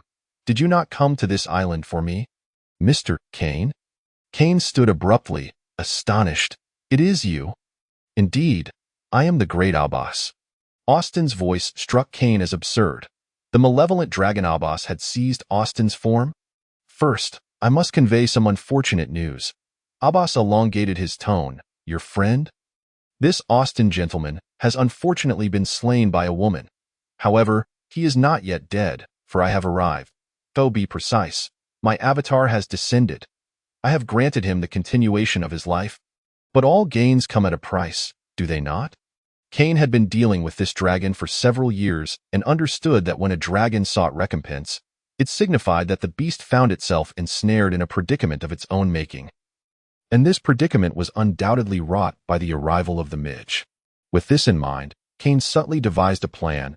Having already discerned the nature of his adversary, that he relaxed slightly, stating, "Of course, great Mr. Abbas, what price do you require of me?" Abbas replied, "It is quite simple. At the base of the central mountains lies the realm of fire. All you need to do is ignite this fire, releasing the magma from its rocky confines. Furthermore, the entrance lies where your friend is currently hidden. I believe you possess the capability." "I am confident in that. However what? However, it seems you are bound by an organization known as the Midge, are you not?" Kane forced himself to maintain his composure, continuing, "Otherwise, why would you resort to seeking assistance from a mere pawn like myself? You speak to me through Austin's body because the original is powerless, correct? What do you think?" Abbas did not express anger but merely scoffed. This further validated Kane's suspicions, prompting him to add, "Let us discuss matters of greater significance. Such as, the magical tower in the central mountains is truly magnificent. The ancient magical array must be extraordinarily potent, yes?" Kane's voice resonated like thunder. Abbas knew Kane had no chance of ever setting foot there. Yet how did Kane possess this knowledge? Abbas, perplexed, inquired, "What do you mean?" "You are exceedingly weak, dear Mr. Abbas." Kane attempted to seize the initiative, "So do not attempt to threaten me." Abbas fell silent for a moment, then stated, "I am not threatening you." "Then please enlighten this insignificant being. How did you locate my friend?" Abbas replied, "It matters not. The truth is simple. My spirit followed a cloaked figure who happened to seek the woman who killed your friend. The result is as you see it.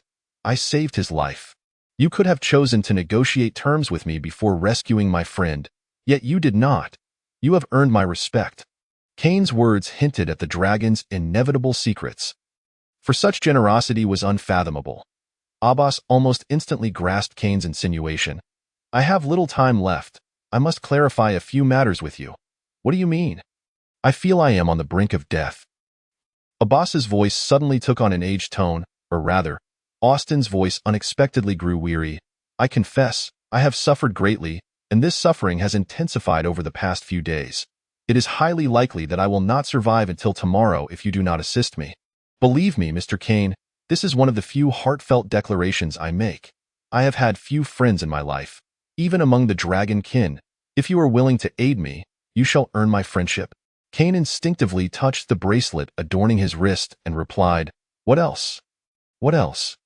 Abbas chuckled, though there was a hint of resignation in his laughter. "I know you did not come to Dragon Isle merely to visit me, did you?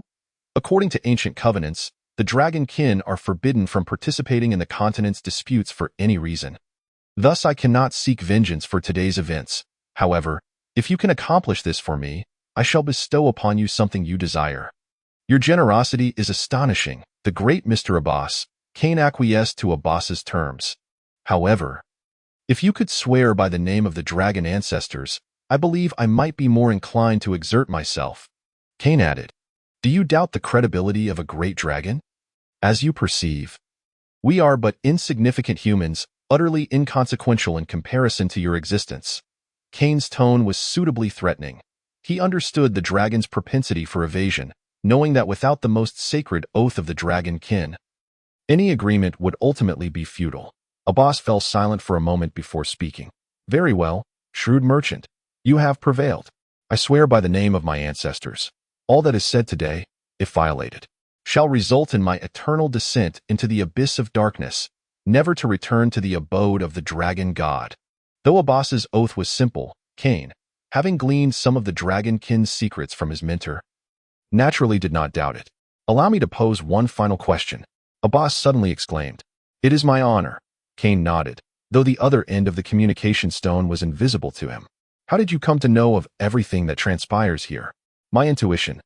"Do you believe it?" Kane replied with a smile. "Since you are unwilling to disclose, let it be." Abbas, of course, did not believe such nonsense. "Wait." Kane sensed Abbas's intent to depart and hurriedly called out, "What of Austin?" Abbas smiled and said, "He will not perish. Perhaps he may even gain some advantage." In the seemingly empty cave, the wild child picked up a stone and began striking the invisible barrier repeatedly. Of course, This feeble effort had no effect until he saw Austin suddenly produce a communication stone and begin to speak. What Austin uttered was inaudible to him. He merely gazed foolishly, utterly oblivious to the unfolding events, feeling an inexplicable strangeness in the scene before him, Austin's blood-red eyes instilling an overwhelming sense of pressure. Time passed slowly, and just as the wild child set down the stone, Austin too lowered the communication stone, and then his entire being emitted a faint glow before collapsing to the ground. The wild child rushed over. Austin remained unconscious, though his complexion was no longer as pale. The communication stone that had fallen from Austin continued to emit a connecting light, summoning his courage. He picked it up, hesitating when a voice called out from within, "Austin! Austin!" Chapter 027. Schemes 2. Kane's sense of urgency intensified. It was not solely on Dragon Isle, for Fury Isle was also shrouded in ominous clouds. Being caught in the maelstrom, Kane sought a means of escape. The arrival of those individuals from the Moth only heightened his sense of crisis, but fortunately, he had managed to blend in seamlessly. The formidable strength of the cloaked figure astonished him. In a direct confrontation, aside from Iyun, he doubted anyone, including himself, could stand a chance. After setting down the communication stone, Kane meticulously reviewed his plan, assuring himself that there were no errors, and then summoned his subordinates for a council. "Gentlemen, you are surely aware of our predicament, and some of you may wonder why we have come here." Kane surveyed the group before continuing. "I cannot divulge the reasons, but I ask that you trust me as you have in the past. Most of you have followed me for many years and should be familiar with my character. I have never hesitated to share the gold and glory you deserve. But remember, the only price you must pay is loyalty." Ritchie was privy to Kane's plan. He promptly stood up and said, "Rest assured, my lord." Kane exchanged a glance with him, and Ritchie immediately articulated the plan he had been informed of, that Iyun primarily focused on combat and was disinterested in the current discussion. Thus, aside from the adventurers Levi and Un, all present were Kane's trusted subordinates, naturally having no objections to the plan. Levi sensibly refrained from further comment, understanding that merely attending such a meeting was a considerable show of respect. Dragon Isle, Shichio, was a location designated by the Moth. Here, there were no ancient trees of a millennium, but rather low shrubs and various rapidly growing and decaying deciduous forests. The soil, enriched by the accumulation of trees over millennia, was exceedingly fertile, and the thickets harbored numerous venomous snakes and wild mice, their eyes ever watchful for prey. Unfortunately, every adventurer here was an experienced veteran, ultimately rendering them an extra meal in the nightlit adventurer camp. Sentinels were stationed on alert, yet they failed to notice a shadow slipping from the trees into a tent. The Woodminter was a senior figure within the Moth, officially serving as a trainer for new recruits. While the elf Palin, though not as seasoned, enjoyed the leader's trust. The two were conversing within the tent when a commotion outside prompted a voice to call out, "Who goes there?" "I am Sean, the vice captain of the Gale Adventurer Group, and I have matters to discuss with the esteemed employer." The Woodminter gestured to a nearby attendant, saying, "Let him in." This adventurer was cautious in his speech. Upon entering the tent, he stood still, his face slightly bowed, obscured in the shadows. "What can you tell us?" the Woodminter inquired. The adventurer addressed the matter directly. "You are verifying the number of adventurers because a team has perished in a battle with outsiders. Yet none of the adventurer groups have reported any absence during this verification. They merely utilized indistinguishable communication stones to announce the arrival of outsiders without identifying themselves, which is inherently suspicious. I have heard your organization is troubled by this matter, and thus I have come to offer assistance." "What assistance?" The Beast Adventurer Group once vanished for a time, and when they reappeared, 5 members were missing. Do you suspect them? This is merely a suggestion. "Sir, please trust our goodwill," the adventurer Sean stated. "You could find an excuse to invite their members for verification. Of course, please keep my arrival confidential." At this moment, Palin interjected, her voice soft yet chilling. "I have heard that your Gale Adventurer Group and the Beast Adventurer Group are archenemies." Sean paused, seemingly taken aback by the elf's knowledge, yet he did not deny it. "Indeed. In truth, hatred can often cloud one's judgment," Palin remarked with a gentle laugh. "Mr. Sean, our relationship with the Adventurer Group is merely one of employment, and we lack the authority to act in such a manner. However, Should we obtain concrete evidence proving the Beast Adventurer Group has betrayed the gold we paid, I believe your objectives may still be achieved. The adventurer Sean remained unmoved by Palin's words, stating, "What matters to me is whether my claims are validated. That should concern you, not me. Even if you do not believe, we stand to lose nothing." Having said this, the adventurer performed a customary gesture of respect before turning to leave the tent. Palin exchanged a glance with the Wood Minter, seeking guidance on how to proceed. The Wood Minter remained still, watching Sean depart, and only after he exited the tent did he say, "Send someone to follow him." Adventurer Sean seemed to sense he was being followed, yet he made no effort to conceal himself and boldly entered the Gale Adventurer Group's camp. Unlike other adventurer groups, the Gale Adventurer Group and the Beast Adventurer Group were long-standing rivals from the same county, embroiled in conflict since their formation due to the enmity between their two leaders, a situation that persisted to this day. Both adventurer groups were stationed on the outskirts of the camp. With vigilant sentinels on watch, the Moth member who had followed did not continue once assured of safety. "Sean, where have you been?" inquired the group leader. "Just a bit foggy in the head. I stepped out for some fresh air." Sean habitually rubbed his fingers together, though his movements were somewhat awkward, and the leader did not notice. "Get some rest early," the leader advised without reproach. "Adventurers must always remain vigilant, Sean. I hope such incidents do not occur again. I will be on night watch tonight." Sean nodded wearily and returned to his tent. As the Wooden Minter casually summoned a few adventurers, they set off towards the Beast Adventurers Guild. Along the way, they encountered a secluded grove. Not long after the members of MD entered the grove, they vanished from sight. A quarter of an hour later, those individuals re-emerged, making their way to the Beast Adventurers camp. They conveyed that their employer wished to engage in further negotiations regarding the remuneration for hiring adventurers. Having previously encountered these members of MD, the Beast Adventurers Guild harbored no suspicions. The vice captain, accompanied by a few others, followed them towards the tent where the Wooden Minter and Palin were located. However, as they passed by the grove, the MD members suddenly turned hostile and attacked the Beast Adventurers Guild. The skirmish concluded swiftly, with the victors displaying no intent to cleanse the battlefield. Instead, they meticulously added distinctive markings associated with MD around the corpses before disappearing into the woods. Only after confirming that they had all left did a man, feigning death, shakily rise to his feet. He was none other than the vice captain of the Beast Adventurers Guild, who had narrowly escaped a fatal blow thanks to his subordinates. He cast a venomous glance in the direction of the departing MD members before turning back towards the guild's encampment to eye in the Gale Adventurers Guild. Sean occupied a solitary tent. Upon entering, he did not seek rest but instead began crafting an explosive device. While its power may have been modest, it possessed a formidable auditory and visual effect. He fashioned a long fuse that, once ignited, would unleash a tremendous explosion. After completing his work, he waited for a while. And indeed, a shadow slipped into the tent. It was none other than Kane's most adept subordinate in the art of stealth. "Lord Kane, the situation over there has concluded," Rich reported. Adventurer Sean nodded and inquired, "Did you bring the items?" Rich replied, "I did." He then produced a badge, the very emblem worn by the envoy sent by the Wooden Minter and Palin, whose fate was now all too evident. He concealed the badge in a discreet corner of the tent before adding, "Lord Kane, we can depart now. Let us go." The two exited the tent. Shortly thereafter, a resounding explosion rocked the campsite as Sean's tent erupted in flames, illuminating the sky with a brilliant glow.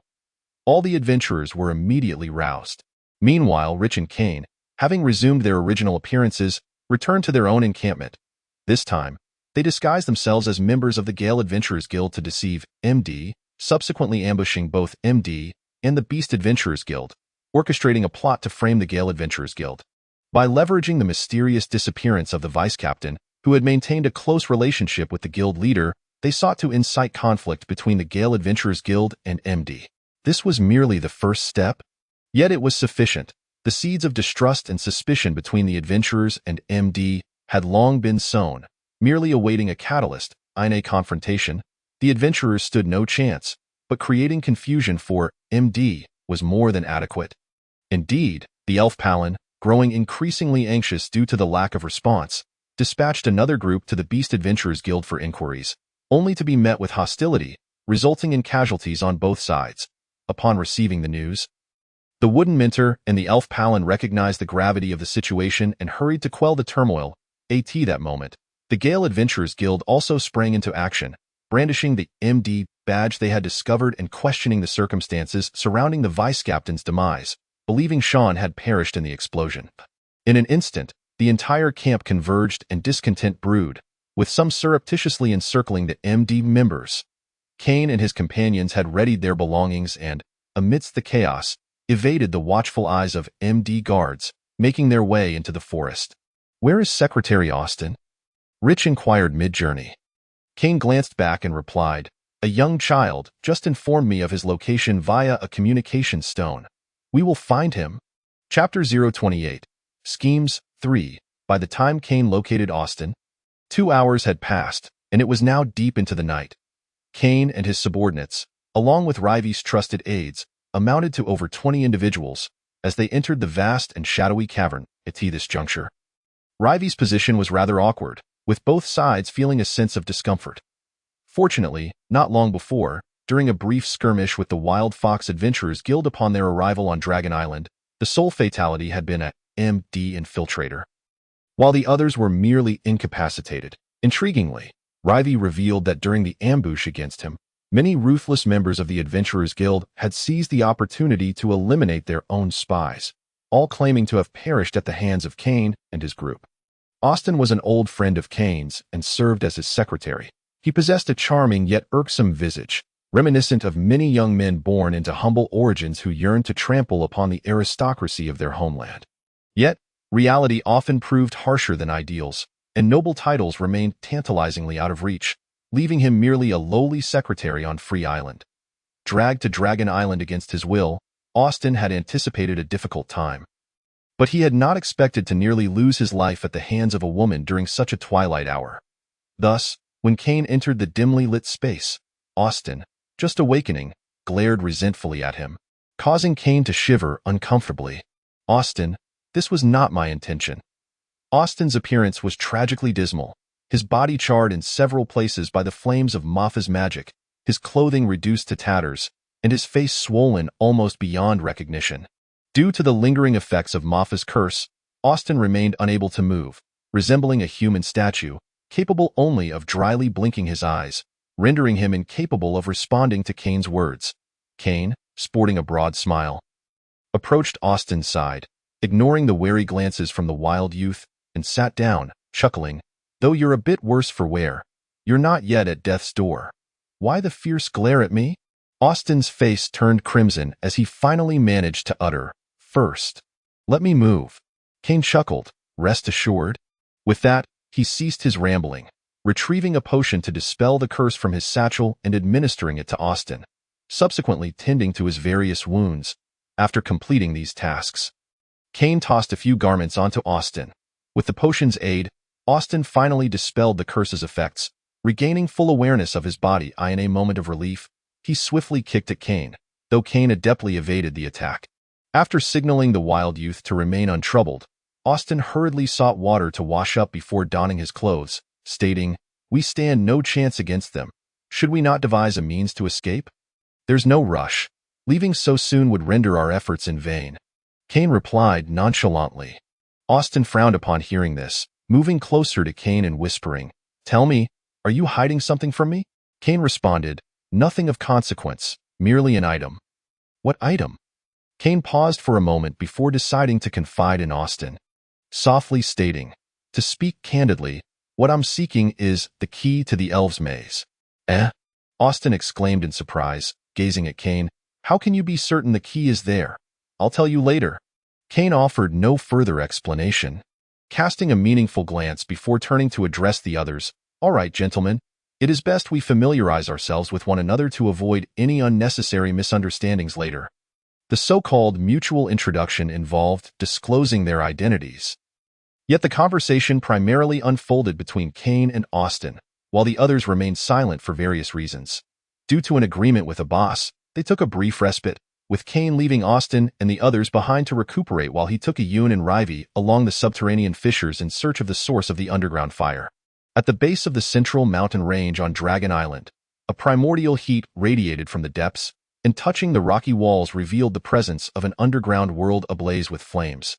A domain alien to all living beings, the area was riddled with fissures and caverns of varying sizes, the deep red mineral deposits visible everywhere, the only life form being a black plant clinging to the rocks.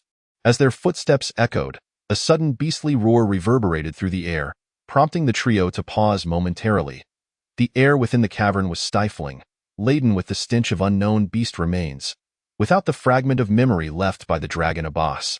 Kane would have found it nearly impossible to navigate the convoluted underground labyrinth. This ancient subterranean realm teemed with an array of powerful and peculiar monsters, compelling Kane and his companions to proceed cautiously along the path indicated by the dragon. After an hour and a half of progress, the temperature in the air continued to rise, and the three remained silent. Ayun, lacking sensitivity, and Rivi, weighed down by concerns, a luminous orb floated before Kane, illuminating the path for the trio. Soon, they turned a corner, and the ground abruptly split open, revealing a chasm through which blood-red magma flowed. How do we cross? Rivi, still seeking trust, recognized his precarious position as a de facto hostage, though it remained unspoken. Of course, we jump across. Ayun, filled with curiosity, approached the edge of the chasm and peered down into its depths. In a sudden burst of energy, he leaped effortlessly across a distance of 10 meters. Kane, having anticipated such a scenario, chuckled as he turned to Rivi and remarked, "Our esteemed Mr. Ayun is indeed remarkable. I could never manage such a feat." With that, Kane retrieved a length of rope from the box he carried and slung it over his shoulder. His box seemed to possess an infinite capacity. At any moment, Kane could extract precisely what he desired from within. Shouting, "Ayun, catch!" He tossed one end of the rope towards Ayun, then secured both ends to a nearby anchor before using the rope to propel himself across. With Rivi following suit, below them, rivers of molten lava flowed ominously, the heat palpable and intense. Kane had already cast the water's guardian spell on himself and his companions to protect them from the searing temperatures.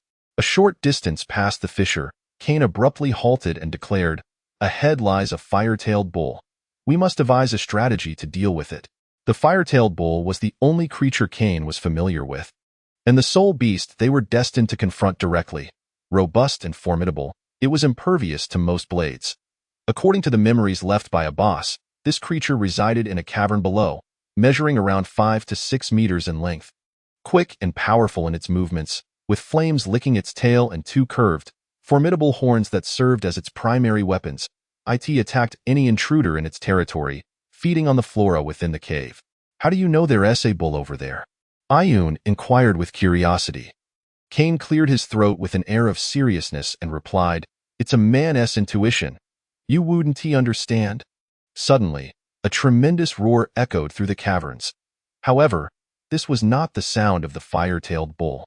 Kane, unwilling to be outdone by the beast, ensnared it with various first- and second-tier water spells while emitting a cacophony of bizarre sounds, simultaneously urging Ayun, who had taken on the role of an auxiliary fighter, to attack the creature. "All right, lure that monster over here," Kane shouted as he stepped back. Ayun kicked the fire-tailed bull in the rear, launching a water orb that Kane had previously prepared onto its head. With a sharp pop, the orb burst, showering the bull's face with water, inciting its already limited intellect to a frenzy. Snorting angrily, it pawed the ground with its hooves before charging at Ayun with bloodshot eyes. Naturally, Ayun was not going to be trampled by this rough-skinned brute. As he sprinted back toward Kane, he couldn't resist flashing a victory sign. The fire-tailed bull charged recklessly, unwittingly stepping directly into a series of traps laid by Kane. First, a row of spikes surged toward the bull's soft underbelly and other vital areas. Clumsily, it leaped to evade the cruel spikes, only to find its hardened horns impaled in retaliation, unfortunately for the beast. Another trap awaited it mid-leap. A massive water orb appeared, drenching the bull, which had rarely encountered water, extinguishing the flames on its tail with a sizzling sound. The creature let out a pained howl as it fell to the ground. The once solid ground transformed into a quagmire, ensnaring the bull before it could react, its brute strength rendered useless. Kane chuckled triumphantly. "You see, what good is thick skin and great strength?" Rivi, who had been poised to intervene, finally relaxed, relieved that such a formidable creature posed no threat to him. Ayun shrugged dismissively, stating, "I could take it down by myself." "Enough with the bravado.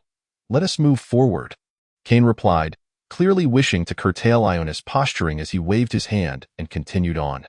Following this brief interlude, the path ahead became decidedly less thrilling, devoid of powerful monsters or insurmountable obstacles, allowing them to reach their intended destination with ease. They arrived at a spacious stone chamber, bearing signs of craftsmanship, indicating that Kane was not the first visitor. The floor was remarkably smooth, engraved with an array of intricate magical symbols, and visible magical elements shimmered in a spectrum of colors. Kane closed his eyes, acutely aware of the immense power emanating from the magical array before him. What kind of magical array is this?" Rivi stammered, equally astonished by the grandeur of the array. It was well known that magical arrays were intricate constructs. The larger the array, the more complex its lines and symbols. Even Rivi could discern that this array was both elegantly simple and orderly. Clearly not a commonplace masterpiece. Kane sighed. This magical array appears to be designed to suppress the magma beneath in the human realm. Achieving a similar effect would require an array at least 10 times larger. And it might not be as efficient. Could this have been inscribed by that wicked dragon? Who knows? Ayun muttered, distracted as he surveyed the surroundings. "Mr. Kane, what exactly are you planning to do?" Rivi, still unaware of Kane's intentions, could not help but inquire. Kane produced a memory crystal, beginning to document the magical array. Hearing Rivi's question, he turned with a smile and replied, "Nothing much, just looking for a way to destroy this place." Rivi's jaw dropped in disbelief. "Are you insane? The Earth's fire will erupt, and no one will escape. I know of a tunnel that leads directly to the open sea," Kane responded, referencing a condition he had proposed to a boss, intending to explore and validate it once they prepared for the task at hand. On the Dragon Island, atop the towering magical spire of the central mountain range, the leader had stood for an indeterminate time, eyeing the vast, empty expanse surrounding him. Trees, gales, and stones seemed to coalesce into a magnificent entity, an entity devoid of past, future, or present. He did not gaze down upon the multitudes, but existed in silent contemplation. In the distance, it resembled the vastness of starry seas. In close proximity, it resonated like a mother's gentle whisper. This was why the mightiest among them held such reverence for the cosmos. The leader epitomized this essence, standing silently, hands clasped behind his back. Another set of footsteps approached from behind, revealing Aizen. "Is there trouble?" the leader inquired with a calm demeanor. Aizen, not daring to conceal anything, recounted the events that transpired at the Joy Hill Adventurer Camp. "Wood, your old acquaintance, is it not?" the leader mused after a moment of thought. "Indeed. How shall he be punished?" "You may decide," the leader continued. "But are they not merely adventurers? If they perish, they perish. The matters here take precedence. Do not become overly distracted. Furthermore, Miss Maffa has gone to eliminate an outsider." Aizen understood what the leader was about to ask and continued. "She has already returned. Would you like to see her? Just ensure she keeps watch over the magical array." The leader's tone was remarkably gentle, entirely contrary to the fearsome reputation he held. Across the continent, the rumors painted the leader of Midi-Dai as a terrifying figure. With a green face and sharp teeth, known to slaughter his subordinates for food, quick to anger, and treacherous. Such tales were, of course, unfounded. The leader standing before Aizen resembled a middle-aged scholar, seemingly devoid of any reason to be enraged. Then, before dawn, the leader turned away, gazing into the distant forest. "I must confront that old dragon. No matter the cost, even if it means offending the dragon kin, I will obtain that item. Aizen, prepare the ship for departure." Chapter 029. Peril changes and twists in events often transpire unexpectedly. The secrets of Dragon Island were inherently shrouded in darkness, and those adventurers lured by the promise of great rewards could never fathom they would become sacrificial offerings, akin to livestock awaiting the slaughter. The allure of gold proved irresistible to those yearning for it, often serving as a catalyst for madness. On this night, the winds howled across Dragon Island, as chaos erupted in the adventurer camp. And the increasingly tumultuous situation prompted the Midi-Dai organization to refrain from expending further effort or time on the matter. At this critical juncture, a command from the magical spire in the central mountain range simplified everything. The leader's order was to eliminate all rebellious adventurers. The adventurers remained blissfully unaware that their employer belonged to such a terrifying organization. It was only after several small adventuring parties were obliterated that they recalled the horrific sights witnessed upon their arrival on the island. Not long ago, 3 grand sailing vessels had anchored in the bay, surrounded by dozens of cloaked figures who had set upon a sea beast measuring several dozen meters in length. The blood of the beast stained the waters. Exuding an overwhelmingly foul stench. One adventurer recognized the creature but had no time to scream before the blood attracted an even larger predator. The true target of the cloaked figures was the red sea serpent, a carnivorous marine beast known for its ferocity and immense strength, a nightmare for fishermen. Yet, under the control of the cloaked figures, it stood no chance, swiftly reduced to chunks of flesh floating in the ocean. The fate of the adventurers need not be elaborated upon. Kane had not contemplated how to conclude this chaos before instigating it. At this moment, our infantry captain, Mr. Kane, the local tyrant of Freeland, lay sprawled upon a heated, protruding rock, staring blankly at the underground stone forest. This is a shallow green stone forest, where the towering stone pillars bear unmistakable marks of scorching. Here, ancient dragon scripts are inscribed, and Kane happens to recognize these symbols. The day of farewell has arrived. I shall walk towards death, while you continue to live. As for the superiority of life and death, only the divine knows. These words carry a history of at least 10,000 years, and Kane deciphers them one by one, expending little effort. What he can ascertain is that these are not the remnants left by the current inhabitants of the island of the evil dragon, but perhaps by its ancestors or the philosophers of ancient times. The writing seems to possess a magical power, easily drawing one into the memories of the past. Kane feels a sense of melancholy and does not dare to approach too closely, not out of respect, but simply because a fearsome beast resides there, one that even a boss fears. We should take our leave, Kane declared as he rose. The return journey, being essentially retracing their steps, was significantly shorter. However, midway through, Kane's communication stone suddenly rang, signaling that someone wished to contact him, bearing unfortunate news. Mr. Austin has collapsed again. Upon hearing this, Kane could not afford to delay, immediately quickening his pace. Upon returning to the stone chamber, he discovered that Austin had not only fainted but was also profusely bleeding from every part of his body. Austin's crimson skin resembled a sieve, unable to contain the outpouring of blood. The garments he had just changed into were already stained. Those around him dared not make any sudden movements, fearful that a mere touch would cause Austin to burst like a balloon. Kane's face turned ashen. Austin was poisoned. The curse had been lifted, and no one could conceal from the evil dragon's divine consciousness the seed of a subsequent outbreak, leaving only one possibility. Someone had poisoned him. Kane's gaze swept over the varied expressions of the crowd, and he coldly inquired, "Who can tell me what transpired just now?"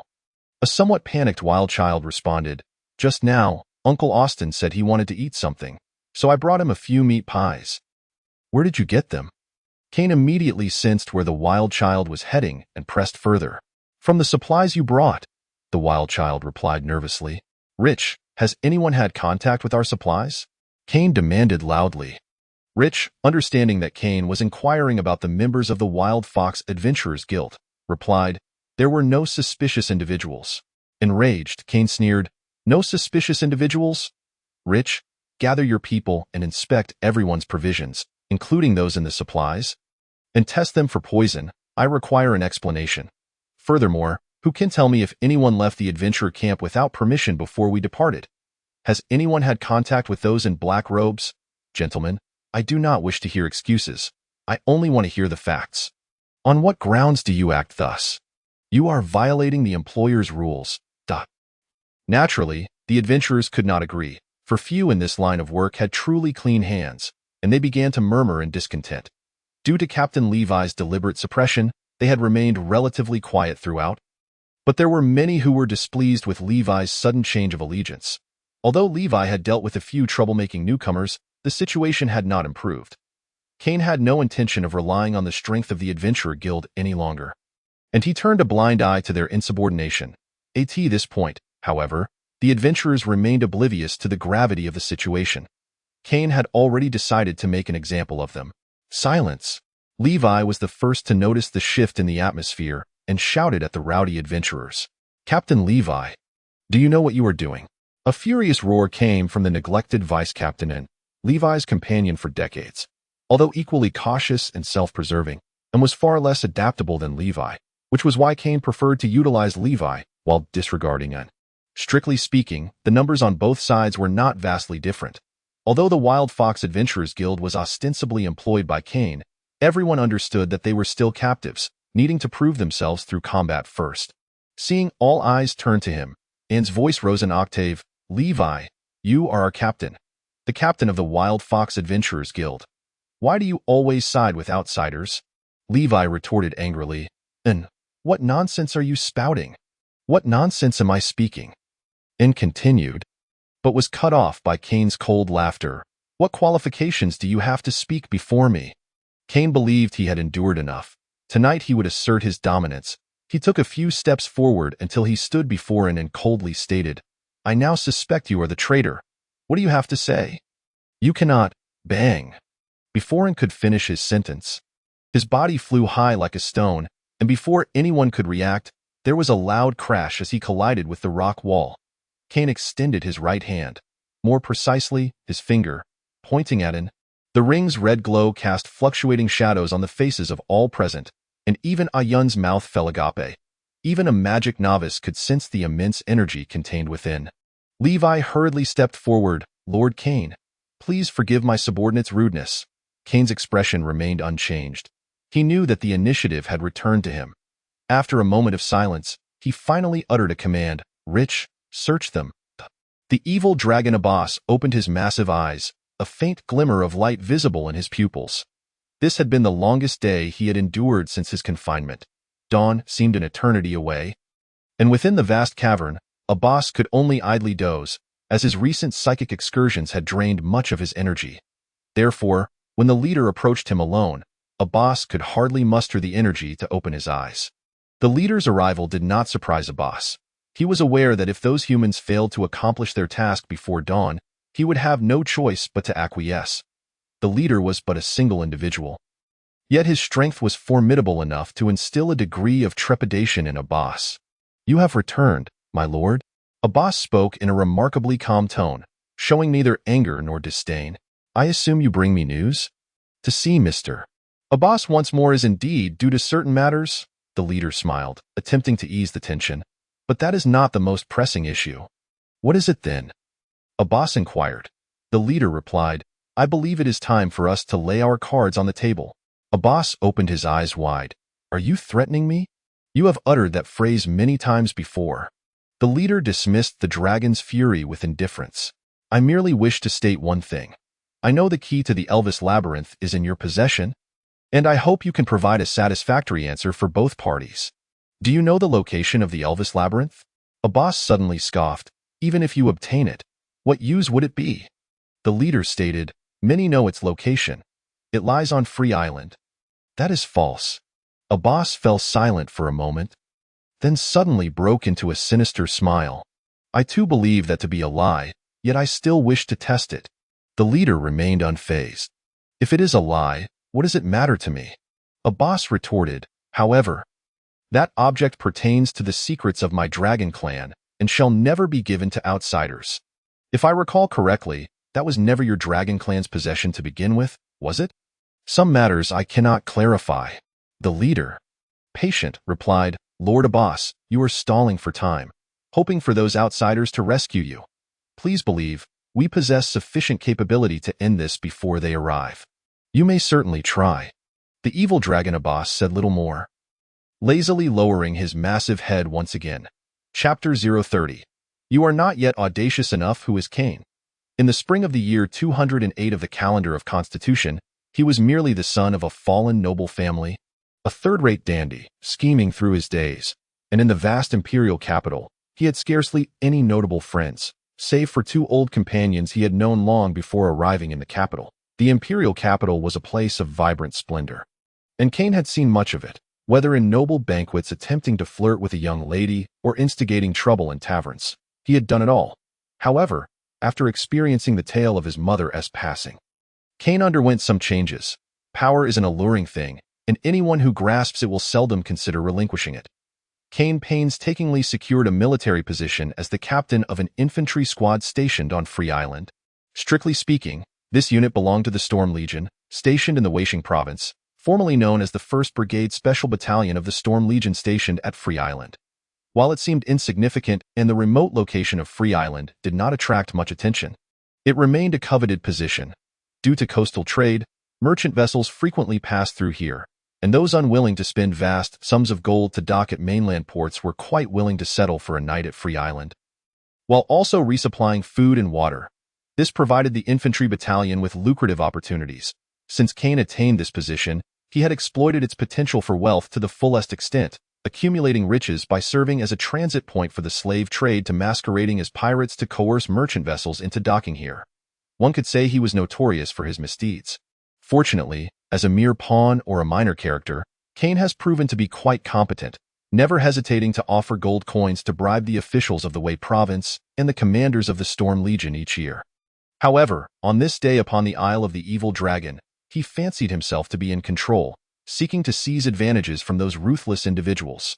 Yet, the blood gushing from Austin unmistakably conveyed a harsh truth.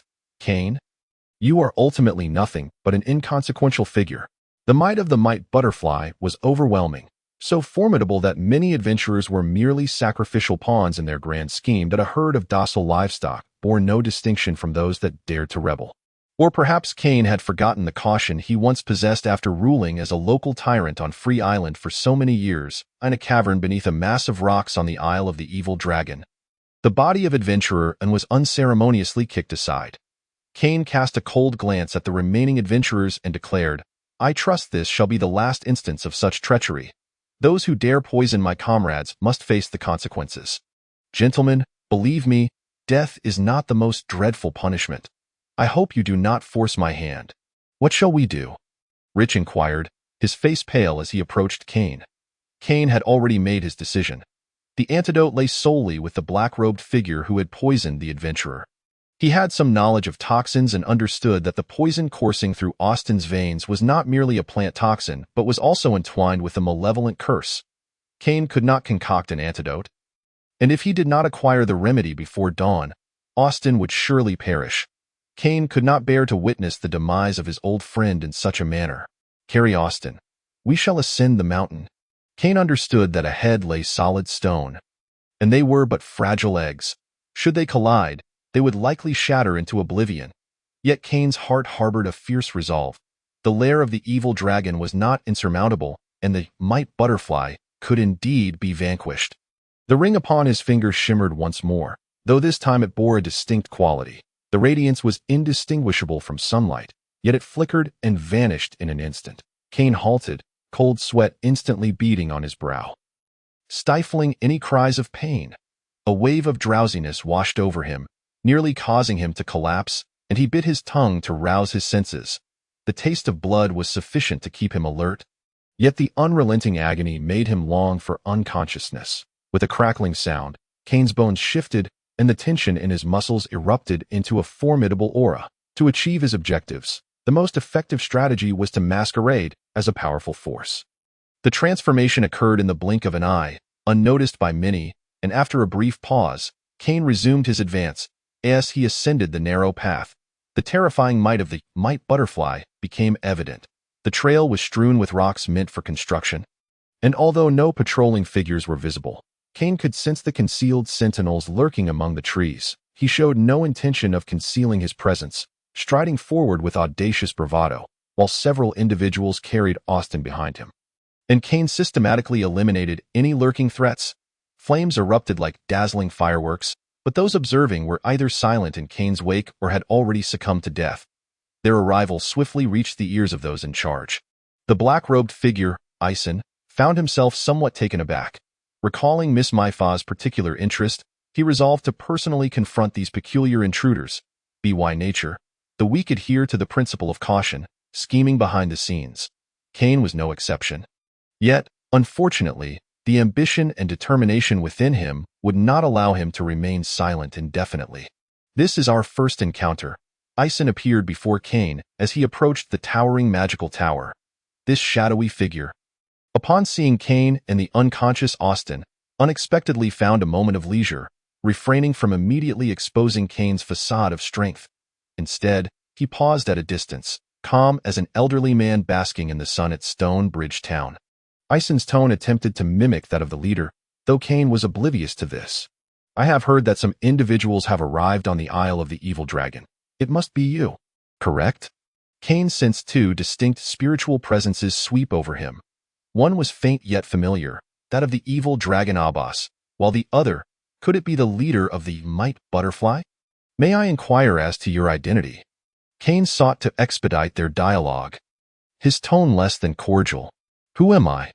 Ison chuckled, gesturing toward Austin. I am the one who has reduced your friend to this state. Why? Kane's inquiry was evidently futile. Ison's face remained shrouded in shadow, his eyes emanating a chilling aura. There is no particular reason. I simply wish to meet you, or perhaps, to see if you would willingly abandon your companion. I suspect that adventurer has informed you of your inability to counteract this poison. Correct? And if so? Kane furrowed his brow. Ison did not respond but cast a sidelong glance at Austin before uttering an unrelated remark. You possess potential. You could serve as my subordinate? Kane fell silent, then erupted into laughter, raising an obscene gesture. You think you are worthy? The anticipated fury did not materialize. Ison turned away, muttering to himself, then, may you perish. In an instant, an overwhelming pressure enveloped Kane. He could feel countless eyes upon him. The true elite of the Might Butterfly, a chill ran through him, and the bone-chilling aura of death engulfed Kane and those behind him. There is one matter. Kane's expression remained stoic as he stepped forward, resolutely reclaiming his momentum. Ison halted, showing no reaction. The key to the Elvis Labyrinth. Kane scoffed, a trickle of blood escaping the corner of his mouth. Ison raised his right hand, and the murderous intent receded like a tide. The most palpable sensation was that of Kane, who had endured the brunt of the mental assault, feeling the oppressive weight vanish without a trace, leaving him somewhat astonished. Speak. Ison advanced a step, now directly before Kane, his voice dripping with menace. What else do you know? Kane was disinclined to conclude negotiations in such a manner. He straightened his posture and, half in mockery, retorted, What is your standing? Such vital matters. How could I divulge them to you alone? Intriguing. Upon hearing Ison's request, even the formidable leader found himself appreciating the young man's audacity. Yet admiration aside, the issue at hand must be resolved. Clearly, Kane and his companions were viewed as a nuisance by the leader. Ascending the lofty magical tower, Kane and his companions were brought before the leader at the pinnacle stone platform. What do you know about that item? Like many who encountered the leader for the first time, Kane was astonished by the gentleness of the leader's tone. Kane, still oblivious to the gravity of the situation, replied, I must first rescue my companion. You may exchange it for a secret. I assure you, my secret holds great value. The evil dragon Abbas raised his head once more, perplexed by the leader's sudden departure. Previously, his spiritual energy had swept over a being of considerable strength. Could that be the reason? Who had come?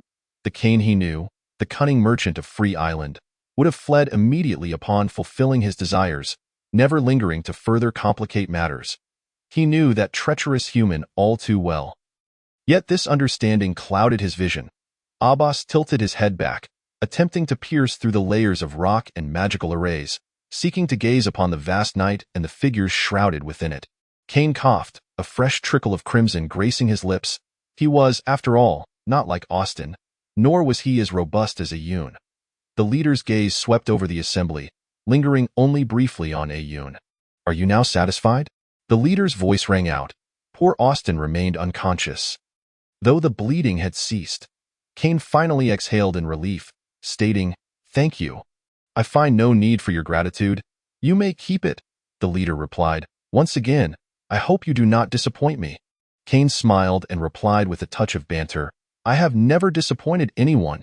The leader lifted his goblet, savoring a sip of red wine, then remarked, Are you a sorcerer? Not at all. Kane shook his head. I am merely a humble mage, capable of performing trivial tricks, hardly worth mentioning. A mage? The leader expressed slight surprise. It was a profession with a stringent lineage, requiring profound theoretical knowledge, practical skills, and substantial magical power to attain such a title, to be a disciple of a certain master. Indeed, Kane affirmed. The leader scrutinized Kane for a moment, then spoke, even as a mage. Do you believe you can sway me? Are you attempting to remind me of your formidable backing, or are you seeking to secure an advantage, hoping I will promise to release you? Kane remained silent. The leader set down his goblet, the wine within undisturbed, then turned his back to Kane. I wish to hear how you came to know of the Elvis Labyrinth. Someone informed me. Kane felt his mouth dry, instinctively licking his lips. You lie. The leader's tone turned frigid. Humans often indulge in small, distracting gestures when they deceive. Kane replied, that is inconsequential. Very well. What else do you know about the key to the Elvis Labyrinth? The leader inquired. Kane produced a memory crystal, which he had long prepared, from his pocket, waving it in the air with a smile and saying, you will surely understand everything after you see this. Chapter 031. Breaking the Deadlock over 3,000 years ago. A philosopher and great intellectual luminary, Ratu, who resided along the western coastal regions of the continent, cited a passage from the ancient poet Odin's epic, Elvis, in his journal documenting his travels to the south. This passage vividly depicted the scenes of a primordial divine conflict against the backdrop of the continent's most ancient river civilization, narrating humanity's futile resistance against the enslavement of the gods. The Elvis Labyrinth was particularly emphasized in this narrative. Legend has it that 9,000 years ago, in an effort to conceal 3 crystal skulls imbued with mysterious powers, humanity constructed 3 labyrinths in the corners of the continent. To safeguard this secret, the craftsmen responsible for their construction committed suicide, vanishing alongside the labyrinths into the annals of history. The existing Elvis is not a complete fantasy epic but a compilation of many legends recorded in the epic, which, thanks to advancements in archaeology, have revealed tangible remnants of reality. Although there are discrepancies between the legends and the findings, each discovery has been accompanied by the unearthing of vast quantities of gold and ancient jewels, leading the populace in recent decades to turn their attention to the enigmatic Elvis Labyrinth. Each legend surrounding the Elvis Labyrinth not only speaks of a crystal skull but also of immensely powerful ancient magical artifacts, as well as storerooms brimming with gold, alongside tomes documenting various potent legacies. The key to the labyrinth is not only the sole means to unlock it, but also the only way to locate it. Midi discovered a scroll detailing the labyrinth's secrets within an ancient tomb somewhere on the continent, which included a note from the tomb's owner that recounted events from 230 years ago when the continent was engulfed in unending warfare among nations.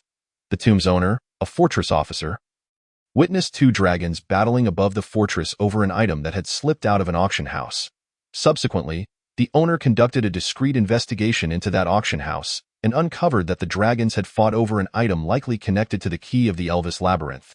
Based on the detailed descriptions, Midi quickly identified the victor of that contest, a boss. On the present-day Dragon Island, in the Magic Tower, the leader silently observed the memory crystal presented by Kane, which revealed the magic circle within the cavern. Is this the escape route for a boss? The leader suddenly laughed, his gaze sharp and piercing as he fixated on Kane. You haven't destroyed the magic circle. Are you intending to use this to coerce me? Kane bowed respectfully and replied, I would not dare, however. Should the magic circle be destroyed, the volcanic fires of Dragon Island would erupt. While Mr. Abbas may escape, it is certain that our names would not be among those who survive. That may not necessarily be the case, the leader responded, aware that this was likely the outsider's leverage. Although he was uncertain how Abbas had contacted them, he knew the situation was far from simple. Kane stated, Please trust my sincerity. The leader approached Kane, who felt no magical fluctuations, and the memory crystal dissipated like smoke. A warning. You ought to tell me your so-called secret now that I hope this secret is enough to purchase your life and that of your subordinates. At this moment, Kane had no intention of creating suspense. He spoke plainly. There are actually 2 keys to the Elvis Labyrinth. Really? One of them is, of course, in Mr. Abbas's possession, while the other... Kane paused, casting a glance at the leader, implying that further revelations would require new terms. The leader remarked, How am I to know if what you speak is true? Kane replied, that is easily verifiable. Your Excellency may inquire with Mr. Abbas, and I am certain he will not conceal anything. Tell me who possesses the other key, and I can ensure your safe departure from Dragon Island. I swear by the name of death. Kane's concerns were evident to the leader, who, instead of expressing anger at Kane's request or seeking confirmation from the dragon, stated directly, however, my time is limited. Understood. Kane nodded. The other key is held by the governor of the Weishing province in the Snow Lynx Empire. This is intelligence I obtained by chance, but it is assuredly credible. The conversation between Kane and the leader took place at a distance from others, yet none could discern their dialogue. Kane and the leader engaged as though performing a farcical silent play, both cautious, making it difficult to infer their exchange from lip movements. Austin soon awakened, but after 2 consecutive curses had drained most of his energy, he feigned sleep upon realizing there was nothing for him to do.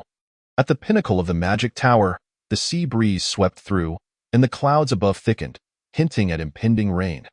The weather over the ocean was indeed unpredictable, and on Dragon Island, light faded further, casting the dark forest into shadow, where distant flames could be seen. Those were the campfires of adventurers. Kane and the leader simultaneously dispelled the soundproofing magic, and Kane turned to the others, saying, "Follow me closely. We are going to meet a boss. And be cautious." Although uncertain of the nature of Kane's discussions with Midi, the few who accompanied him were Kane's trusted allies and thus voiced no objections. The leader gestured for Eisen to escort Kane and the others down while he remained behind. Eisen found it odd that the leader would compromise but said nothing in the presence of outsiders, casting a brief glance at Kane before turning to leave. Beneath the ground, magma bubbled, and gases from the depths surged forth. The flow of magma resembled a patient covered in sores, languidly resting beneath the stones where the dragon lay. Abbas heard the sound of footsteps, many footsteps. "My dear Mr. Abbas, I have come to claim my reward." When Kane appeared before Abbas, Eisen keenly sensed a flicker of surprise from the dragon. "You have betrayed me?" Abbas roared. "I am not your subordinate.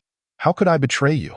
Kane replied with a smile, however, due to certain unforeseen events, "I found it necessary to come here, and I suspect Mr. Abbas has misunderstood me." Abbas coldly retorted, "Do you think it's possible for me to give you that item? Why would it not be possible?" Kane advanced a few steps. Across a fissure, addressing Abbas, "I have fulfilled my promise, and I am merely here to exchange something in accordance with our original agreement." Abbas's oppressive aura left Kane somewhat breathless, yet the powerful disguise of the ring allowed him to maintain an appearance of composure. At this moment, Eisen spoke. "The leader has instructed me to bring you up. He wishes to see you again." From a certain perspective, the leader's concern for Austin's survival was not driven by goodwill, but rather by confidence in his own strength. Since there were matters that needed to be discussed without reservation, why not let him have his way? Kane and his companions were not regarded with utmost seriousness by the leader. His personal power was so formidable that he could overlook some trivial schemes. However, a small gesture from Kane as he departed triggered an unsettling feeling within the leader. Kane extended his middle finger, which bore an important ring. The ring of Hain? The leader fell into a brief reverie. "We have but one chance." Austin and Ayun simultaneously heard Kane's voice, and as they ascended the staircase, Kane's lips did not move. Eisen, not being a magician, failed to notice Kane's subtle action. "I have a backup plan with the dragon. When you hear my command, do not concern yourselves with anything and retreat with all your might. Remember, your landing point must be behind that protruding rock. Retreat." After taking a few more steps, Kane suddenly shouted, simultaneously retreating and unleashing a torrent of magic directed at Eisen. Eisen reacted swiftly. Kane's magic had no effect whatsoever. He scoffed coldly, stepping forward, warping the very space around him. Kane hastily retreated, his hands flying in a flurry, casting first and second-tier spells at the pursuing Eisen. His feet like iron, shattering the rocky ground beneath him. Eisen struck back, and the earth trembled violently. Eisen retreated urgently as the ground was violently torn apart by the surging volcanic fire, erupting upwards, instantly engulfing the entire passageway in flames. Although Eisen was formidable, he was not a divine being. Kane and his companions did not pause, swiftly making their way toward the dragon's lair, a place that Midi had heavily guarded. However, In this long passageway, there were no sentinels stationed, and Kane and his companions advanced unimpeded. The scorching flames erupted from them without fail, the rocky ground collapsing like boiling water. The volcanic fire was omnipresent, but through the designer's clever arrangement, a safe passage was preserved underground, allowing Kane to reach the dragon's side smoothly. The volcanic fire disrupted the operation of the magic circle, and the dragon, bloodied and furious, broke free from its chains, roaring as he transformed into human form. Still weak from his recent liberation, Abbas waved his hand, and the volcanic fire parted to create a path in a corner. He suddenly struck the ground with his fist, causing debris to fly and revealing a deep hole. Abbas triumphantly declared, "This is a passage I have enhanced with magic, leading to the coast. The volcanic fire cannot enter. Let us depart." The magical tower trembled, as a burst of enchanting flames suddenly erupted from Evil Dragon Island, vibrant as flowers. A sense of foreboding enveloped Aizen's heart. He realized he had been overly complacent as he rushed towards the magical tower. He abruptly halted, for the leader had suddenly appeared before him. "We must leave." The leader displayed no overt signs of dismay. After all, this was merely an adventure. Grasping Aizen with one hand, he swiftly departed from the magical tower. Vanishing into the depths of the forest, the adventurer's camp, the massacre by Mimi Dai abruptly ceased as the order to retreat was issued. Yet, the adventurers were unwilling to acquiesce, seizing the opportunity to counterattack, resulting in heavy casualties on both sides. Chapter 032.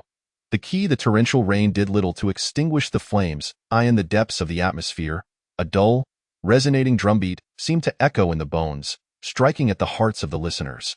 Evil Dragon Island, akin to the flushed visage of a noblewoman in the capital during March, suddenly turned crimson amidst the rain. Wisps of vapor rose as the forest, yet untouched by the deluge, ignited from the subterranean flames. The dragon's treasure lay hidden within this shadowy tunnel. Abbas, having transformed into a human, led the way, with Kane following closely behind. This was not Kane's first visit here. In fact, a small portion of the dragon's collection was attributed to his own contributions, most of which were spoils from joint naval ventures. In truth, his relationship with the dragon was not as dire as many presumed. It was merely a matter of discretion that concealed many secrets. The inhabitants of Friday Island feared this dragon, unaware that their trepidation stemmed from an unfamiliar power. Austin was also privy to little concerning Kane's dealings with the dragon. Otherwise, he would not have been reluctant to visit Evil Dragon Island. However, once many matters were elucidated, there would be no secrets left to unveil. Abbas had no intention of taking all the treasures from this place, even if it were filled with volcanic ash. He still possessed the means to excavate his gold, especially since the majority of his wealth was stored on Dragon Island. Yet Kane felt an immense sorrow, as if all of this were his precious belongings. "Mr. Abbas, it is time to fulfill your promise." This statement flowed effortlessly from Kane's lips, yet his subordinates turned pale with apprehension, fearing they might provoke the dragon's ire. "Ha!" Abbas turned with a laugh. "I have never understood how a mere foot soldier captain could be aware of the Elvis Labyrinth." "There is no need for your excellency to concern yourself with such matters," Kane replied. "This tunnel cannot sustain us for long. We should expedite the resolution of our affairs." Kane was unwilling to show weakness. After years of collaboration, he was well acquainted with the dragon's temperament. Compared to the wealth of the Elvis Labyrinth, Abbas valued his dignity more, which was precisely why Mimi Dai had never succeeded in their endeavors. Although the key to the Elvis Labyrinth was significant, it did not warrant an all-out defense. At the end of the day, it was the impatience of Mimi Dai that had forced the issue. However, securing the key would not be an easy task for Kane. Abbas had yet to regain his former pride, and his words lacked the usual grandeur and disdain. "Your silence is of no consequence. After all, you cannot escape your lair on Friday Island. I shall pay a visit there in a few days. You are most welcome." Kane inwardly cursed the dragon to meet his demise soon, hoping he would not come to wreak havoc upon his territory. Abbas waved dismissively, responding nonchalantly, "I comprehend your intentions. What you seek is not beyond my capacity to provide. However, additional conditions must accompany it." "What conditions?" The dragon's increase in demands was anticipated by Kane.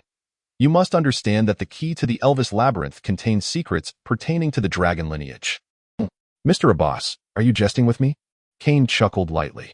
It is common knowledge that when the Labyrinth key emerged thousands of years ago, the Dragon clan maintained neutrality, and moreover, only those of human blood can enter the Elvis Labyrinth. Even if you were to locate its whereabouts, you would likely be unable to enter. Very well, you know more than I had anticipated. Abbas revealed a sly smile, casually tossing a gleaming object into Kane's hands. This is one of the keys. I believe you are aware that the key I possess is incomplete. Your terms. Kane hesitated. Tens of thousands of gold coins. That would be the price for your acquisition. Kane exclaimed in shock. 100,000 gold coins? Do you think I can afford such a sum? The annual taxes of Friday Island amount to merely 8,000 gold coins. Haha, Mr. Kane, you fully grasp my meaning. Abbas laughed heartily and continued forward. In the caverns beneath the cliffs of the central mountain range, the communication stone in Levi's hand suddenly flickered twice. It is time for us to rendezvous with Lord Kane. The cavern was not a dead end. A tunnel led directly to the seaside. Presently, besides Levi, his adventurer subordinates were also present. Captain, one adventurer spoke up, are we truly selling our lives to that fellow?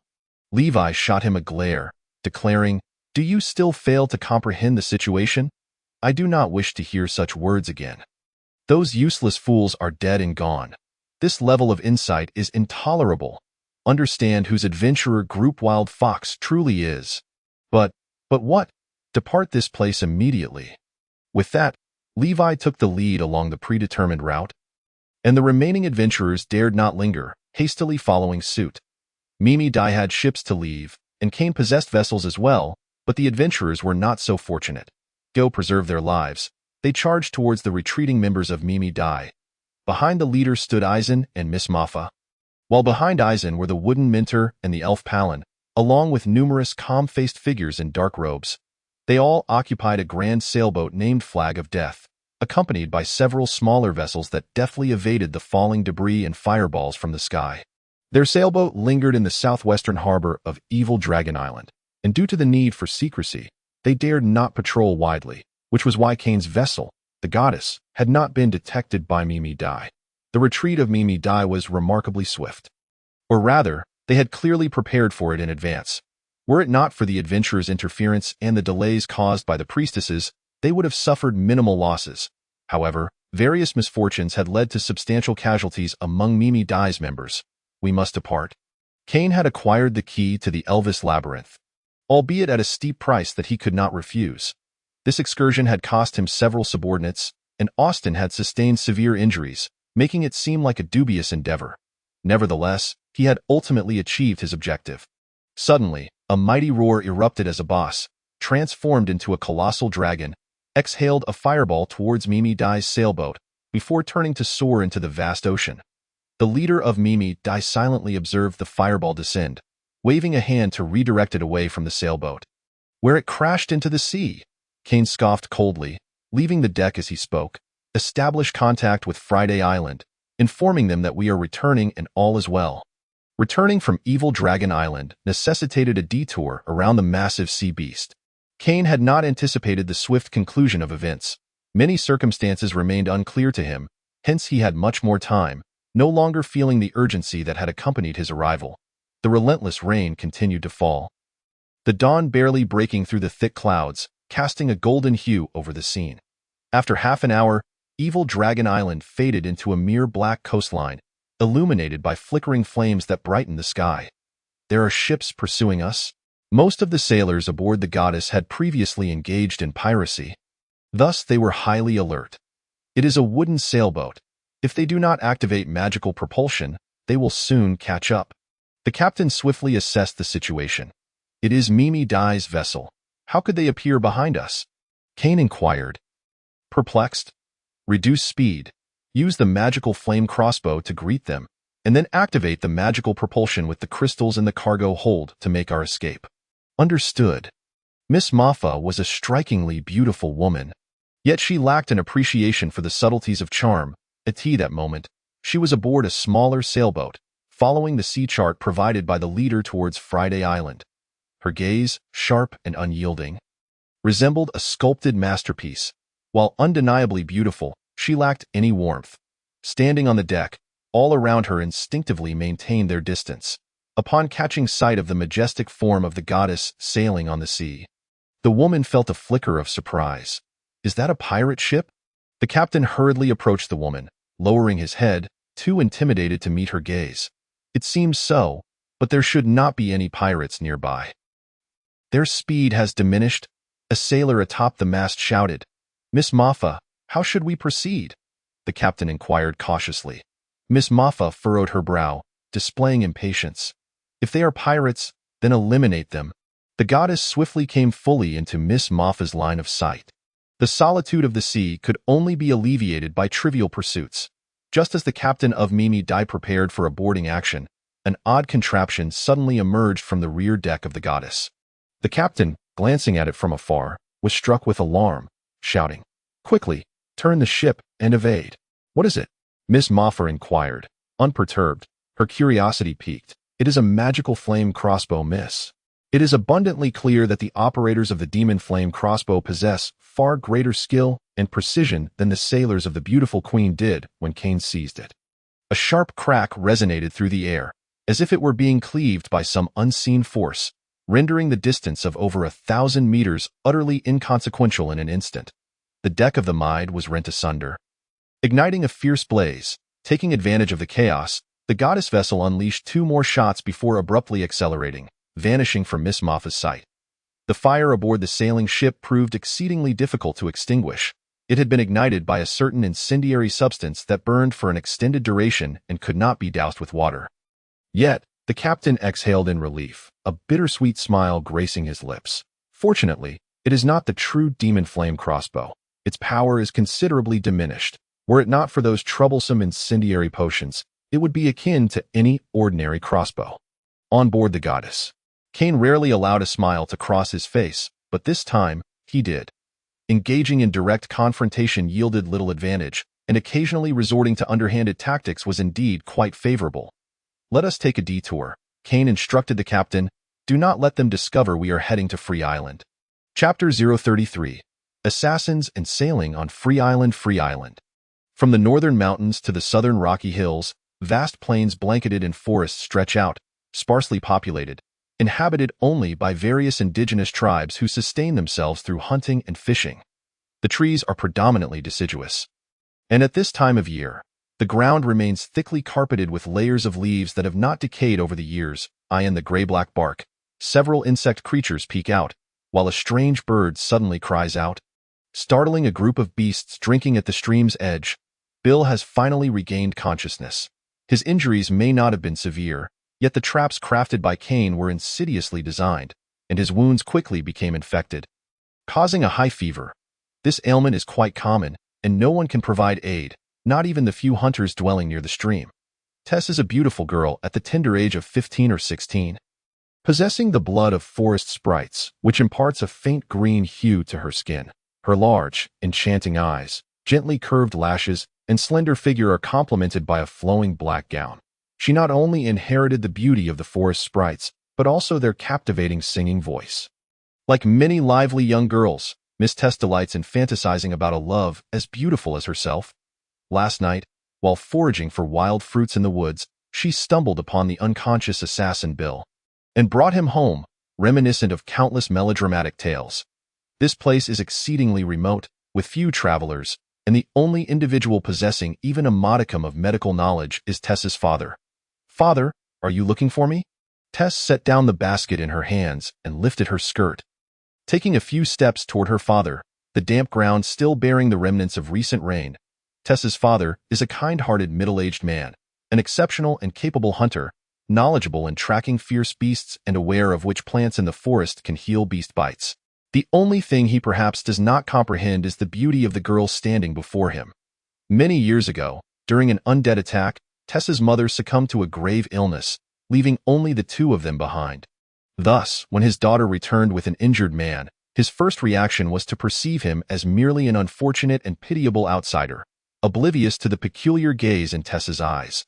Just a couple of days ago, I went to town with your Uncle Aris to sell this month's furs. On the way, we encountered a distant relative who mentioned that many adventurers have recently arrived on the island. Tess's father was applying a plant's sap to his hunting bow. which would render it impervious to the rain and enhance its resilience. I suspect that man is likely one of those adventurers. You should be cautious. Once he has recovered sufficiently, we should send him on his way. Wherever one may be. Adventurers are seldom regarded as a noble profession. Tess felt somewhat displeased with her father's concerns. She opened her mouth but ultimately refrained from speaking. Bill's fever finally subsided, and on this particular morning, with dew still glistening in the grass, the assassin opened his eyes, realizing he was in a small room, his back resting on a bed of grass and a blanket. The window was quite small, allowing only a sliver of light to filter through, and the walls were adorned with hanging cured meats. He attempted to prop himself up to catch a glimpse outside the door and discern his location. But the overwhelming weakness soon rendered his efforts futile. Bill fell back, beginning to cough. "What is the matter with you?" As footsteps approached the door, a voice echoed in Bill's ears. Initially coughing sideways, upon hearing the voice, Bill raised his head and found Tess peering at him with curiosity. Tess's eyes were strikingly beautiful, causing the assassin to momentarily lose his focus before hoarsely inquiring, "Where am I? Who are you?" "You are in the forest." Tess responded cheerfully upon realizing Bill was speaking. "My name is Tess. What is yours? Are you an adventurer?" Disregarding Tess's trivial chatter, the assassin quickly deduced his predicament. He had likely fainted from exhaustion and was rescued by someone. At that moment, Bill's expression suddenly shifted. "Have you seen my communication stone?" Bill's communication stone was specially crafted, capable of directional contact, far superior to the one Kane possessed. If a significant amount of time passed without activating the stone, or if it were damaged, the mission would be deemed a failure, leading most assassins in the organization to regard the communication stone as vital, something they would never forsake. What is a communication stone? However, Tess clearly had no knowledge of such advanced items and asked blankly. "It is," Bill weakly gestured with his hand, trying to describe what he meant. "It is a glowing stone. There is a glowing stone." Tess's response disappointed Bill greatly. Never mind. He realized he could not glean any further information and fell silent once more. The assassin could feign coolness and solitude, yet Tess was unwilling to let it be. She pouted, saying, "You still haven't answered my question." Bill replied, "Yes, I am an adventurer. You may call me Bill." He had not intended to divulge anything. But when the moment arose, he unexpectedly revealed his true name to the girl, furrowing his brow and then closing his lips as if to play dead. Tess sat beside him, propping her chin on her hands. As a girl who had not seen much of the world likely regarded the assassin as an intriguing spectacle, never tiring of observing him. The surrounding scenery was undoubtedly beautiful, yet it paled in comparison to the imagined splendor of the outside world. A world Tess also yearned for. As time leisurely flowed by, an air of awkwardness began to settle, prompting Bill to break the silence. "Thank you for saving me. And only now do you express your gratitude," Tess remarked with a hint of discontent. "But I carried you back. What will you give me for rescuing such a heavy person?" "I possess 7 or 8 silver coins. While they may not amount to much, I shall offer them to you." Bill smiled helplessly. "Oh dear." Tess suddenly sprang to her feet. "I haven't informed my father that you have awakened. Wait here. I shall prepare something for you to eat." When Tess's father appeared before Bill, he had already regained some strength. Leaning against the wall, he could see that the man before him did not harbor any goodwill toward him. "Your injuries are not too severe," Tess's father remarked. "However, the wounds are challenging to clean. Your physique is robust. Having endured last night's fever, you should be fine." This statement implied that once Bill's injuries had sufficiently healed, he should leave promptly. Bill, of course, had no intention of overstaying his welcome. He nodded and said, "Thank you for saving my life. Once I am feeling better, I shall return to Stonebridge Town." "Why leave so soon?" The voice, abrupt, belonged to Tess, who had appeared behind her father. Tess playfully stuck out her tongue at him. "Father, he is injured so severely. He should at least rest for 2 or 3 days before departing." "Right. Life on Free Island is tranquil yet monotonous, perhaps due to the absence of unavoidable crises. The inhabitants prefer to avoid trouble, many residing in Stonebridge Town having migrated from the forest, relying on the northern port to earn merchants' gold coins. Ever since Kane arrived on Free Island, the old town mayor seems willing to share his authority with Kane, who has come to resemble the lord of Free Island over the years. On that particular morning, at a southern port of the Weishing province, a procession suddenly appeared, led by a young nobleman whose every gesture exhibited an unexpected composure for his age. His piercing gaze and golden hair, styled in the year's trendiest fashion, brushed his eyebrows, while a sword, signifying his status as a viscount, hung at his waist. Accompanying him was a young girl with long braids, her face adorned with subtle makeup, dressed in a purple gown that barely reached her ankles. Beside her stood a formidable knight, towering over the two girls, clad in heavy black armor yet appearing remarkably at ease. Following the trio were a dozen or so squire knights, carrying their belongings. "Are we to set sail, Uncle Christopher?" inquired the young girl, her innocent demeanor evoking an urge to ruffle her hair. The young man, affectionately addressed as Uncle Christopher, responded with a smile, "Indeed, dear Miss Angela. I have chartered a small sailing vessel, just over there." Angela laughed. "I have heard that the Black Knight is prone to seasickness." The Black Knight, of course, was the knight who stood beside Angela. Upon hearing her jest, he couldn't help but smile wryly, saying, "Let us hurry, the ship is about to set sail." The group boarded the vessel, only to discover that there were quite a few boats departing for Friday Island, which left Christophe, who had assumed Friday Island to be isolated, in a state of astonishment. The sea route to Friday Island was remarkably safe, and thus the sailing speed was not particularly swift. Miss Angela suggested that they enjoy the view of the sea from the deck, and Christophe naturally accompanied her. "Uncle Christophe, weren't we supposed to leave in a fortnight? Why have we come so early?" Angela perched upon a high chair, her feet swinging in the air as they did not reach the deck. Christophe was indeed the governor's son, rumored to be heading to Friday Island, and had recently been elevated to the rank of viscount due to his military achievements. This meant that when he inherited his father's earldom, he would acquire an additional estate. Christophe replied to Angela with a smile, "Isn't it splendid to arrive early? You will still have time to return for your mother's birthday celebration." "But enough, Angela. I understand your concerns." Christophe chuckled. "Friday Island is home to many unique plants, and it surely harbors the blood-cold grass that can cure your mother's ailment. The old mayor of Friday Island is also a distant relative of yours. If you entrust him, he will not refuse to assist." The blood-cold grass was a poisonous plant with a potent toxin.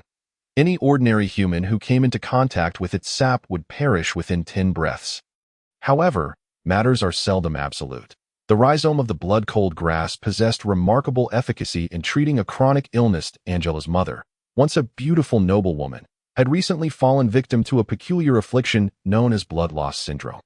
According to the diagnosis from a physician summoned from the imperial capital, the only remedy lay in the use of blood-cold grass as an ingredient. This rare plant was exceedingly difficult to locate. But fortunately, Miss Angela had possessed a peculiar ability since childhood, divination, or rather, foresight, which could aid them in swiftly locating the blood-cold grass. The captain of the ship was a reliable man, and no unforeseen events occurred before their arrival at Friday Island. The port of Friday Island was evidently less bustling than during twilight, with few merchant vessels present. After one sailing ship docked, Christophe was the first to disembark. "What a mess," Angela remarked, wrinkling her nose at the strange odor in the air. This small port indeed appeared somewhat untidy, with many workers having hastily erected makeshift shelters nearby, compounded by the presence of warehouses of various sizes and the constant flow of people, rendering the place quite uncomfortable. "Let us proceed to the town and hire a few wind-horned beasts," Christophe suggested with a smile. Chapter 034. A first visit before Kane arrived at Friday Island. Stonebridge Town was hardly a town at all. It was merely a cluster of several dozen houses nestled amidst a small plain, connected by a narrow street, a modest tavern, and some sea merchants who paused to rest and sought lodging with local inhabitants. Perhaps due to the unfortunate fate of those who came to serve here, any grand ambitions quickly dissipated upon witnessing the desolate town. Thus, Friday Island, or rather, Stonebridge Town, remained unchanged for an extended period, retaining its original state. However, significant transformations began a few years ago with Kane's arrival. At present, Stonebridge Town had burgeoned to several hundred households, with a wide road leading directly from the port to the north side of the town. Upon entering Stonebridge Town, one encountered a broad street lined with taverns, inns, and small shops belonging to local residents. To the west lay a narrow path, leading to a marketplace where indigenous people from the island's forests frequently brought mountain goods for trade. And merchants would also buy and sell various items. Mayor Old Blant's home was situated by a small lake on the western edge of the town, backed by water, and although the garden was not vast, it featured a grand gray marble structure. Stonebridge Town was home to many slaves, most of whom were bare-chested, displaying weary expressions as if they had been thoroughly exploited. Their living quarters were in close proximity to the warehouses, mostly owned by Kane. The weather that day could not be deemed particularly fine, nor overly dreadful. Thick clouds had gathered in the south, suggesting rain was imminent. The atmosphere in Stonebridge Town felt somewhat tense as Aaron, accompanied by knights on patrol, noted the unease following Kane's rare assassination attempt not long prior. When old Blant learned that the governor's son had arrived at the port, he was, as usual, sipping tea in his garden. Despite maintaining a composed demeanor, he couldn't help but stand in surprise upon hearing the news, hastily changing into formal attire to extend his greetings. According to prior information, Mr. Kristoff was not expected to arrive for another fortnight, so the sudden appearance raised concerns. Guided by his attendants, old Blant hurried to the main street. "Who are you?" Upon reaching the location indicated by his servant, he encountered Knight Aaron and a group of armored knights with drawn swords. Aaron had just arrived on patrol and recognized Kristoff and his entourage, immediately sensing their formidable presence, which raised his suspicions. Kristoff spoke in a low voice to the Black Knight standing before him, "Lower your weapons. We are not bandits." The Black Knight frowned but reluctantly sheathed his sword. Though his wariness towards Aaron was palpable, Kristoff stepped forward with a smile, addressing Aaron, "Sir Knight, we are not lawbreakers. I believe there is a misunderstanding." In truth, Kristoff's words were courteous and exuded gentlemanly grace, which alleviated some of Aaron's apprehension, though he still maintained a stern expression. "I apologize. Recent events on the island necessitate heightened security. May I inquire your identity to prevent any further misunderstandings?" As soon as Aaron uttered the word misunderstanding, old Blant rushed over, exclaiming, "Sir Knight Aaron, this is a misunderstanding." "What?" Aaron turned in confusion, witnessing old Blant's flustered demeanor, momentarily bewildered by the situation. Old Blant hastened to the forefront of the gathering, cleared his throat awkwardly, and bowed slightly to Kristoff, saying, "Welcome, Governor's son, to Friday Island. If I have committed any rudeness, I beg your pardon." "Ah, you must be the mayor, sir," Kristoff replied, unfazed by the earlier interruption, smiling at old Blant. The mayor explained, "Indeed, I was just in the process of organizing some contracts when I received the news. Hence my tardiness." Kristoff responded with a chuckle, "We have interrupted your affairs. May I inquire who this gentleman is?" Kristoff directed his question towards Aaron. Understanding the implications of Kristoff's inquiry, Aaron recognized the gravity of the situation. Offending the governor's son was not within his means. Hearing Kristoff's question, he promptly dismounted and performed a knightly salute, stating, "I am Knight Aaron. I apologize for the oversight, Your Excellency, the Viscount." At that moment, Kristoff revealed his Viscount's sword, compelling Aaron to dismount and pay his respects. "No harm done," Kristoff remarked. "Surely, you are not merely a lowly knight?" His words implied that Aaron's prowess exceeded the designation of his knightly insignia. Aaron, feeling somewhat uneasy, replied, "The insignia serves merely as a means of assessment. It is not particularly accurate or significant.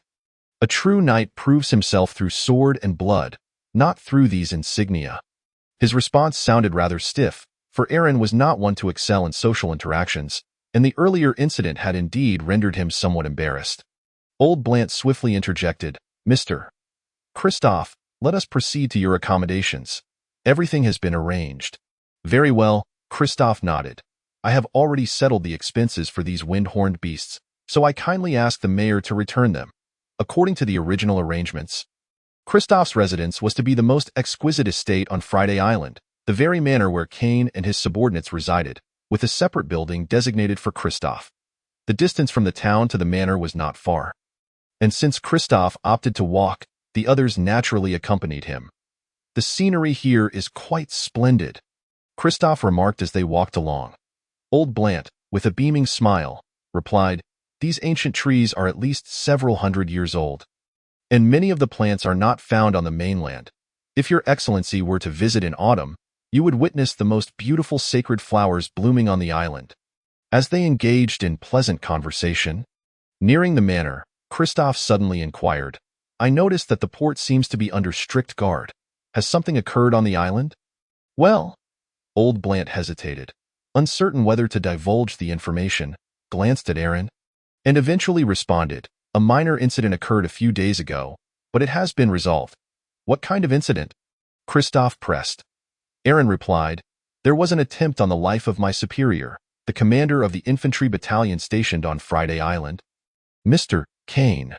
As Kristoff and the entourage hurried to welcome the Viscount into the manor, a ship sailed in the waters off Friday Island, having just lowered its pirate flag and hoisted the crimson pennant of the provincial administrative vessel.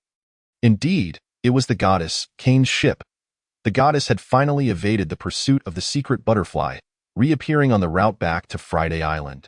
On board the vessel, in addition to the original crew, there were now Ayun and the remaining members of the Wild Fox Adventure Group. Although Austin had strong reservations about their presence, he ultimately acquiesced to Kane's perspective, opting to use Free Island as a covert base for this small adventure group to undertake certain actions that he could not conveniently engage in himself. Naturally, Austin's greatest concern was whether they could maintain control over these new allies. Kane persuaded him, saying, you must broaden your horizons. This adventure group has already witnessed our hidden strength and has collaborated with us. They are the best choice available. Even if they betray us in the future, we will be prepared and can minimize our losses.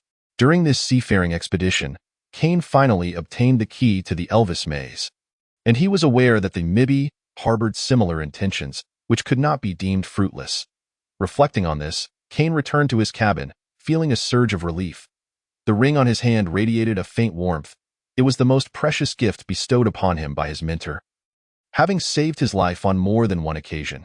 Yet, he was more preoccupied with the bracelet adorning his wrist, a treasure seized from the magnificent Queen's vessel, which had revealed its power on several occasions. Was it a prophecy? Or an intervention in the future? A chill crept over Kane as he pondered whether this item truly belonged to him. Knock, knock, knock. Austin rapped on the door and announced, Ayun wishes to see you. Him? Ayun's request for an audience, relayed through Austin, suggested an unusual significance, leaving both Kane and Austin quite astonished. Ayun's head peeked out from the cabin, and upon spotting Kane, he waved him in with a mysterious air, promptly shutting the door behind them. Observing Ayun's anxious demeanor, Kane chuckled. What is it? What troubles you, my hero? Ayun rubbed his hands together, grinning widely. Oh, it's nothing of great concern. Did I not mention that I wished for you to take me to a certain place? Oh, are we to depart for this location at once? Kane inquired. No. Ayun hurriedly waved his hands. That is not what I meant. Then what are you suggesting? Kane was somewhat perplexed by Ayun's intentions. I've been pondering this for quite some time. Ayun struggled to articulate his thoughts, flailing about before finally confessing, in truth, I have run away from home. I just spotted a signal from my family. They are nearby. What? Kane exclaimed in surprise. What signal? Only my kin can comprehend it. You have not noticed it. I require your assistance. Ayun appeared pitiful, clearly wishing to avoid detection by his family. If they capture me and take me back, I will surely be punished. You cannot stand idly by. Kane furrowed his brow. Ayun could indeed be of great aid to him. Yet he also posed significant risk, leaving Kane in a state of hesitation. How can I rescue you? Ayun's face finally brightened, and he approached Kane, whispering, all you need to do is conceal my presence. They might track me to this ship, and you must ensure I remain undiscovered. How am I to mask your presence? Kane queried. Ayun replied smugly, that is a trivial challenge for me. You merely need to share some of your mental energy and blood with me, and I will have a way. Chapter 035. Behind the scenes, it had been quite some time since a noteworthy noble had visited Free Island. Tio expressed his respect for Lord Christopher. The elderly mayor meticulously planned an evening banquet. However, few individuals on Free Island held the qualifications to receive an invitation befitting Lord Christopher's stature. Fortunately, the esteemed lord did not place much importance on such matters, and invitations were extended to several prominent merchants who were merely passing through Free Island. Additionally, Aaron informed the mayor that Kane would be able to return to Free Island before nightfall, and he hoped to postpone the banquet slightly. Though Christopher had repeatedly instructed that a lady must maintain her decorum, Angela quickly developed a fondness for the gardens, the flowers and beautiful plants within the estate. After having endured the ravages of Kane and his guards, remained vibrant and unblemished. This lady, possessing an inherently charming demeanor, became known to many after wandering the garden. The servants prepared for the evening's banquet, and a small hall connecting the garden to the main building had been designated for the occasion. The columns there were entwined with a flowering vine, exuding a fragrant aroma, and silver candlesticks had been arranged. The town soul bard had been invited and was tuning his lute. Upon entering the small hall, which had originally been a dining area for Kane's subordinates, it was now transformed into a space for noble couples to dance. To the left was a storage room, and to the right was a staircase adorned with a red carpet. In the upstairs parlor, Lord Christopher frowned as he gazed out the window at Miss Angela in the garden. Sharing the room with him was the old mayor, Mr. Blant. Mr. Blant discerned the protective affection in Christopher's gaze towards Angela and remarked with a smile, "Though the garden connects to the woods, the guards and servants are vigilant. No wild beasts will intrude. Since Miss Angela enjoys it here, why not allow her to explore?" Christopher turned to sit down and asked, "I have heard that this is the estate of Captain Kane of the infantry? Given the Empire's laws and salaries, it was impossible for a captain to afford such an expansive estate." Mr. Blant was aware of the circumstances that led to the estate's transfer to Kane, but found it awkward to elaborate. Thus he awkwardly stated, "This is the residence of the infantry battalion stationed at Free Island, along with their families. Mr. Kane has always treated his soldiers well, and purchasing this estate was also to better serve the Empire." Noticing that Mr. Blant had misunderstood his intent, Christopher chose not to elaborate further, settling down to sip his tea, which was precious tea from the Eastern continent, and even someone of Christopher's status had limited reserves. Once Mr. Blant had finished speaking, Christopher set down his fine porcelain teacup, dabbed his mouth with a handkerchief, and remarked casually, "I believe the mayor has misunderstood. I had no other intentions." Despite the words, the old mayor could easily discern the underlying implications. As soon as Christopher finished speaking, the atmosphere in the room grew notably heavy. Mr. Blant felt uneasy, uncertain of the noble's true motives. Suddenly, Christopher chuckled. "I presume you have received the letter from the governor's office?" Christopher deliberately shifted the topic, and Mr. Blant finally breathed a sigh of relief, instinctively wiping his brow. "We received it just today, but I am curious whether your visit to Free Island, my lord, is for personal or official matters? If it is official, we may need to wait for Mr. Kane's return to proceed." "Oh," Christopher expressed mild surprise. "When will Mr. Kane return?" "He will be back today, before nightfall." As an elderly man facing the reputedly difficult son of the governor, Mr. Blant felt somewhat overwhelmed and inwardly cursed Kane for not returning sooner. "I have come this time for two matters, both personal and official. The first is that the governor's office has decided to clear the coastal shipping lanes of pirates, and the waters surrounding Free Island are of utmost importance. I wish to assess the situation here and determine whether additional troops are needed. The second matter concerns my brother's wife, Lady Anna, who is afflicted with a certain ailment and requires a plant native to Free Island known as blood-cold grass. Mayor, have you heard of it?" Mr. Blant pondered for a moment and replied, "There are many plant species on Free Island, and I am not well versed in them. However, there have been naturalists from the imperial capital who have conducted studies here. If it is recorded in their accounts, then it should exist." "That is reassuring," Christopher sighed in relief. "I will need your and Mr. Kane's assistance with these matters. Of course, this is not a command, merely a request from a brother, and I would greatly appreciate your help." Mr. Blant was at a loss for words and could only maintain his silence. At that moment, a knock sounded at the door, and a voice from outside inquired, "The dessert is ready. Shall we bring it in?" Christopher nodded, and Mr. Blant replied, "Come in." A servant from the estate entered the room, carrying a tray adorned with Free Island's signature desserts. The servant appeared somewhat anxious, having never encountered such a prominent figure before. Mr. Blant noticed the servant's hands tremble slightly and frowned, reflecting that Kane needed to provide these servants with better training to prevent any offense to this esteemed lord. Forgetting in that moment that he himself was not so different, Christopher observed as the servant set down the tray and turned to leave when he suddenly narrowed his eyes, sensing something amiss. "What is your name?" This question posed by a lord could lead to one of two outcomes. Either the servant had caught his favor or had incurred his displeasure. Since the servant had done nothing wrong, it could not possibly be the former. The servant immediately knelt, stammering and unable to speak, while Mr. Blant interjected, "I believe you are a native of Free Island, correct?" The servant hurriedly replied, "Yes, my name is Meeson. I just began working as a servant here last year. That will suffice." A fleeting smile graced the corners of Christopher's mouth, silencing the attendant with a firm command, "You may leave."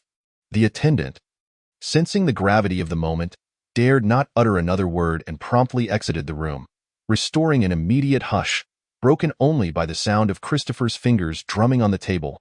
Tap, tap, tap. Old Blant, unwilling to interrupt Christopher's contemplation, resigned himself to the continuation of this silence. "Do you possess records of the tribes on Free Island, Your Excellency?" Christopher finally shattered the quietude with his inquiry. "Indeed, I do," Old Blant replied, nodding vigorously. "However, as you are well aware, Your Grace, Free Island is rather remote. Aside from the townsfolk, it is nearly impossible to account for the various tribes residing in the forests." Upon the attendant's departure from the house, he nearly collapsed, drenched in cold sweat. The old mayor remained oblivious to the overwhelming aura of pressure that Christopher had exuded during his questioning, an oppressive force that seemed to target only the attendant, who possessed neither martial skills nor magical abilities and thus could not withstand it. The mere thought of Christopher's icy gaze sent a shiver down the attendant's spine. Though not overtly terrifying, it instilled a profound sense of being thoroughly scrutinized. With this in mind, the attendant dared not linger, stealthily evading the bustling servants and slipping out through a side door of the estate. After changing into a different outfit and concealing his face, he finally halted at the September Tavern in Stonebridge. Opting not to enter through the main entrance, he took a circuitous route to the back, producing a badge he had somehow acquired, which allowed him to gain access to a basement without any obstruction. The basement was stark and unadorned, constructed from rough stone, the floor uneven and unpolished. Dimly lit by a few flickering candles, it housed 6 individuals engaged in a covert meeting. The abrupt arrival of the attendant elicited no surprise among them, save for one voice that inquired, "Meeson? What brings you here at this hour?" Meeson, naturally, being the attendant's name, wiped the sweat from his brow and replied, "I fear I bear bad news, Mr. Elliot. The governor's son has indeed arrived on Free Island, and I suspect our plans may need to be postponed." "Those strangers I saw with Old Blant earlier, were they the governor's son?" Elliot, the proprietor of the September Tavern and a man of extensive connections, was the first to sense the shifting tides of circumstance. "I had not anticipated the rumors to be true. However, I wonder what this gentleman's purpose on Free Island could be, and I hope it is not directed against us." "Let us hope so," a voice from the corner remarked languidly. "Yet if he insists on opposing us, we fear not a mere governor's son." "That is certainly so," Elliot chuckled before turning to Meeson. "What more do you know? Have you gleaned the whereabouts of Captain Kane?" Meeson shook his head. "I am unaware. This matter is shrouded in secrecy. However, it is likely he has sailed south." "South? Is that not the territory of the pirates?" Elliot mused, furrowing his brow. "Regardless of his intentions," a rough voice interjected, "do we, the blue-blooded, fear his blue fish? If need be, we shall eliminate him and appoint a new captain of infantry." "Silence, Edgar." Elliot shot him a disapproving glare. "I have always maintained that we must never underestimate anyone, no matter how insignificant they may appear. If Kane were so easily dealt with, he would have been dispatched by those mercenary slave traders. Are you not aware of the recent debacle those traders faced at his hands? Provoking discord among slave traders and profiting from it is no trivial feat." But the voice attempted to contest, only to be cut off by Elliot. "For now, we must focus on our plan. The news of the Elvis Labyrinth has spread, and an increasing number of adventurers have arrived on Free Island. We need to identify an opportune moment to unveil Elvis's location, which requires us to navigate the situation with care. Do you understand? Any other matters can be set aside." "Meeson, at your service." Meeson replied promptly. Elliot pondered for a moment before stating, "During this time, you must refrain from contacting us to avoid exposure. Cultivate a good rapport with Kane's confidants.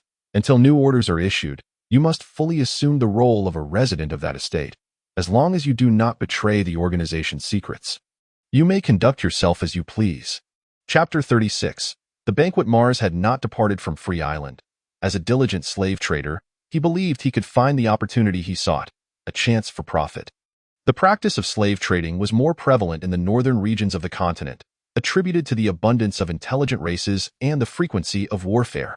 However, with the momentum of the anti-slavery movement, the northern slave trade had gradually moved underground, making it difficult to engage in without substantial backing. Mars felt the effects of this predicament acutely to mitigate his losses. Venturing into the southern market became the preferred choice for many traders lacking deep connections. The sources of slaves primarily consisted of indigenous peoples from the Western Ocean and soldiers captured in wars who could not be ransomed. Additionally, there were some slave-capturing teams operating in areas beyond human control. Mars was quite adept in this regard, notorious among northern slave traders for his ruthless tactics. He had engaged in numerous disputes with his fellow traders over the acquisition of slave-catching islands. His decision to personally lead a shipload of slaves south was motivated by rumors of a new slave trade route being established in the region, and he sought to assess the situation and explore potential collaborations. Of course, officially, Mars presented himself merely as an agricultural trader, with most of his competitors adopting equally bizarre professions as a fade on Free Island. The individual responsible for such dealings, Kane, proved to be an exceptionally formidable character. After several rounds of negotiations, Mars found himself with his own limits thoroughly exposed. To this thought, he couldn't help but harbor resentment towards those rival slave traders who had betrayed him by signing contracts with Kane ahead of him. Even managing to secure lower prices, truly a pack of fools. Nevertheless, despite his grievances, business must continue. One day, an invitation to a banquet hosted by Lord Christopher found its way into his hands, sparking an unexpected thrill within Mars. The status of a viscount was not something within his reach, and the old slave trader began to ponder the implications of this invitation. Could it be an opportunity for bribery? He was never one to shy away from assuming the worst intentions of others. A viscount's unprompted arrival at such a remote place as Free Island could not possibly be without reason, and as long as there was a reason, he felt confident he could cater to it. The banquet was scheduled for the evening, so the coarse slave trader took special care in his appearance, selecting a gentleman's attire. When the time was right, he and his servant boarded the carriage bound for the estate. The carriage was pulled by a local six-legged horse, which, though not swift, provided a smooth ride, and the well-maintained road further spared them the discomfort of jolting. However, upon leaving the main road for the winding path leading to the estate, Mars peered out of the carriage window to admire the scenery. "It's you. It's you." The nearly identical exclamations of anger rang out simultaneously. Joshua was Mars's long-standing rival, an old foe. Over the decades, they had ensnared each other in countless schemes, with neither able to claim the moral high ground. Now, faced with each other, their animosity flared. Mars could no longer contain himself. The recently signed contract for reduced slave prices had been instigated by this very individual. After searching in vain for a means to attack Joshua, who shared the same carriage, Mars had a sudden inspiration. He removed his shoe and hurled it with all his might, only for Joshua to have the same idea and retaliate with his own. The two shoes crossed paths in midair, and unfortunately, both men experienced a stroke of ill fortune as their projectiles accurately struck the heads of the furious adversaries. "Ouch!" Mars yelped, jumping up in pain. These merchants had little time to learn martial arts, and being of advanced age, the blow rendered him devoid of any semblance of composure. Mars was left speechless, as both men stubbornly refused to let the other's carriage pass, resulting in a tense impasse as they continued side by side. At their age, the complexities of their rivalry could not be encapsulated in mere words. They glared at each other, as if their gazes could slay. When suddenly, with a crack, the carriage came to a halt. They had arrived at their destination. It was only then that Mars remembered his missing shoe, still on Joshua's carriage. Yet asking for it back was out of the question. After a moment's contemplation, he decided that the shoe Joshua had thrown at him was of a similar color, hesitating only briefly before slipping it onto his foot. As they disembarked, both Mars and Joshua felt a twinge of embarrassment, instinctively glancing at each other's feet and huffing in disdain. "You all wait for me outside," Mars called out curtly to his servants. "When you grow old, with hair turned white, and sleep deeply by the fire, please take this book and read it closely, reminiscing about the warmth of days gone by. Those were the glances you once cast, and the depths of your eyes that captivated so many. Enamored by your elegance, in joyful youth, many admired your beauty, both sincere and feigned. Yet only one soul cherished the pilgrim's pursuit, loving your gradual descent into melancholy. Bending down beside the fiercely glowing hearth, softly and mournfully, I recount the demise of love, watching as the god of love strolls atop the hill, concealing his visage among the stars. The minstrel strums his seven-stringed lute, singing the poet's ballads in an ancient tone, while passing servants continually present an array of food and wine. The newly arrived guests engage in conversation, primarily revolving around the recently arrived Lord Viscount. Notable figures from Freeland have brought their children. Adhering to the tradition of noble gatherings, the elderly mayor also attends, accompanied by his eldest daughter, Miss Elisa, and his second daughter, Miss Aimi, who are the most radiant jewels of the soirée. The centerpiece of the banquet has yet to make an appearance, allowing the invited guests to remain somewhat at ease. Has Kane returned? Old Blant inquired, stepping closer to Aaron. He has just arrived. Aaron replied definitively, he should be meeting the Viscount now. Oh, that's good. Old Blant chuckled. Sir Aaron was somewhat perplexed by the meaning behind Old Blunt's smile and leaned in to ask, My lord, did you not say yesterday that the later Kane returns, the better? Yesterday was yesterday. I had no inkling a Viscount would grace Freeland with his presence. Old Blunt whispered, so softly that only Aaron could hear. Never mind. You can inquire about these matters with young Kane yourself. Indeed, Kane had just returned, and upon reaching the port, a servant hastened to inform him of the arrival of Viscount Christopher and the banquet. The day was nearing dusk, and aboard the ship, he had just concluded matters concerning Aimi, though, in truth, not much had been resolved, as no one had boarded the goddess. However, according to Aimi, those seeking him had failed to locate him on the vessel. Thus, upon returning to Freeland, he had no time to arrange for the others and swiftly returned to the estate, hurriedly changing into appropriate attire to pay his respects to the esteemed Viscount who had traveled from afar. Mr. Kane?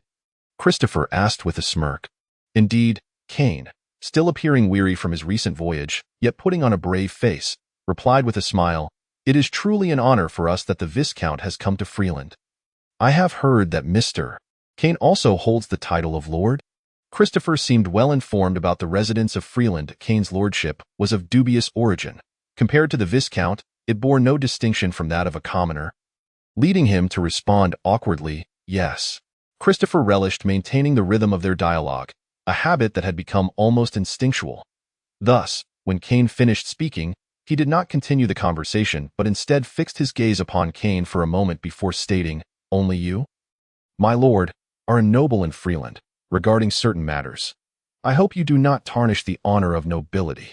This statement came as quite a surprise, and despite Kane's mental preparations, he found himself taken aback. What does the honor of nobility entail? To take it lightly is to doubt Kane's capabilities. To take it heavily is to imply a change of personnel. Kane had never regarded the honor of nobility with much weight. Yet Christopher's casual utterance sent a chill down his spine. Having spent so many years on Freeland, his heart raced slightly. Raising his head ever so slightly, he noticed no unusual expression in Christopher's eyes. Kane cautiously replied, Of course, residing in Freeland, the honor of nobility is my honor. Ha ha. Christopher suddenly burst into laughter. That is best.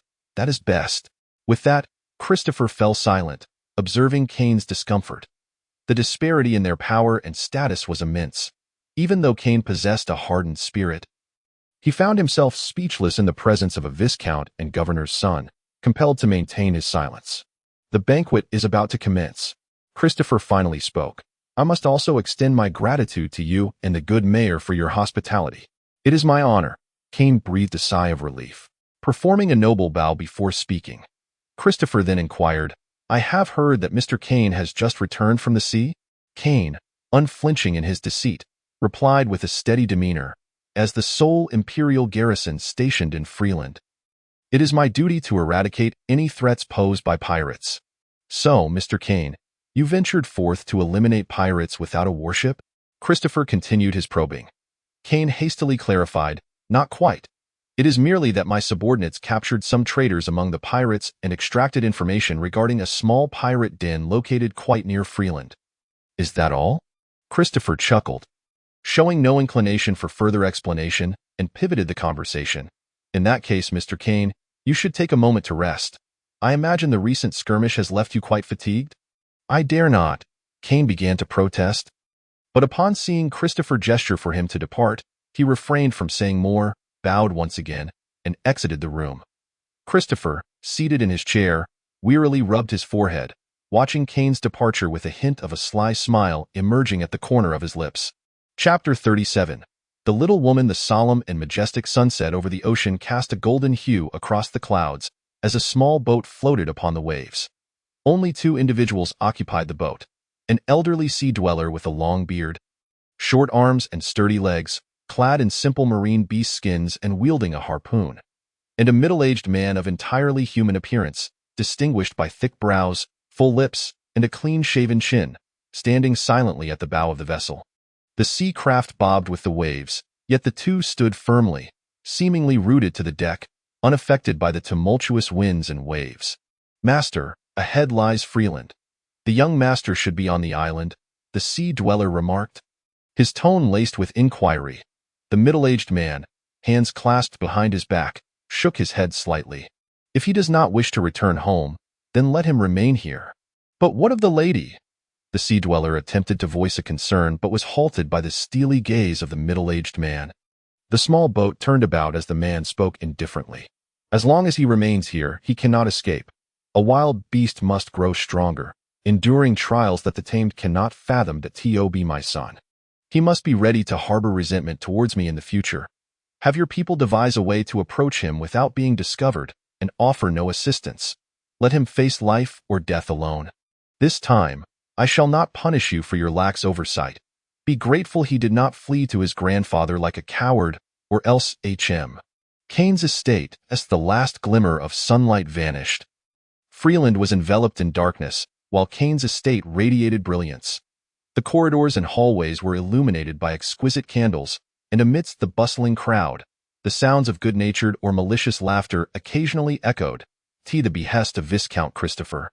All the tables were arranged together at the start of the banquet, laden with an array of exquisite dishes, black caviar, blue algae cakes, and a variety of delectable fish soups, enough to elevate anyone's spirits. Before we commence the banquet, allow me to introduce our esteemed guests. Old Blant, the host, rose to address the assembly. This is Mr. Christopher, the son of the governor of the imperial province, a viscount, and beside him is the lovely Miss Angela, his niece. That we welcome you both. It must be said, in this regard, Old Blant exhibited far more poise than the inexperienced Kane, with his eloquence flowing effortlessly, while Old Blant introduced the guests with a smile. Kane discreetly signaled Austin. Upon this return, the ship had brought along certain items requiring discretion, and only when Austin nodded in affirmation, indicating all was in order, did Kane feel at ease. The attendees of the banquet were all prominent figures in Freeland. Yet in the presence of an imperial viscount, they appeared quite reserved. Fortunately, Christopher revealed his genteel demeanor, speaking with grace and charm, his words often reflecting his vast knowledge, occasionally sharing light-hearted jokes to enliven the atmosphere. As the banquet concluded, the guests clustered in small groups, awaiting the commencement of the dance. Austin, still recovering from his injuries, felt immense pain throughout his body. Changing into formal attire had proven quite a challenge. However, to avoid raising suspicions, he plastered a smile and greeted each guest warmly. When he reached the elderly mayor, the previously silent Elisa stealthily tiptoed beside him and pinched his waist, returning without so much as a greeting. "You rogue, feeling daring again, are we?" The pinch struck a sensitive spot, nearly causing Austin to cry out in pain. He quickly replied, "My dear princess, I did indeed greet you. However, your beauty is unparalleled, rendering my greetings as insignificant as a firefly next to your brilliance. How could you have noticed my salutation, Miss Elisa?" Elisa replied with a charming smile. "You think flattery will absolve you? Just wait until tomorrow. I'll see to your reckoning." Austin chuckled awkwardly. Just as Kane approached them, "Austin, you should return for now. Come back when the dance begins." Certainly, Kane was aware of the torment endured by Austin, and could not help but speak up, with the banquet now concluded. A plethora of fruits and fine wines from the southern regions of the empire adorned the tables, in accordance with the customs of imperial gatherings. A considerable amount of time was allotted before the commencement of the ball, allowing guests to familiarize themselves with one another. For those already acquainted, it provided an opportunity to engage in deeper conversations on subjects that were typically deemed inappropriate to discuss, such as matters concerning their children's marriages. Austin had been anticipating this moment, casting an apologetic smile towards Eliza. "I have a matter to attend to.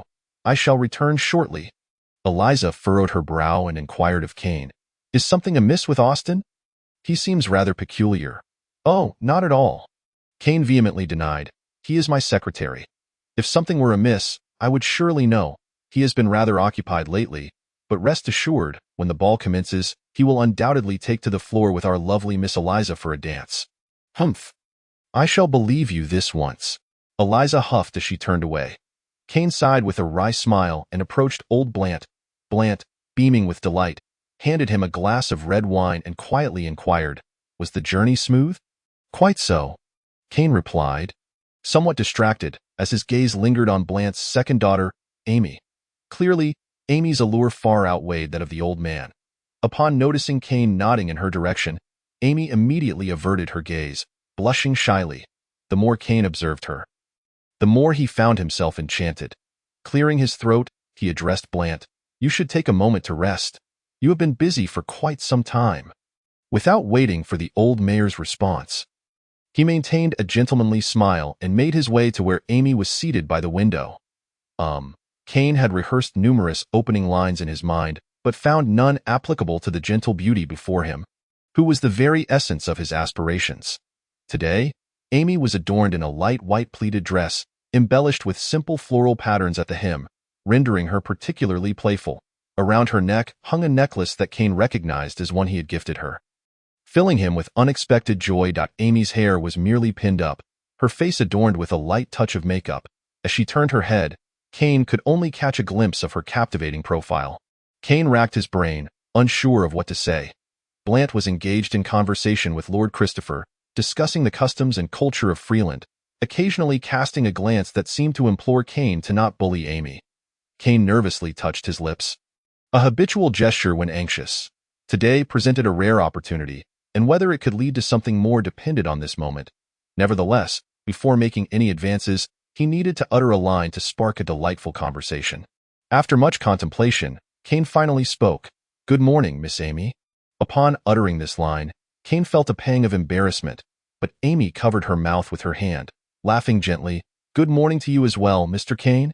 Kane replied awkwardly, "It is rather warm today." "Miss Aimi, would you care to take a stroll in the garden with me?" Aimi glanced at her father before accepting Kane's invitation with a smile. Certainly. The estate was vast, surrounded by woods, with a beautiful garden occupying most of the land, a legacy left by the previous owner. However, Kane was not one to appreciate such beauty, had it not been for the notion of inviting a lovely woman for a walk. He might have ravaged the various plants within 1 year. Austin even contemplated planting fruit trees here, but fortunately, Kane's refined tastes prevailed, for he did not wish his path to be obstructed by unsightly trees. Kane had no intention of wandering far, as he was thoroughly familiar with all the paths. The evening's darkness rendered the scenery less visible, and Kane was not there to admire the view. Walking alongside him, Aimi held a handkerchief, seemingly lost in thought. A gentle breeze swept through the garden, causing Amy's hair to flutter slightly, while the faint glow of fireflies danced around her, illuminating her in an ethereal light, reminiscent of a distant goddess. Kane had not felt such tranquility in a long time. The presence of Aimi seemed to possess a magical ability to soothe the agitation within him. Stirred by Christopher's unexpected arrival, in the small hall, a bard had begun to play his lute, the instrument imbued with romantic sentiments, the melodious tunes lifting the spirits of all present. "How have you been lately?" Kane suddenly asked. Aimi nodded. "Well, Kane hesitated, pondering for a moment before continuing. It gets chilly at night. You should not wear so little as you did today, lest you catch a cold." "That sounds just like my father's advice." Aimi laughed. "Hearing it from you, Mr.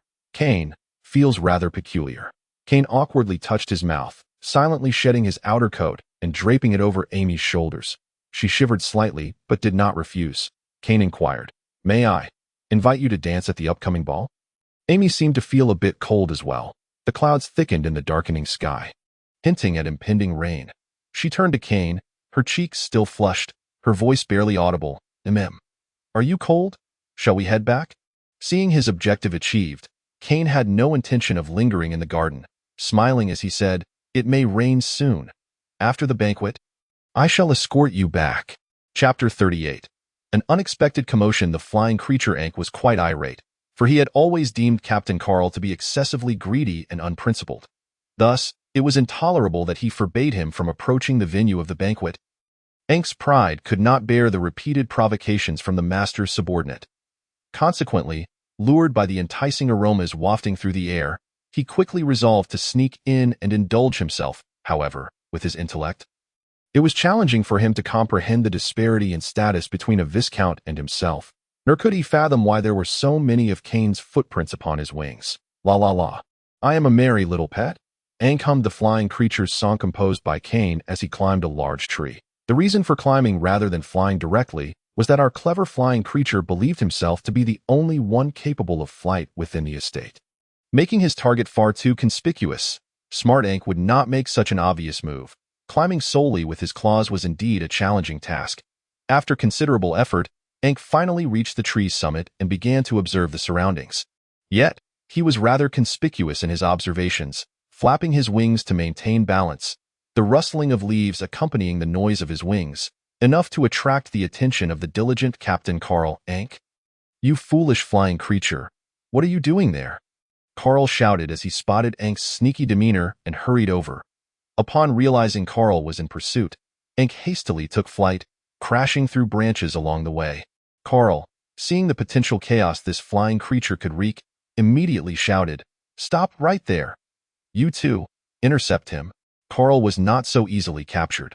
Although he could not fly high, with a few swift turns, he escaped the encirclement of Carl and his subordinates. However, before he could revel in his triumph, a loud bang resounded as he collided with a tree. "What on earth are you doing?"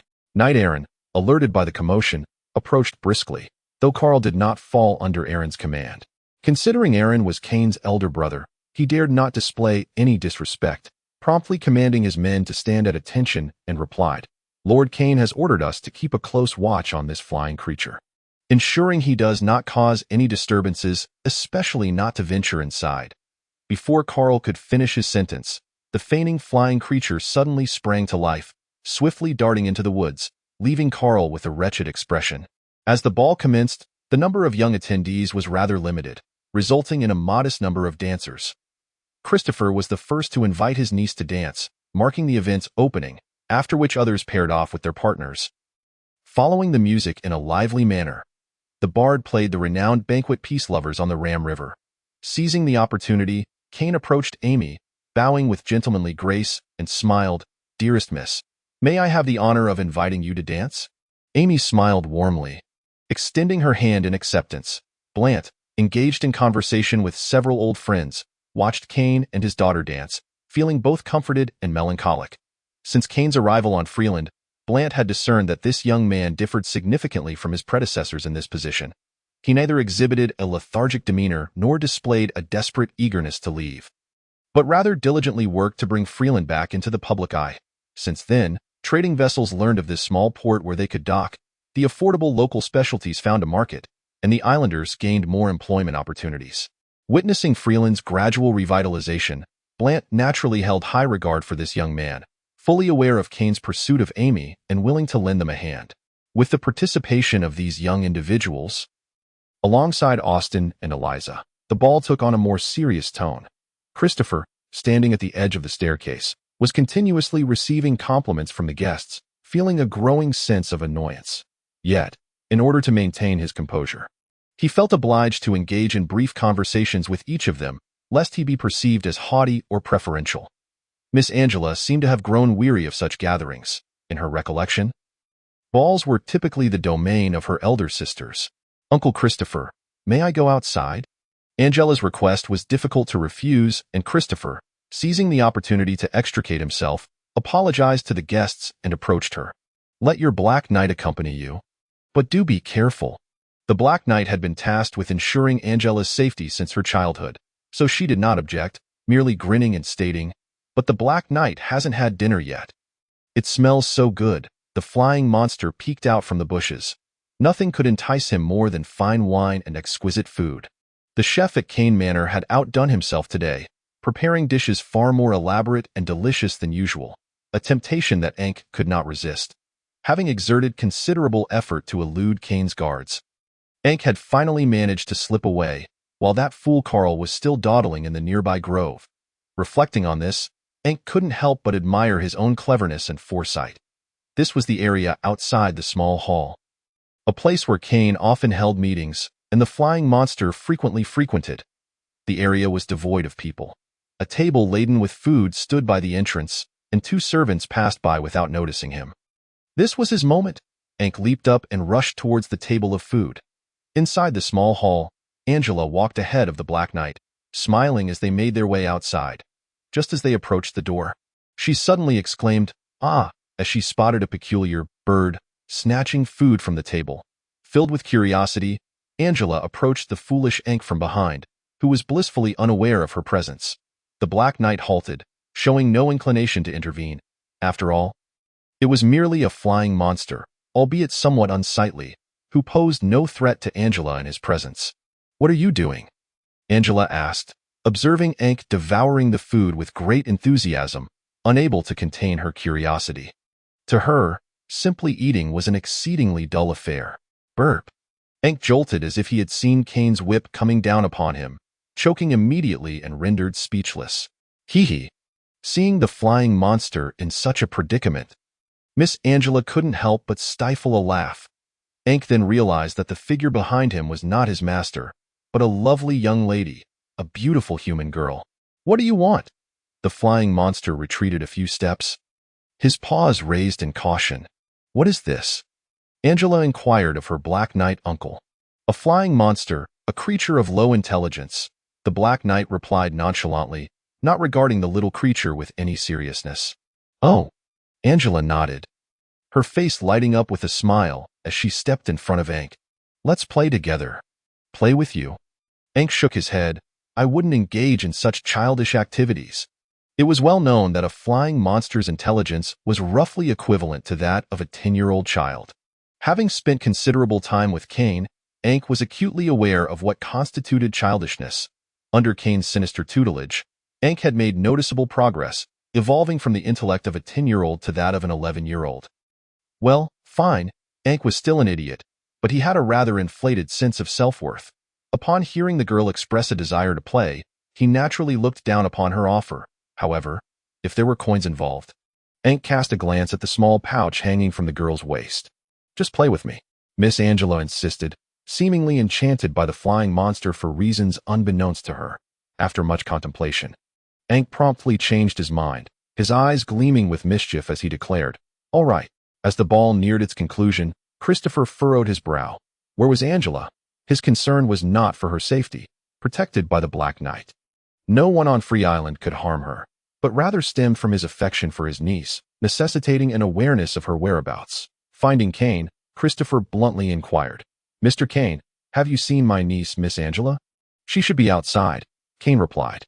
"The ball is about to conclude, and it would be prudent to locate her to avoid any unforeseen incidents." Christopher uttered a brief response before heading outside, with Kane promptly following. Upon reaching the garden, Christopher's demeanor suddenly darkened. He spotted Angela playing with an unsightly, lowly flying monster, with the Black Knight quietly observing nearby, igniting a flicker of anger within him. Although Christopher's demeanor was generally gentle, he was an exceedingly proud man and could not tolerate everything. Kane, reading the room, quickly grasped Christopher's sentiments. "Uncle Christopher, you're here?" Angela exclaimed with a smile. Christopher managed a strained grin, saying, "Angela, you should take a moment to rest."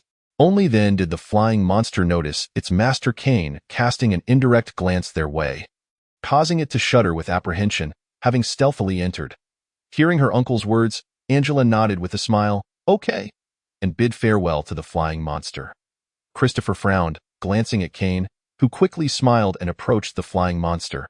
Seizing its ear and delivering a sharp kick, "Fool, get back, don't let me see you." Ankh, oblivious to the tension, did not comprehend the gravity of the situation. Seeing Kane's kick coming, He instinctively dodged, then began to whine and plead as usual. Angela, displeased, rushed to the flying monster's defense. Don't hit him. Chapter 39. Night. The clouds thickened in the night sky as a rare banquet on Free Island concluded amidst laughter and merriment. Weary yet joyful individuals bidding farewell and boarding their carriages to return home. Indeed, this should have been the anticipated outcome, yet conclusions are seldom perfect. As the ball drew to a close, the bard began to sing a tune by the poet Ethan, a piece not typically suited for such festivities.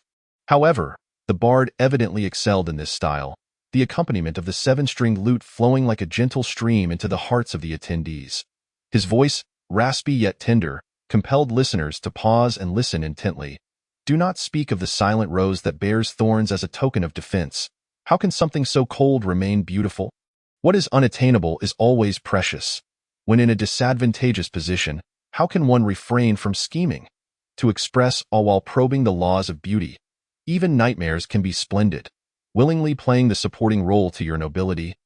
A handful of roses mimicking the funeral of the heart, past matters rendered void as love has faded.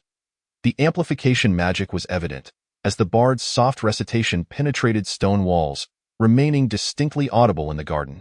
Although Christopher was displeased with Angela's association with a crude flying monster, he could not bring himself to chastise her, merely turning away while casting a glance at Kane. Kane, understanding the nuances, recognized that the nobles of the Ihang province placed great importance on familial prestige. He could lower himself, but would never permit those deemed inferior to seek his favor. Miss Angela had been raised under such teachings, as had Christopher, though it appeared this young lady harbored different sentiments. The earlier incident was of little consequence. The flying monster was bound to receive a reprimand from Kane, akin to a father chastising his wayward son. Yet Angela's reluctant demeanor was quite exasperating. Were it not for the fact that the flying monster was not human, one might suspect a cliché tale of impoverished youth pursuing a princess was in the making. Kane had kicked the flying monster in front of Christopher, but Angela intervened, her face flushed with embarrassment, unable to express her frustration. The nobleman, unwilling to assume the role of the villain, smiled and waved at Angela. All right, my dear Princess Angela, why not return to your room and rest? Mr. Kane won't trouble your friend, will you, Mr. Kane?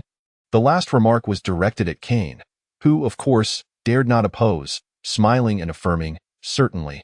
Only then did Miss Angela beam with satisfaction. Yet before departing, she made her displeasure known to Kane. You're such a bad person. Watching as Christopher led Angela away, Kane realized his fists were clenched tightly, a surge of resentment welling within him. Yet he could find no outlet for it. It was akin to those born into misfortune who often lament their fate, inevitably dragging along their unworthy progeny. When their children caused trouble, affecting the mood of a significant figure, they too were subject to a thorough reprimand, for it was in such moments that they felt their own insignificance and helplessness. The flying monster, as Kane's pet, became the target of his pent-up frustration. Get over here. Kane's furious bellow sent the flying monster tumbling to the ground, ready to howl for mercy, only to discover that no sound escaped its throat, as if it were choked, its face turning beet red. A strange light flickered in Kane's eyes, a light that bore a delightful name, ambition. In Austin's chamber, the door was slightly ajar, indicating that someone had just entered. Elisa's eyes were red, betraying her recent tears. During the ball, Austin had excused himself midway, claiming to feel unwell, which left Elisa somewhat discontented. She followed him to his room only to discover that he bore injuries and was running a high fever. Naturally, Austin refrained from disclosing to Elisa the misfortunes he had encountered on Dragon Island, where he had been cursed twice and nearly perished. Instead, he resorted to painful groans to elicit her sympathy and spoke of inconsequential matters. Austin, is there truly nothing wrong? Although Elisa was not particularly astute, the sight of his injuries immediately prompted her to surmise that something had gone awry during their recent voyage.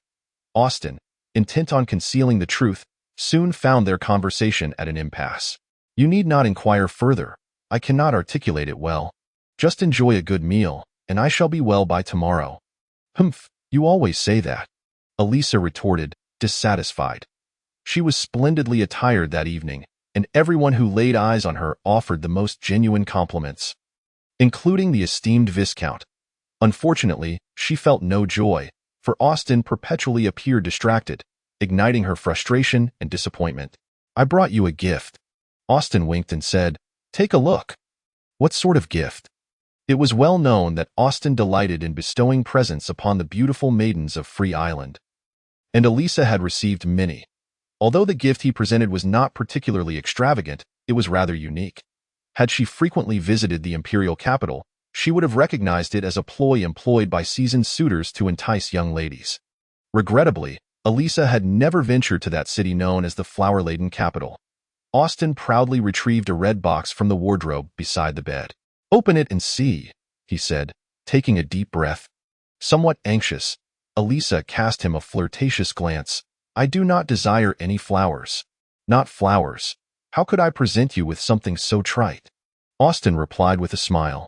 Once you open it, you'll understand what it is. Elisa opened the box, her eyes widening as they fixated on the contents within. A mesmerizing aquamarine gem lay nestled inside. While the gem was dazzling, its allure was not the most significant aspect. Beneath it rested a piece of parchment made from animal hide. Inscribed in the common tongue, no gem upon this continent is more enchanting than this, nor would anyone trade it for tenfold its worth. Yet, my Elisa, I would willingly use it to accentuate your unmatched beauty, even at the cost of its own brilliance. Elisa, Austin's face regained its signature smile. I love you. The night on Free Island was beautiful and gentle, though a hint of chill lingered in the air due to impending rain. After the banquet concluded, Kane escorted the old Blanters back home. Old Blanter, having overseen the entire event, was utterly exhausted and required assistance from Aimi to board the carriage. Aren't we waiting for the eldest sister? Aimi inquired of Kane. Kane shook his head with a smile. Miss Elisa remains in Austin's room. I believe it best not to intrude. Rest assured, I shall ensure Austin sees her home tomorrow, and nothing shall be amiss. Ha ha. Let us return. Old Blanter, slightly inebriated, nearly succumbed to sleep in the carriage. I shall drive for you. Kane chuckled. Rain began to fall. In the southern region of the Snow Lynx Empire, the rain was notoriously unpredictable. Though not particularly heavy, it was accompanied by strong winds. The carriage was somewhat rudimentary, and Kane could not entirely shield himself from the rain, causing his clothes to quickly become damp. Aimi knocked on the carriage door. Mr. Kane, are you getting wet? It's nothing. This little rain cannot dampen me. Kane laughed. Initially, they had traveled alongside other carriages, but the old Blanter had conversed with Kane for a while, resulting in many of the guests departing before them. With no stars in the sky and the fine rain obscuring visibility, Kane cast a light spell in front of the carriage, proceeding with caution. As they turned onto the main road, they suddenly heard a commotion ahead. Mars. Don't think I fear you. You are but a fool, Joshua. If you have the guts, call your servant to come forth. It turned out to be two slave traders embroiled in a dispute. Kane was well aware of the reason for their quarrel, yet he had no intention of elaborating, merely scoffing as the carriage continued onward. Tomorrow, the rain should cease. Kane murmured. Amy's voice emerged from the carriage. May I interpret this as an invitation? I cannot say whether such an honor exists. Perhaps we might stroll by the creek tomorrow. Kane, rarely prone to such bashfulness, broke into a silly grin. Christopher furrowed his brow as he returned to his chambers. The room had just been tidied up when the Black Knight followed him inside. The Black Knight had already shed his armor in favor of a simple noble's attire, as he too held the title of Baron, with long-standing service in the governor's guard of the Weixing province. Even Christopher felt compelled to show him a measure of respect. Christopher sat in a chair and remarked coolly, How can Angela frolic with a flying beast? The Black Knight's expression remained as impassive as ever. He felt no need to explain his response. Why not? Hearing this, Christopher chuckled. And what do you think? The Black Knight frowned slightly. While Christopher was not one to easily anger, his demeanor this time hinted at genuine ire, his laughter tinged with a cold edge. I hope she finds joy, the Black Knight replied placidly. Christopher rapped on the table, a knowing smirk playing on his lips. You are not one to utter such sentiments, Sir Black Knight, in days gone by. Your sword spoke more than your words. Do you expect me to believe that a man burdened with countless grudges could utter such tender words? Do you find that plausible? Your Excellency, you are provoking me. The The Black Knight lowered his head slightly. Christopher, unperturbed by the veiled threat, responded coldly, "Indeed, I am provoking you." Chapter 40. Assassination, are you leaving? In a remote cabin deep within the vast forest, Tess observed as the assassin finished packing his belongings. The assassin, Bill, seemed reluctant to linger in this place any longer. The rigors of training camp had hardened his heart to iron. The failed mission entailed cruel consequences far beyond mere reprimands. He discarded all unnecessary items, retaining only a hidden blade and a hand crossbow. The communication stone was absent, indicating that the organization would undoubtedly dispatch another assassin, and he needed to eliminate that ominous-eyed infantry captain before they arrived. Tess remained unaware of Bill's true identity, yet she sensed an air of unease surrounding him as he meticulously polished his blade. His expression dark, he secured the blade to his wrist, concealing its edge with practiced ease, performing the motion fluidly, without hesitation.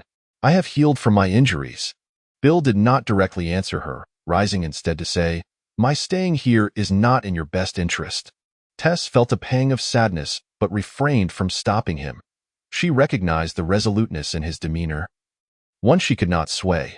Free Island was neither particularly large nor small, and Tess could not help but notice the worry etched on Bill's face. However, he was unwilling to share his thoughts, and she found herself at a loss for words, feeling a twinge of disappointment. In recent days, Bill had not spoken much to her.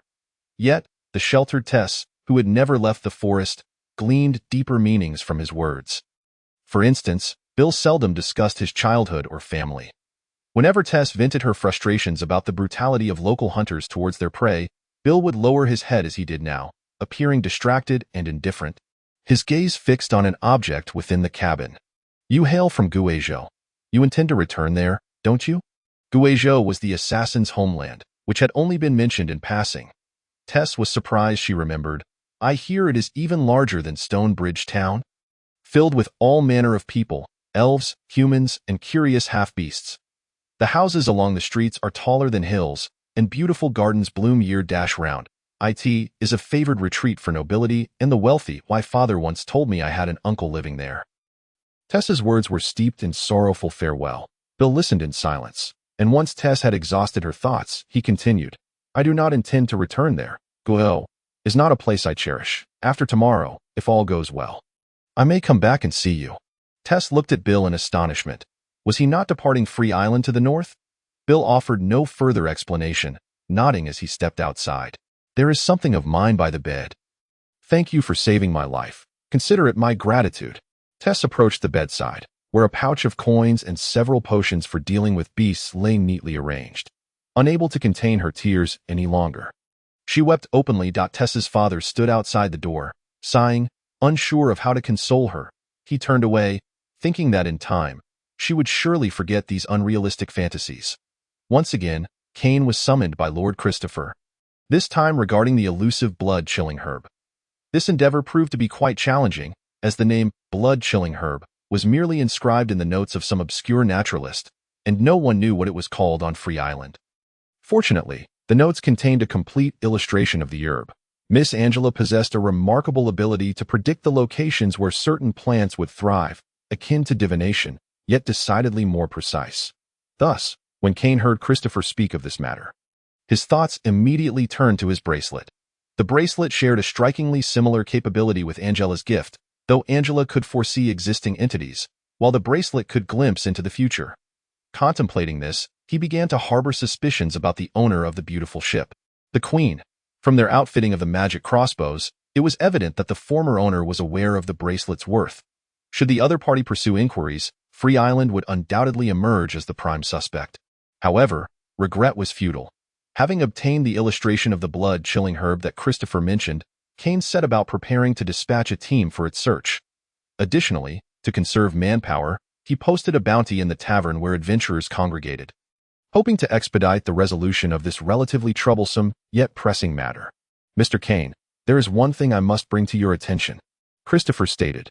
Kane promptly inquired about the matter. Christopher recounted his conversation with old Blant, indicating that the Empire intended to eradicate the pirates in the region and would be augmenting their military presence on Free Island. Whether Kane and his subordinates would ascend to the ranks of the expanded garrison or become mere vassals would depend on their current performance. He required an opportunity to gauge the combat prowess of Kane's infantry brigade. The underlying implication of these words was unmistakable. Lord Christopher represented the governor of the Wei province and sought to draw Kane into their fold as a spokesperson for the governor's interests in the southern Wei province. At present, the benefits appeared minimal. Yet as the empire invested more gold to restore order here, Free Island, situated near the Misty Sea trade route, would evidently become a place of significance. Kane was not surprised by Christopher's overtures over the years. Through various means, including acting as an intermediary for the slave trade, for every 10 gold coins earned, 6 would flow into the Storm Legion's coffers, and another half coin into the governor's purse. Coupled with the expenses incurred to maintain order at the port and other sundries, Kane could only pocket a single gold coin for himself. Christopher was evidently well informed of all this, hoping to leverage Kane, who ostensibly had no ties to the governor's family, to secure greater profits. Kane, of course, had no objections. Being able to straddle 2 boats was a long-held dream of his. Austin required recuperation, so Kane had to personally oversee many matters, including recruiting adventurers in Stonebridge Town. Pascal, take a few men and accompany me. Carl, you continue the patrol from the port to the town. After making arrangements, Kane departed the manor. The route from the manor to Stonebridge Town was one Kane had grown quite familiar with, and as he traversed a narrow path outside a grove of snow-covered trees, he stumbled upon a corpse. The ground, muddy from recent rain, was stained with the blood of the lifeless figure, and the acrid scent of blood made Kane wrinkle his brow. Pascal immediately alerted everyone to be on guard. The individual had clearly only recently met their demise, and the assailant might still be nearby. Go see who it is. Such matters were typically Rich's forte, but he had been dispatched by Kane to negotiate further with the slave traders. Pascal, being a local, examined the body and reported to Kane, "I recognize the deceased. This is an old man named Simba who lived near the warehouse. He had no family and barely survived on the charity of the old town mayor. His wound is small and likely inflicted by some sort of slender blade." Kane nodded. "2 of you stay to guard this site, and send someone to notify Rich to handle the body." "Understood. Let us proceed to the town." Kane was not devoid of compassion. However, the death of an inconsequential old man was not enough to divert him from his pressing tasks. "First, we must recruit adventurers." As they continued, only 4 individuals remained by Kane's side. Soon, the windhorn beast they rode came to a halt once more, for ahead lay another corpse. Kane finally sensed something amiss and exchanged a knowing glance with Pascal, refraining from making any rash moves. "Be cautious." Kane dismounted the windhorn beast, conjuring a fireball as he approached the body. The corpse lay supine in a small puddle, its clothing torn into strips. From Kane's vantage point, he could see a large gash running from the neck to the abdomen, a wound sufficient to send any unaccustomed observer into a fit of panic and retching. The rainwater pooling on the ground shimmered with a faint red hue. As Kane took a couple of steps forward, he heard Pascal approach, saying, "Captain, something seems off. Allow me to inspect the body." Kane shook his head, suddenly signaling discreetly. Pascal nodded slightly. A cloth covered the corpse's face, and Kane's hand cautiously reached toward it, intending to unveil the identity of the deceased. Just then, Pascal shouted, "Watch out!" In an instant, the situation escalated. Kane's hand was seized tightly, and a glinting hidden blade lunged toward his neck. The speed of the assassin was blinding, rendering the motion nearly imperceptible, akin to a silent fish darting through the air, poised to create another wound upon Kane's neck. Despite his foreknowledge, the sudden lethal strike sent chills down Kane's spine. This was an assassination with no avenue for retreat, leaving him unable to connect the assailant with the individual who had manipulated his men using the corpses. Almost simultaneously with the assassin's strike, a burst of white flames erupted from the hand that had been captured, and the assassin, gritting his teeth against the searing pain, drove the hidden blade forward like a flash of white light, aiming directly at Kane. Without surprise, the blade pierced Kane's neck, yet contrary to expectation, no blood flowed forth, and the assassin quickly realized he had been deceived.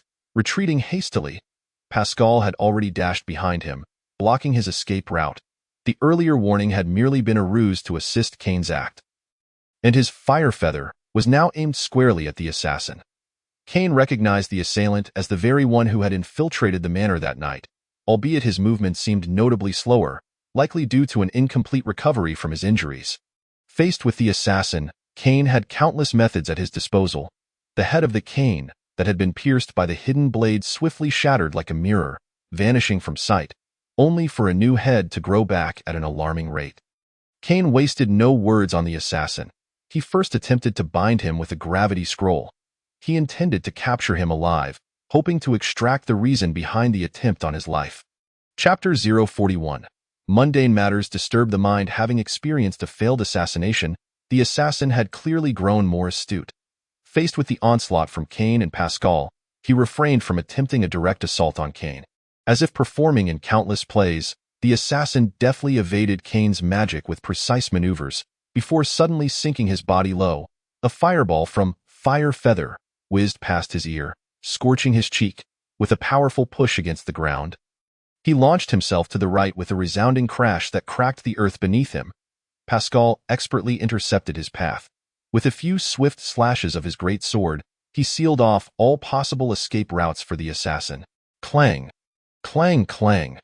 3 small crossbow bolts were deflected by Pascal, affording the assassin the chance to turn and dart into the woods. Against such an assassin, Kane's subordinates were utterly unable to intervene. Fortunately, the assassin dared not engage them in a drawn-out confrontation. Resulting in no casualties, a gray shadow vanished into the forest, and Pascal prepared to pursue, only to be halted by Kane. We must head to the town. After enduring 2 assassination attempts, Kane's psyche had matured considerably. Chasing now would yield no results. And with their limited manpower, they could not encircle the area and search. Although they had failed to capture the assassin, the incident served as a poignant reminder that it appeared that the number of individuals seeking to kill him was not much fewer than those wishing to recruit him. He was merely a minor infantry captain, yet those wishing to eliminate him were so cautious, indicating that they did not want him to become exposed. Moreover, the assassin was the same individual, suggesting that those intent on his demise did not hold him in high regard, an intriguing notion. They were clearly not concerned about him. After all, he was but a minor player. So whom were they apprehensive of? The only individuals of concern would be the 2 local power brokers in Wei Province, General Garfield of the Storm Legion and the esteemed governor. Those seeking to eliminate him were, in essence, no different from those aiming to protect him. Thus, the other party's motives must surely be connected to Lord Christopher's arrival on Free Island. Could it be related to the secrets of the Elvis Labyrinth? A shiver ran down Kane's spine as he suddenly realized he had overlooked a crucial detail. Any faction aiming to extend its reach into this territory would first consider not winning him over but rather eliminating him, subsequently placing their own individuals in power. Presently, Free Island possessed a tantalizing bait that could draw their interest. The Elvis Labyrinth. Legends may not be entirely true, but they were sufficient to capture the attention of significant figures. Everything Kane had previously done would soon become common knowledge, and thus, the interest he had managed would be at risk of being seized. Captain Kane, what is the matter? Pascal observed Kane lost in thought and could not help but remind him. I have already informed the brothers at the estate. They will be arriving shortly, and we ought to set off as well. It's nothing, Kane replied, his expression regaining its composure as he nodded. This matter must remain confidential. Do not let it spread. Have Richie investigate discreetly.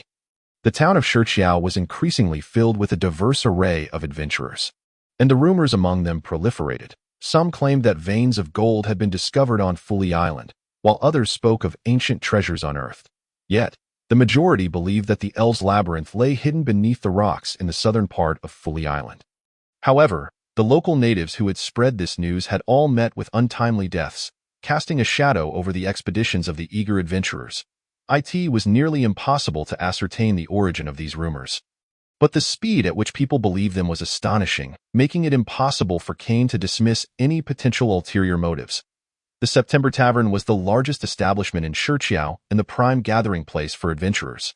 Recruiting adventurers was a monotonous task, with haggling over hiring fees being a common occurrence. Kane's role was merely to assure the credibility of this particular recruitment. Once the outcomes were clear, each adventurer employed to search for the blood-cold grass would receive a daily remuneration of 13 copper coins, while the one who found the grass first would be awarded 2 gold coins. Given that only a small quantity of blood-cold grass was required, Kane further stipulated that only the adventurer who located it first would receive any reward. Once matters were settled, Kane returned to the estate amidst a throng of followers. The assassin Bill had not strayed far, nor did he intend to flee immediately. His mission was ongoing.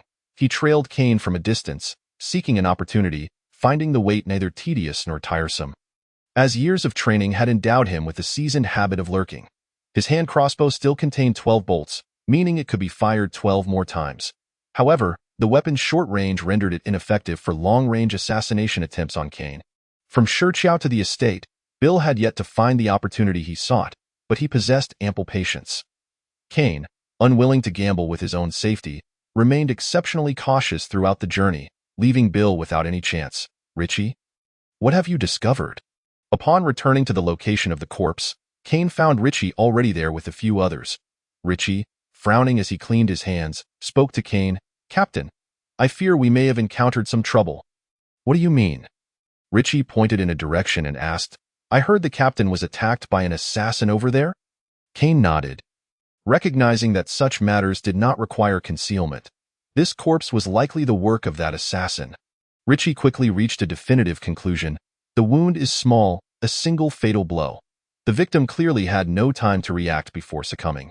This is a hallmark of an assassin's style. Furthermore, considering the assassin's previous actions, including the last attempt at the estate, a clear pattern emerges. The captain lacks any notable reputation on the continent. To put it bluntly, those influential figures wishing to eliminate us need not exert much effort. Thus, we can assume that a faction is intent on the captain's death but prefers to remain hidden. Hence, they dispatched an assassin who, in order to succeed while ensuring anonymity if captured, must be a novice yet exceptionally skilled. This explains why the assassin exposed himself during the last attack at the estate. A truly experienced assassin would never attempt to disarm any traps. No matter how rudimentary, after that failed assassination, he found another opportunity coinciding with the arrival of Viscount Christopher to Fully Island, during which the guards were all reassigned. "I just calculated the distance between this corpse and the site of the captain's attack. The arrangement is quite clever. During the time it takes to reach the attack site, the first corpse could draw away the captain's guards without raising his suspicion, and conversely, it would briefly distract the attention of the brothers. Simultaneously, the presence of the first corpse would prevent anyone from questioning the authenticity of the second corpse, merely leading them to suspect that the assassin lurked somewhere nearby, poised to strike." At this point, Richie had nearly completed his analysis of the assassination incident and added, "Fortunately, the captain noticed everything in time. Otherwise, it would have been a well-laid plan." Kane mused that without the bracelet's warning, he would never have detected the anomaly and been able to respond. Kane had many enemies, and being naturally averse to death, he often traveled with his subordinates. For an ordinary person to assassinate him was no easy feat. Kane lowered his head in thought for a moment before asking Richie, "By the way, what progress has been made regarding the Blue Bloods?" Richie replied, "Currently, there has been no advancement. We have a mole among us." The existence of traitors was unavoidable, and certainly not limited to one. Kane had anticipated this. The myriad rumors circulating about Fully Island are likely disseminated by their organization. As for their motives, I cannot fathom. You must keep a close watch on the September Tavern. Furthermore, do not investigate the Blue Blood's stronghold in the forest for the time being to avoid stretching our resources too thin. "Understood," Richie said. "Additionally, my funding is somewhat tight. Captain, should we consult Secretary Austin about this?" The purse strings on Fully Island were controlled by Austin, and Kane nodded. "No problem. Prepare a list of the required funds, and I will sign it for you to retrieve from Austin." Having concluded this discussion, Kane inquired, "What of the adventurers from the Wild Fox Adventuring Group who returned with us?"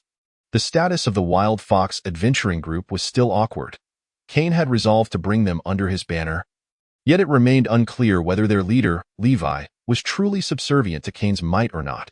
Since returning from the Island of the Dragon, Levi had been anxious about the future of himself and his followers.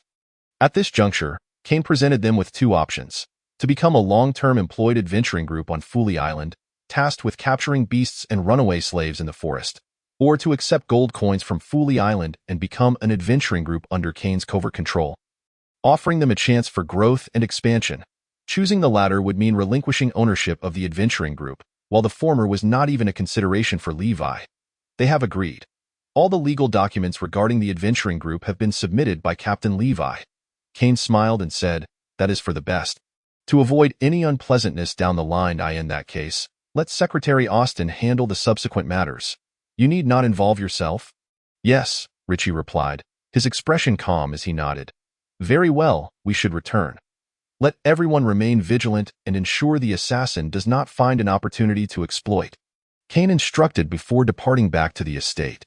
The assassin Bill chose not to follow any further. He recognized that no opportunity remained for him today and promptly turned back toward Shichiao.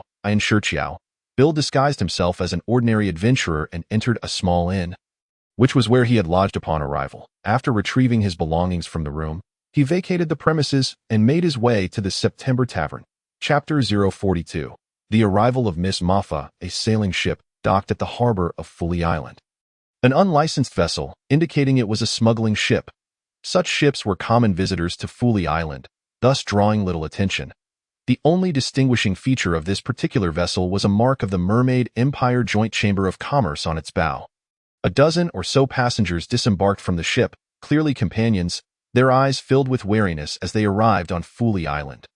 The influx of adventurers to Fully Island had been significant in recent days, which did not surprise the idle onlookers at the harbor. However, as these travelers stepped onto the deck, raucous catcalls erupted, primarily due to the presence of a woman, indeed, a strikingly beautiful woman. Miss Maffa furrowed her brow. Feeling quite uncomfortable under the scrutiny of those individuals, the ship that had originally pursued Kane's vessel, the Goddess, ultimately became unusable due to leaks. Fortunately, a small sailing ship happened to pass by, and without hesitation, Miss Maffa commandeered it, becoming a pirate for a brief moment, which was the very ship she now occupied. The night on the island of the dragon had been bizarre. She was unaware that the young man she had whimsically pursued was the island's secretary. Nor did she know that the captain of the infantry on Fully Island was the very instigator who had disrupted their entire plan. This group was evidently led by her, and just as Miss Maffa prepared to teach a lesson to the hecklers, an elf approached her side. Miss Maffa, this is how it is here. They are merely uncultured humans.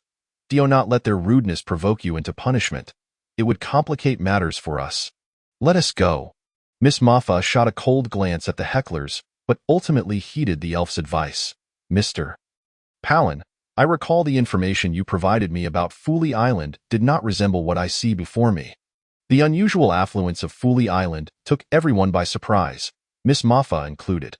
Once aboard the hired open carriage, she began to interrogate the elf Palin, who was responsible for gathering the information. This is a four-seater carriage, specifically designed for rent to those newly arrived on Free Island who possess a modicum of wealth. Miss Maffa naturally occupies the front seat alone, for she is an exceedingly difficult individual to befriend. At least among all who are acquainted with her, she has no friends.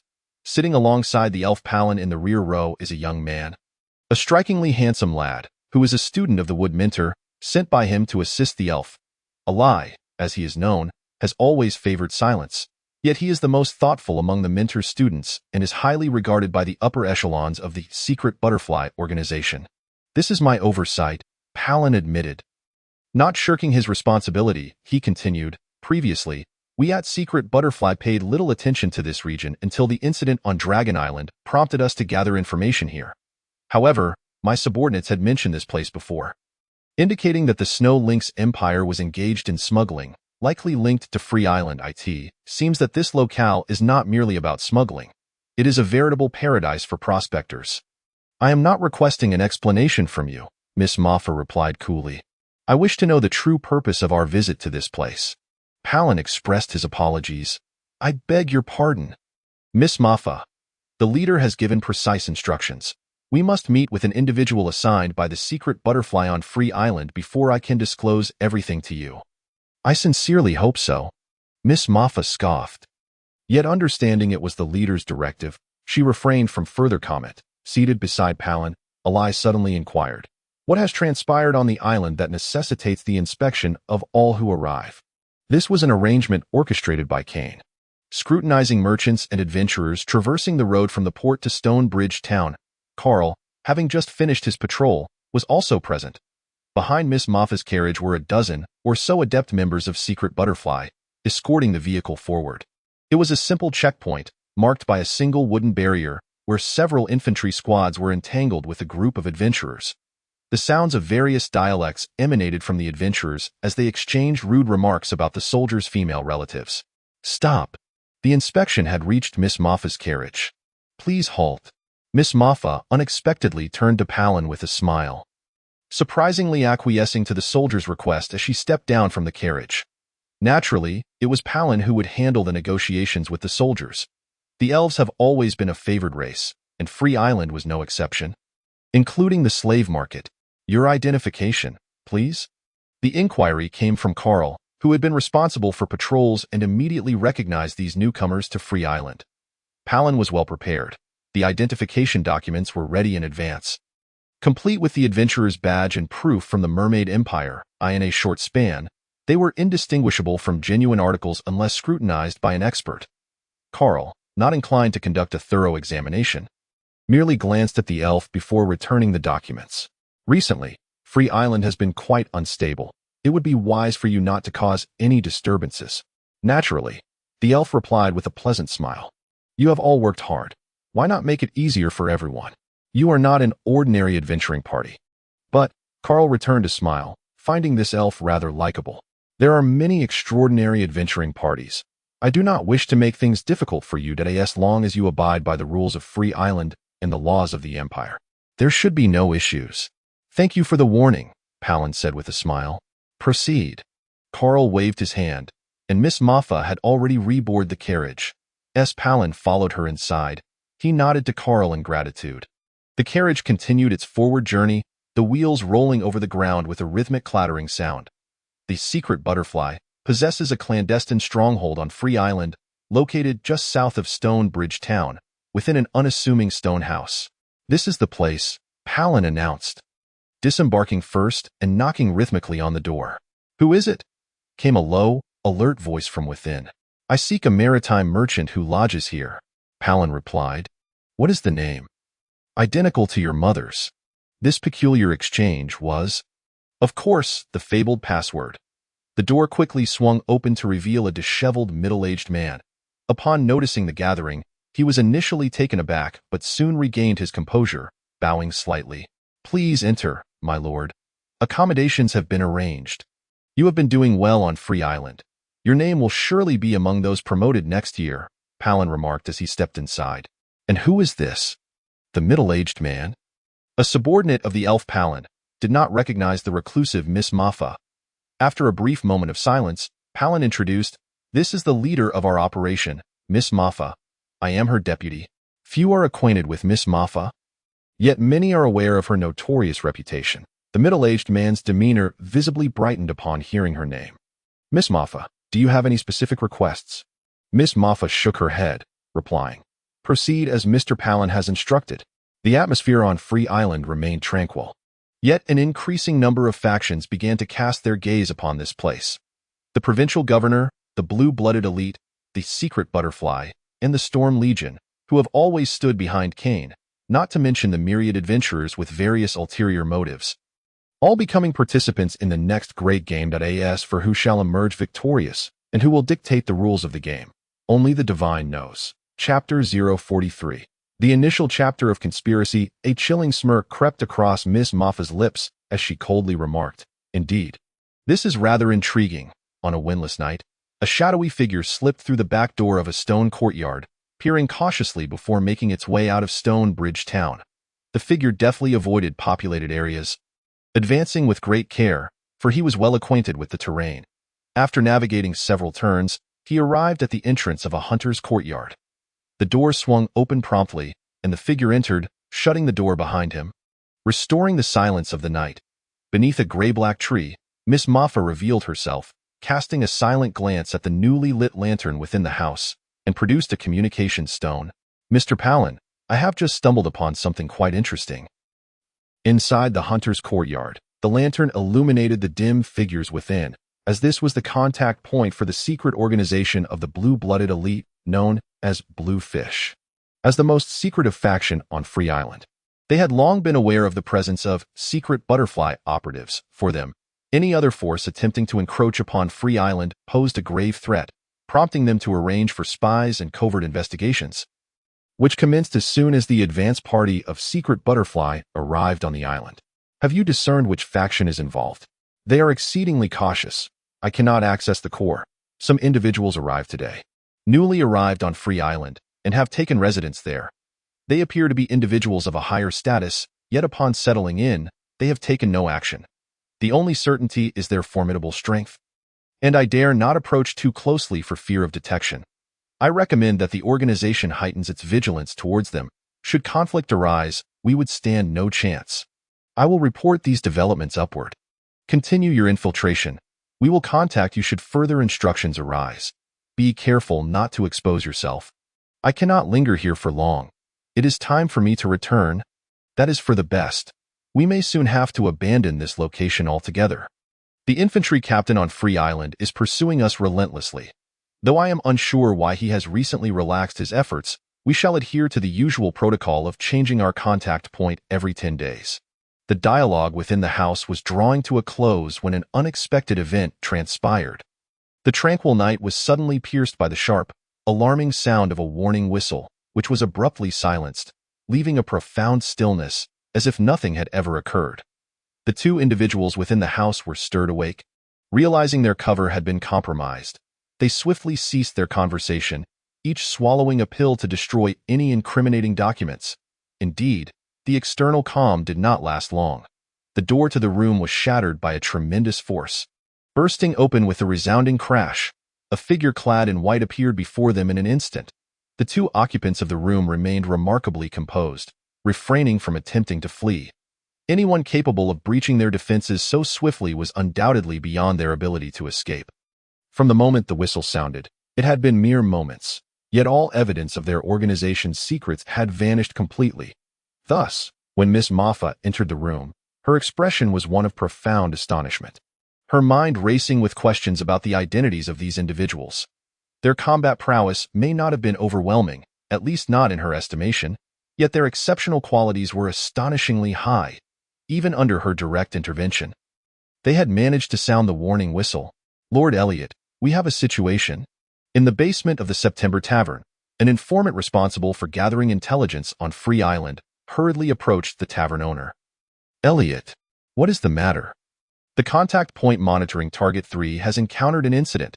We just received a distress signal, but by the time our team arrived, the personnel at the contact point were mostly deceased. Apart from the lead individual who has gone missing, none escaped. Unless unforeseen circumstances arise, it is likely that the third target is responsible. Elliot glanced at the documents handed to him and declared, "Summon all the leaders urgently for a meeting." The blue-blooded individuals, having endured centuries of oppression, have partially concealed themselves among the common folk of various nations on the continent, resulting in the eventual disappearance of their lineage. The other faction, however, continues to operate discreetly under the auspices of the organization known as Blue Fish, biding their time in inconspicuous corners of the continent to amass strength for their next counteroffensive. Free Island serves as a crucial branch of Blue Fish, even hosting the organization's biennial Grand Assembly. The choice of this location is no coincidence. Its complex environment, sparsely populated nature, and status as a typical no-man's land make it ideal for their clandestine operations. After centuries of development, Blue Fish has formed an exceedingly tight-knit organization, with each branch overseen by a leader who must possess over 30 years of experience within the organization to assume such a position. These leaders wield significant authority, while below them are various officials responsible for intelligence, finance, military power, internal oversight, and personnel training. The same structure applies on Free Island, where the September Tavern, established by Elliot upon his arrival, has gradually taken shape as the local branch of Blue Fish, overseeing all affairs within the Snowy Squirrel Empire. Many events within the empire bear the shadow of Elliot and his subordinates, either facilitating or seizing opportunities for gain. In the basement of the September Tavern, a long corridor leads to a deeper cavern, and by the time all the officials have gathered, Elliot has received more precise intelligence. Gentlemen, I bring unfortunate news. Our contact point in the southern town has been compromised, and all personnel have perished. One of our spies, dispatched to the third target, has been confirmed to have committed suicide by poison, while the leader of the contact point was also discovered in a thicket, having met the same fate. Please take note, gentlemen. that if the assailants were not overwhelmingly powerful, our operatives would not have opted for suicide as their first choice. Thus, we must fully consider this in our subsequent arrangements. Additionally, before we commence the meeting, let us first pay our respects to the fallen. Elliot's tone conveyed sorrow. Every member of the organization was a trusted ally, and each sacrifice deserved the utmost respect. Lord Elliot, let us first discuss how to respond to this incident, the spokesperson from the Dark Department suggested. The fact that they were able to uncover our contact point indicates that they have taken notice of us. Elliot replied solemnly. Before our plans are officially set in motion, we must not expose ourselves, especially at this critical juncture. As for our response, we must adhere strictly to the principle of discretion. Any actions that endanger the organization are to be prohibited. Shall we seek revenge? Our personnel are located in the rocky region south of Free Island, and the manpower in Stone Bridge Town is undoubtedly limited. Spokesperson of the Military Department, coordinate with the Dark Department to intercept their personnel when they venture out. It would be ideal to capture one alive to ascertain their identities. Elliot made his decision. It seems we can no longer delay our plans. After a moment of contemplation, he continued, the adventurers on Free Island should suffice as our pawns. Tomorrow, we shall officially initiate our plan, and this time, we shall aim for something grand. On Free Island, countless eyes were drawn to this unfolding drama. The following day, a group of adventurers, hired by Kane to search for blood-cold grass in the forest, rescued a severely injured local man, thereby unearthing a staggering secret. The exact location of the Elvis Labyrinth had been discovered. As rumors transformed into reality and treasures lay tantalizingly close, who could resist the allure? By the time Kane and Lord Christopher received this news, all the adventurers in Stone Bridge Town had descended into madness. The discovery of an entire chest of gold in the home of the injured local further fueled the frenzy among the adventurers. Validating the rumors in the southern region of Free Island, amidst the rocky hills, the Elvis Labyrinth was found, prompting all adventurers to abandon their current endeavors and flock to the site. Kane, what shall we do? Austin sensed something amiss. The timing of the news was exceedingly suspicious, and the manner of its emergence was peculiar, suggesting it might still be a ruse. Regardless of whether it is a falsehood, we cannot remain passive. Kane replied coldly. This is our territory, and should any calamity befall it, the blame will rest upon us. What about Lord Christopher? Austin expressed his concern. Kane peered out the window at the bustling servants tending to the garden, a task requested by Miss Angela. She had observed numerous broken branches and fallen leaves, undoubtedly the result of the good deeds of some of Kane's barbecue-loving subordinates. How could Miss Angela bear to witness such a beautiful garden being ravaged by a band of soldiers? Under her persistent requests, a decree was issued throughout the estate. No one was to further damage the garden's flora, and efforts were to be made to restore its beauty. Please seek the opinion of his lordship. Additionally, immediately bring Mayor Blant and his family to the estate. The town is in utter chaos, Kane commanded. Regardless of the circumstances, the turmoil on Free Island had already begun. Returning to tranquility was no longer feasible. That fateful night when the contact point was attacked, in the Moth Organization's quarters, the elf Palin meticulously reviewed the latest intelligence concerning Free Island, occasionally glancing up at his subordinates. Miss Maffa had just returned. Having grown impatient for Palin and the others to arrive, she had taken matters into her own hands and eliminated all but two, who had also succumbed to poison. Humph! Who permitted you to act in such a manner? The elf arched an eyebrow, discarding a report onto the floor before his subordinate. After voicing his displeasure, he pointed an accusatory finger at the subordinate's face, scolding, "Old dog, did you intentionally allow that infiltrator to be detected by Miss Maffa? The operatives at the contact point are all dead. Is this not the outcome you desired? I demand an explanation, one that satisfies me. Otherwise, you should be well aware of my methods."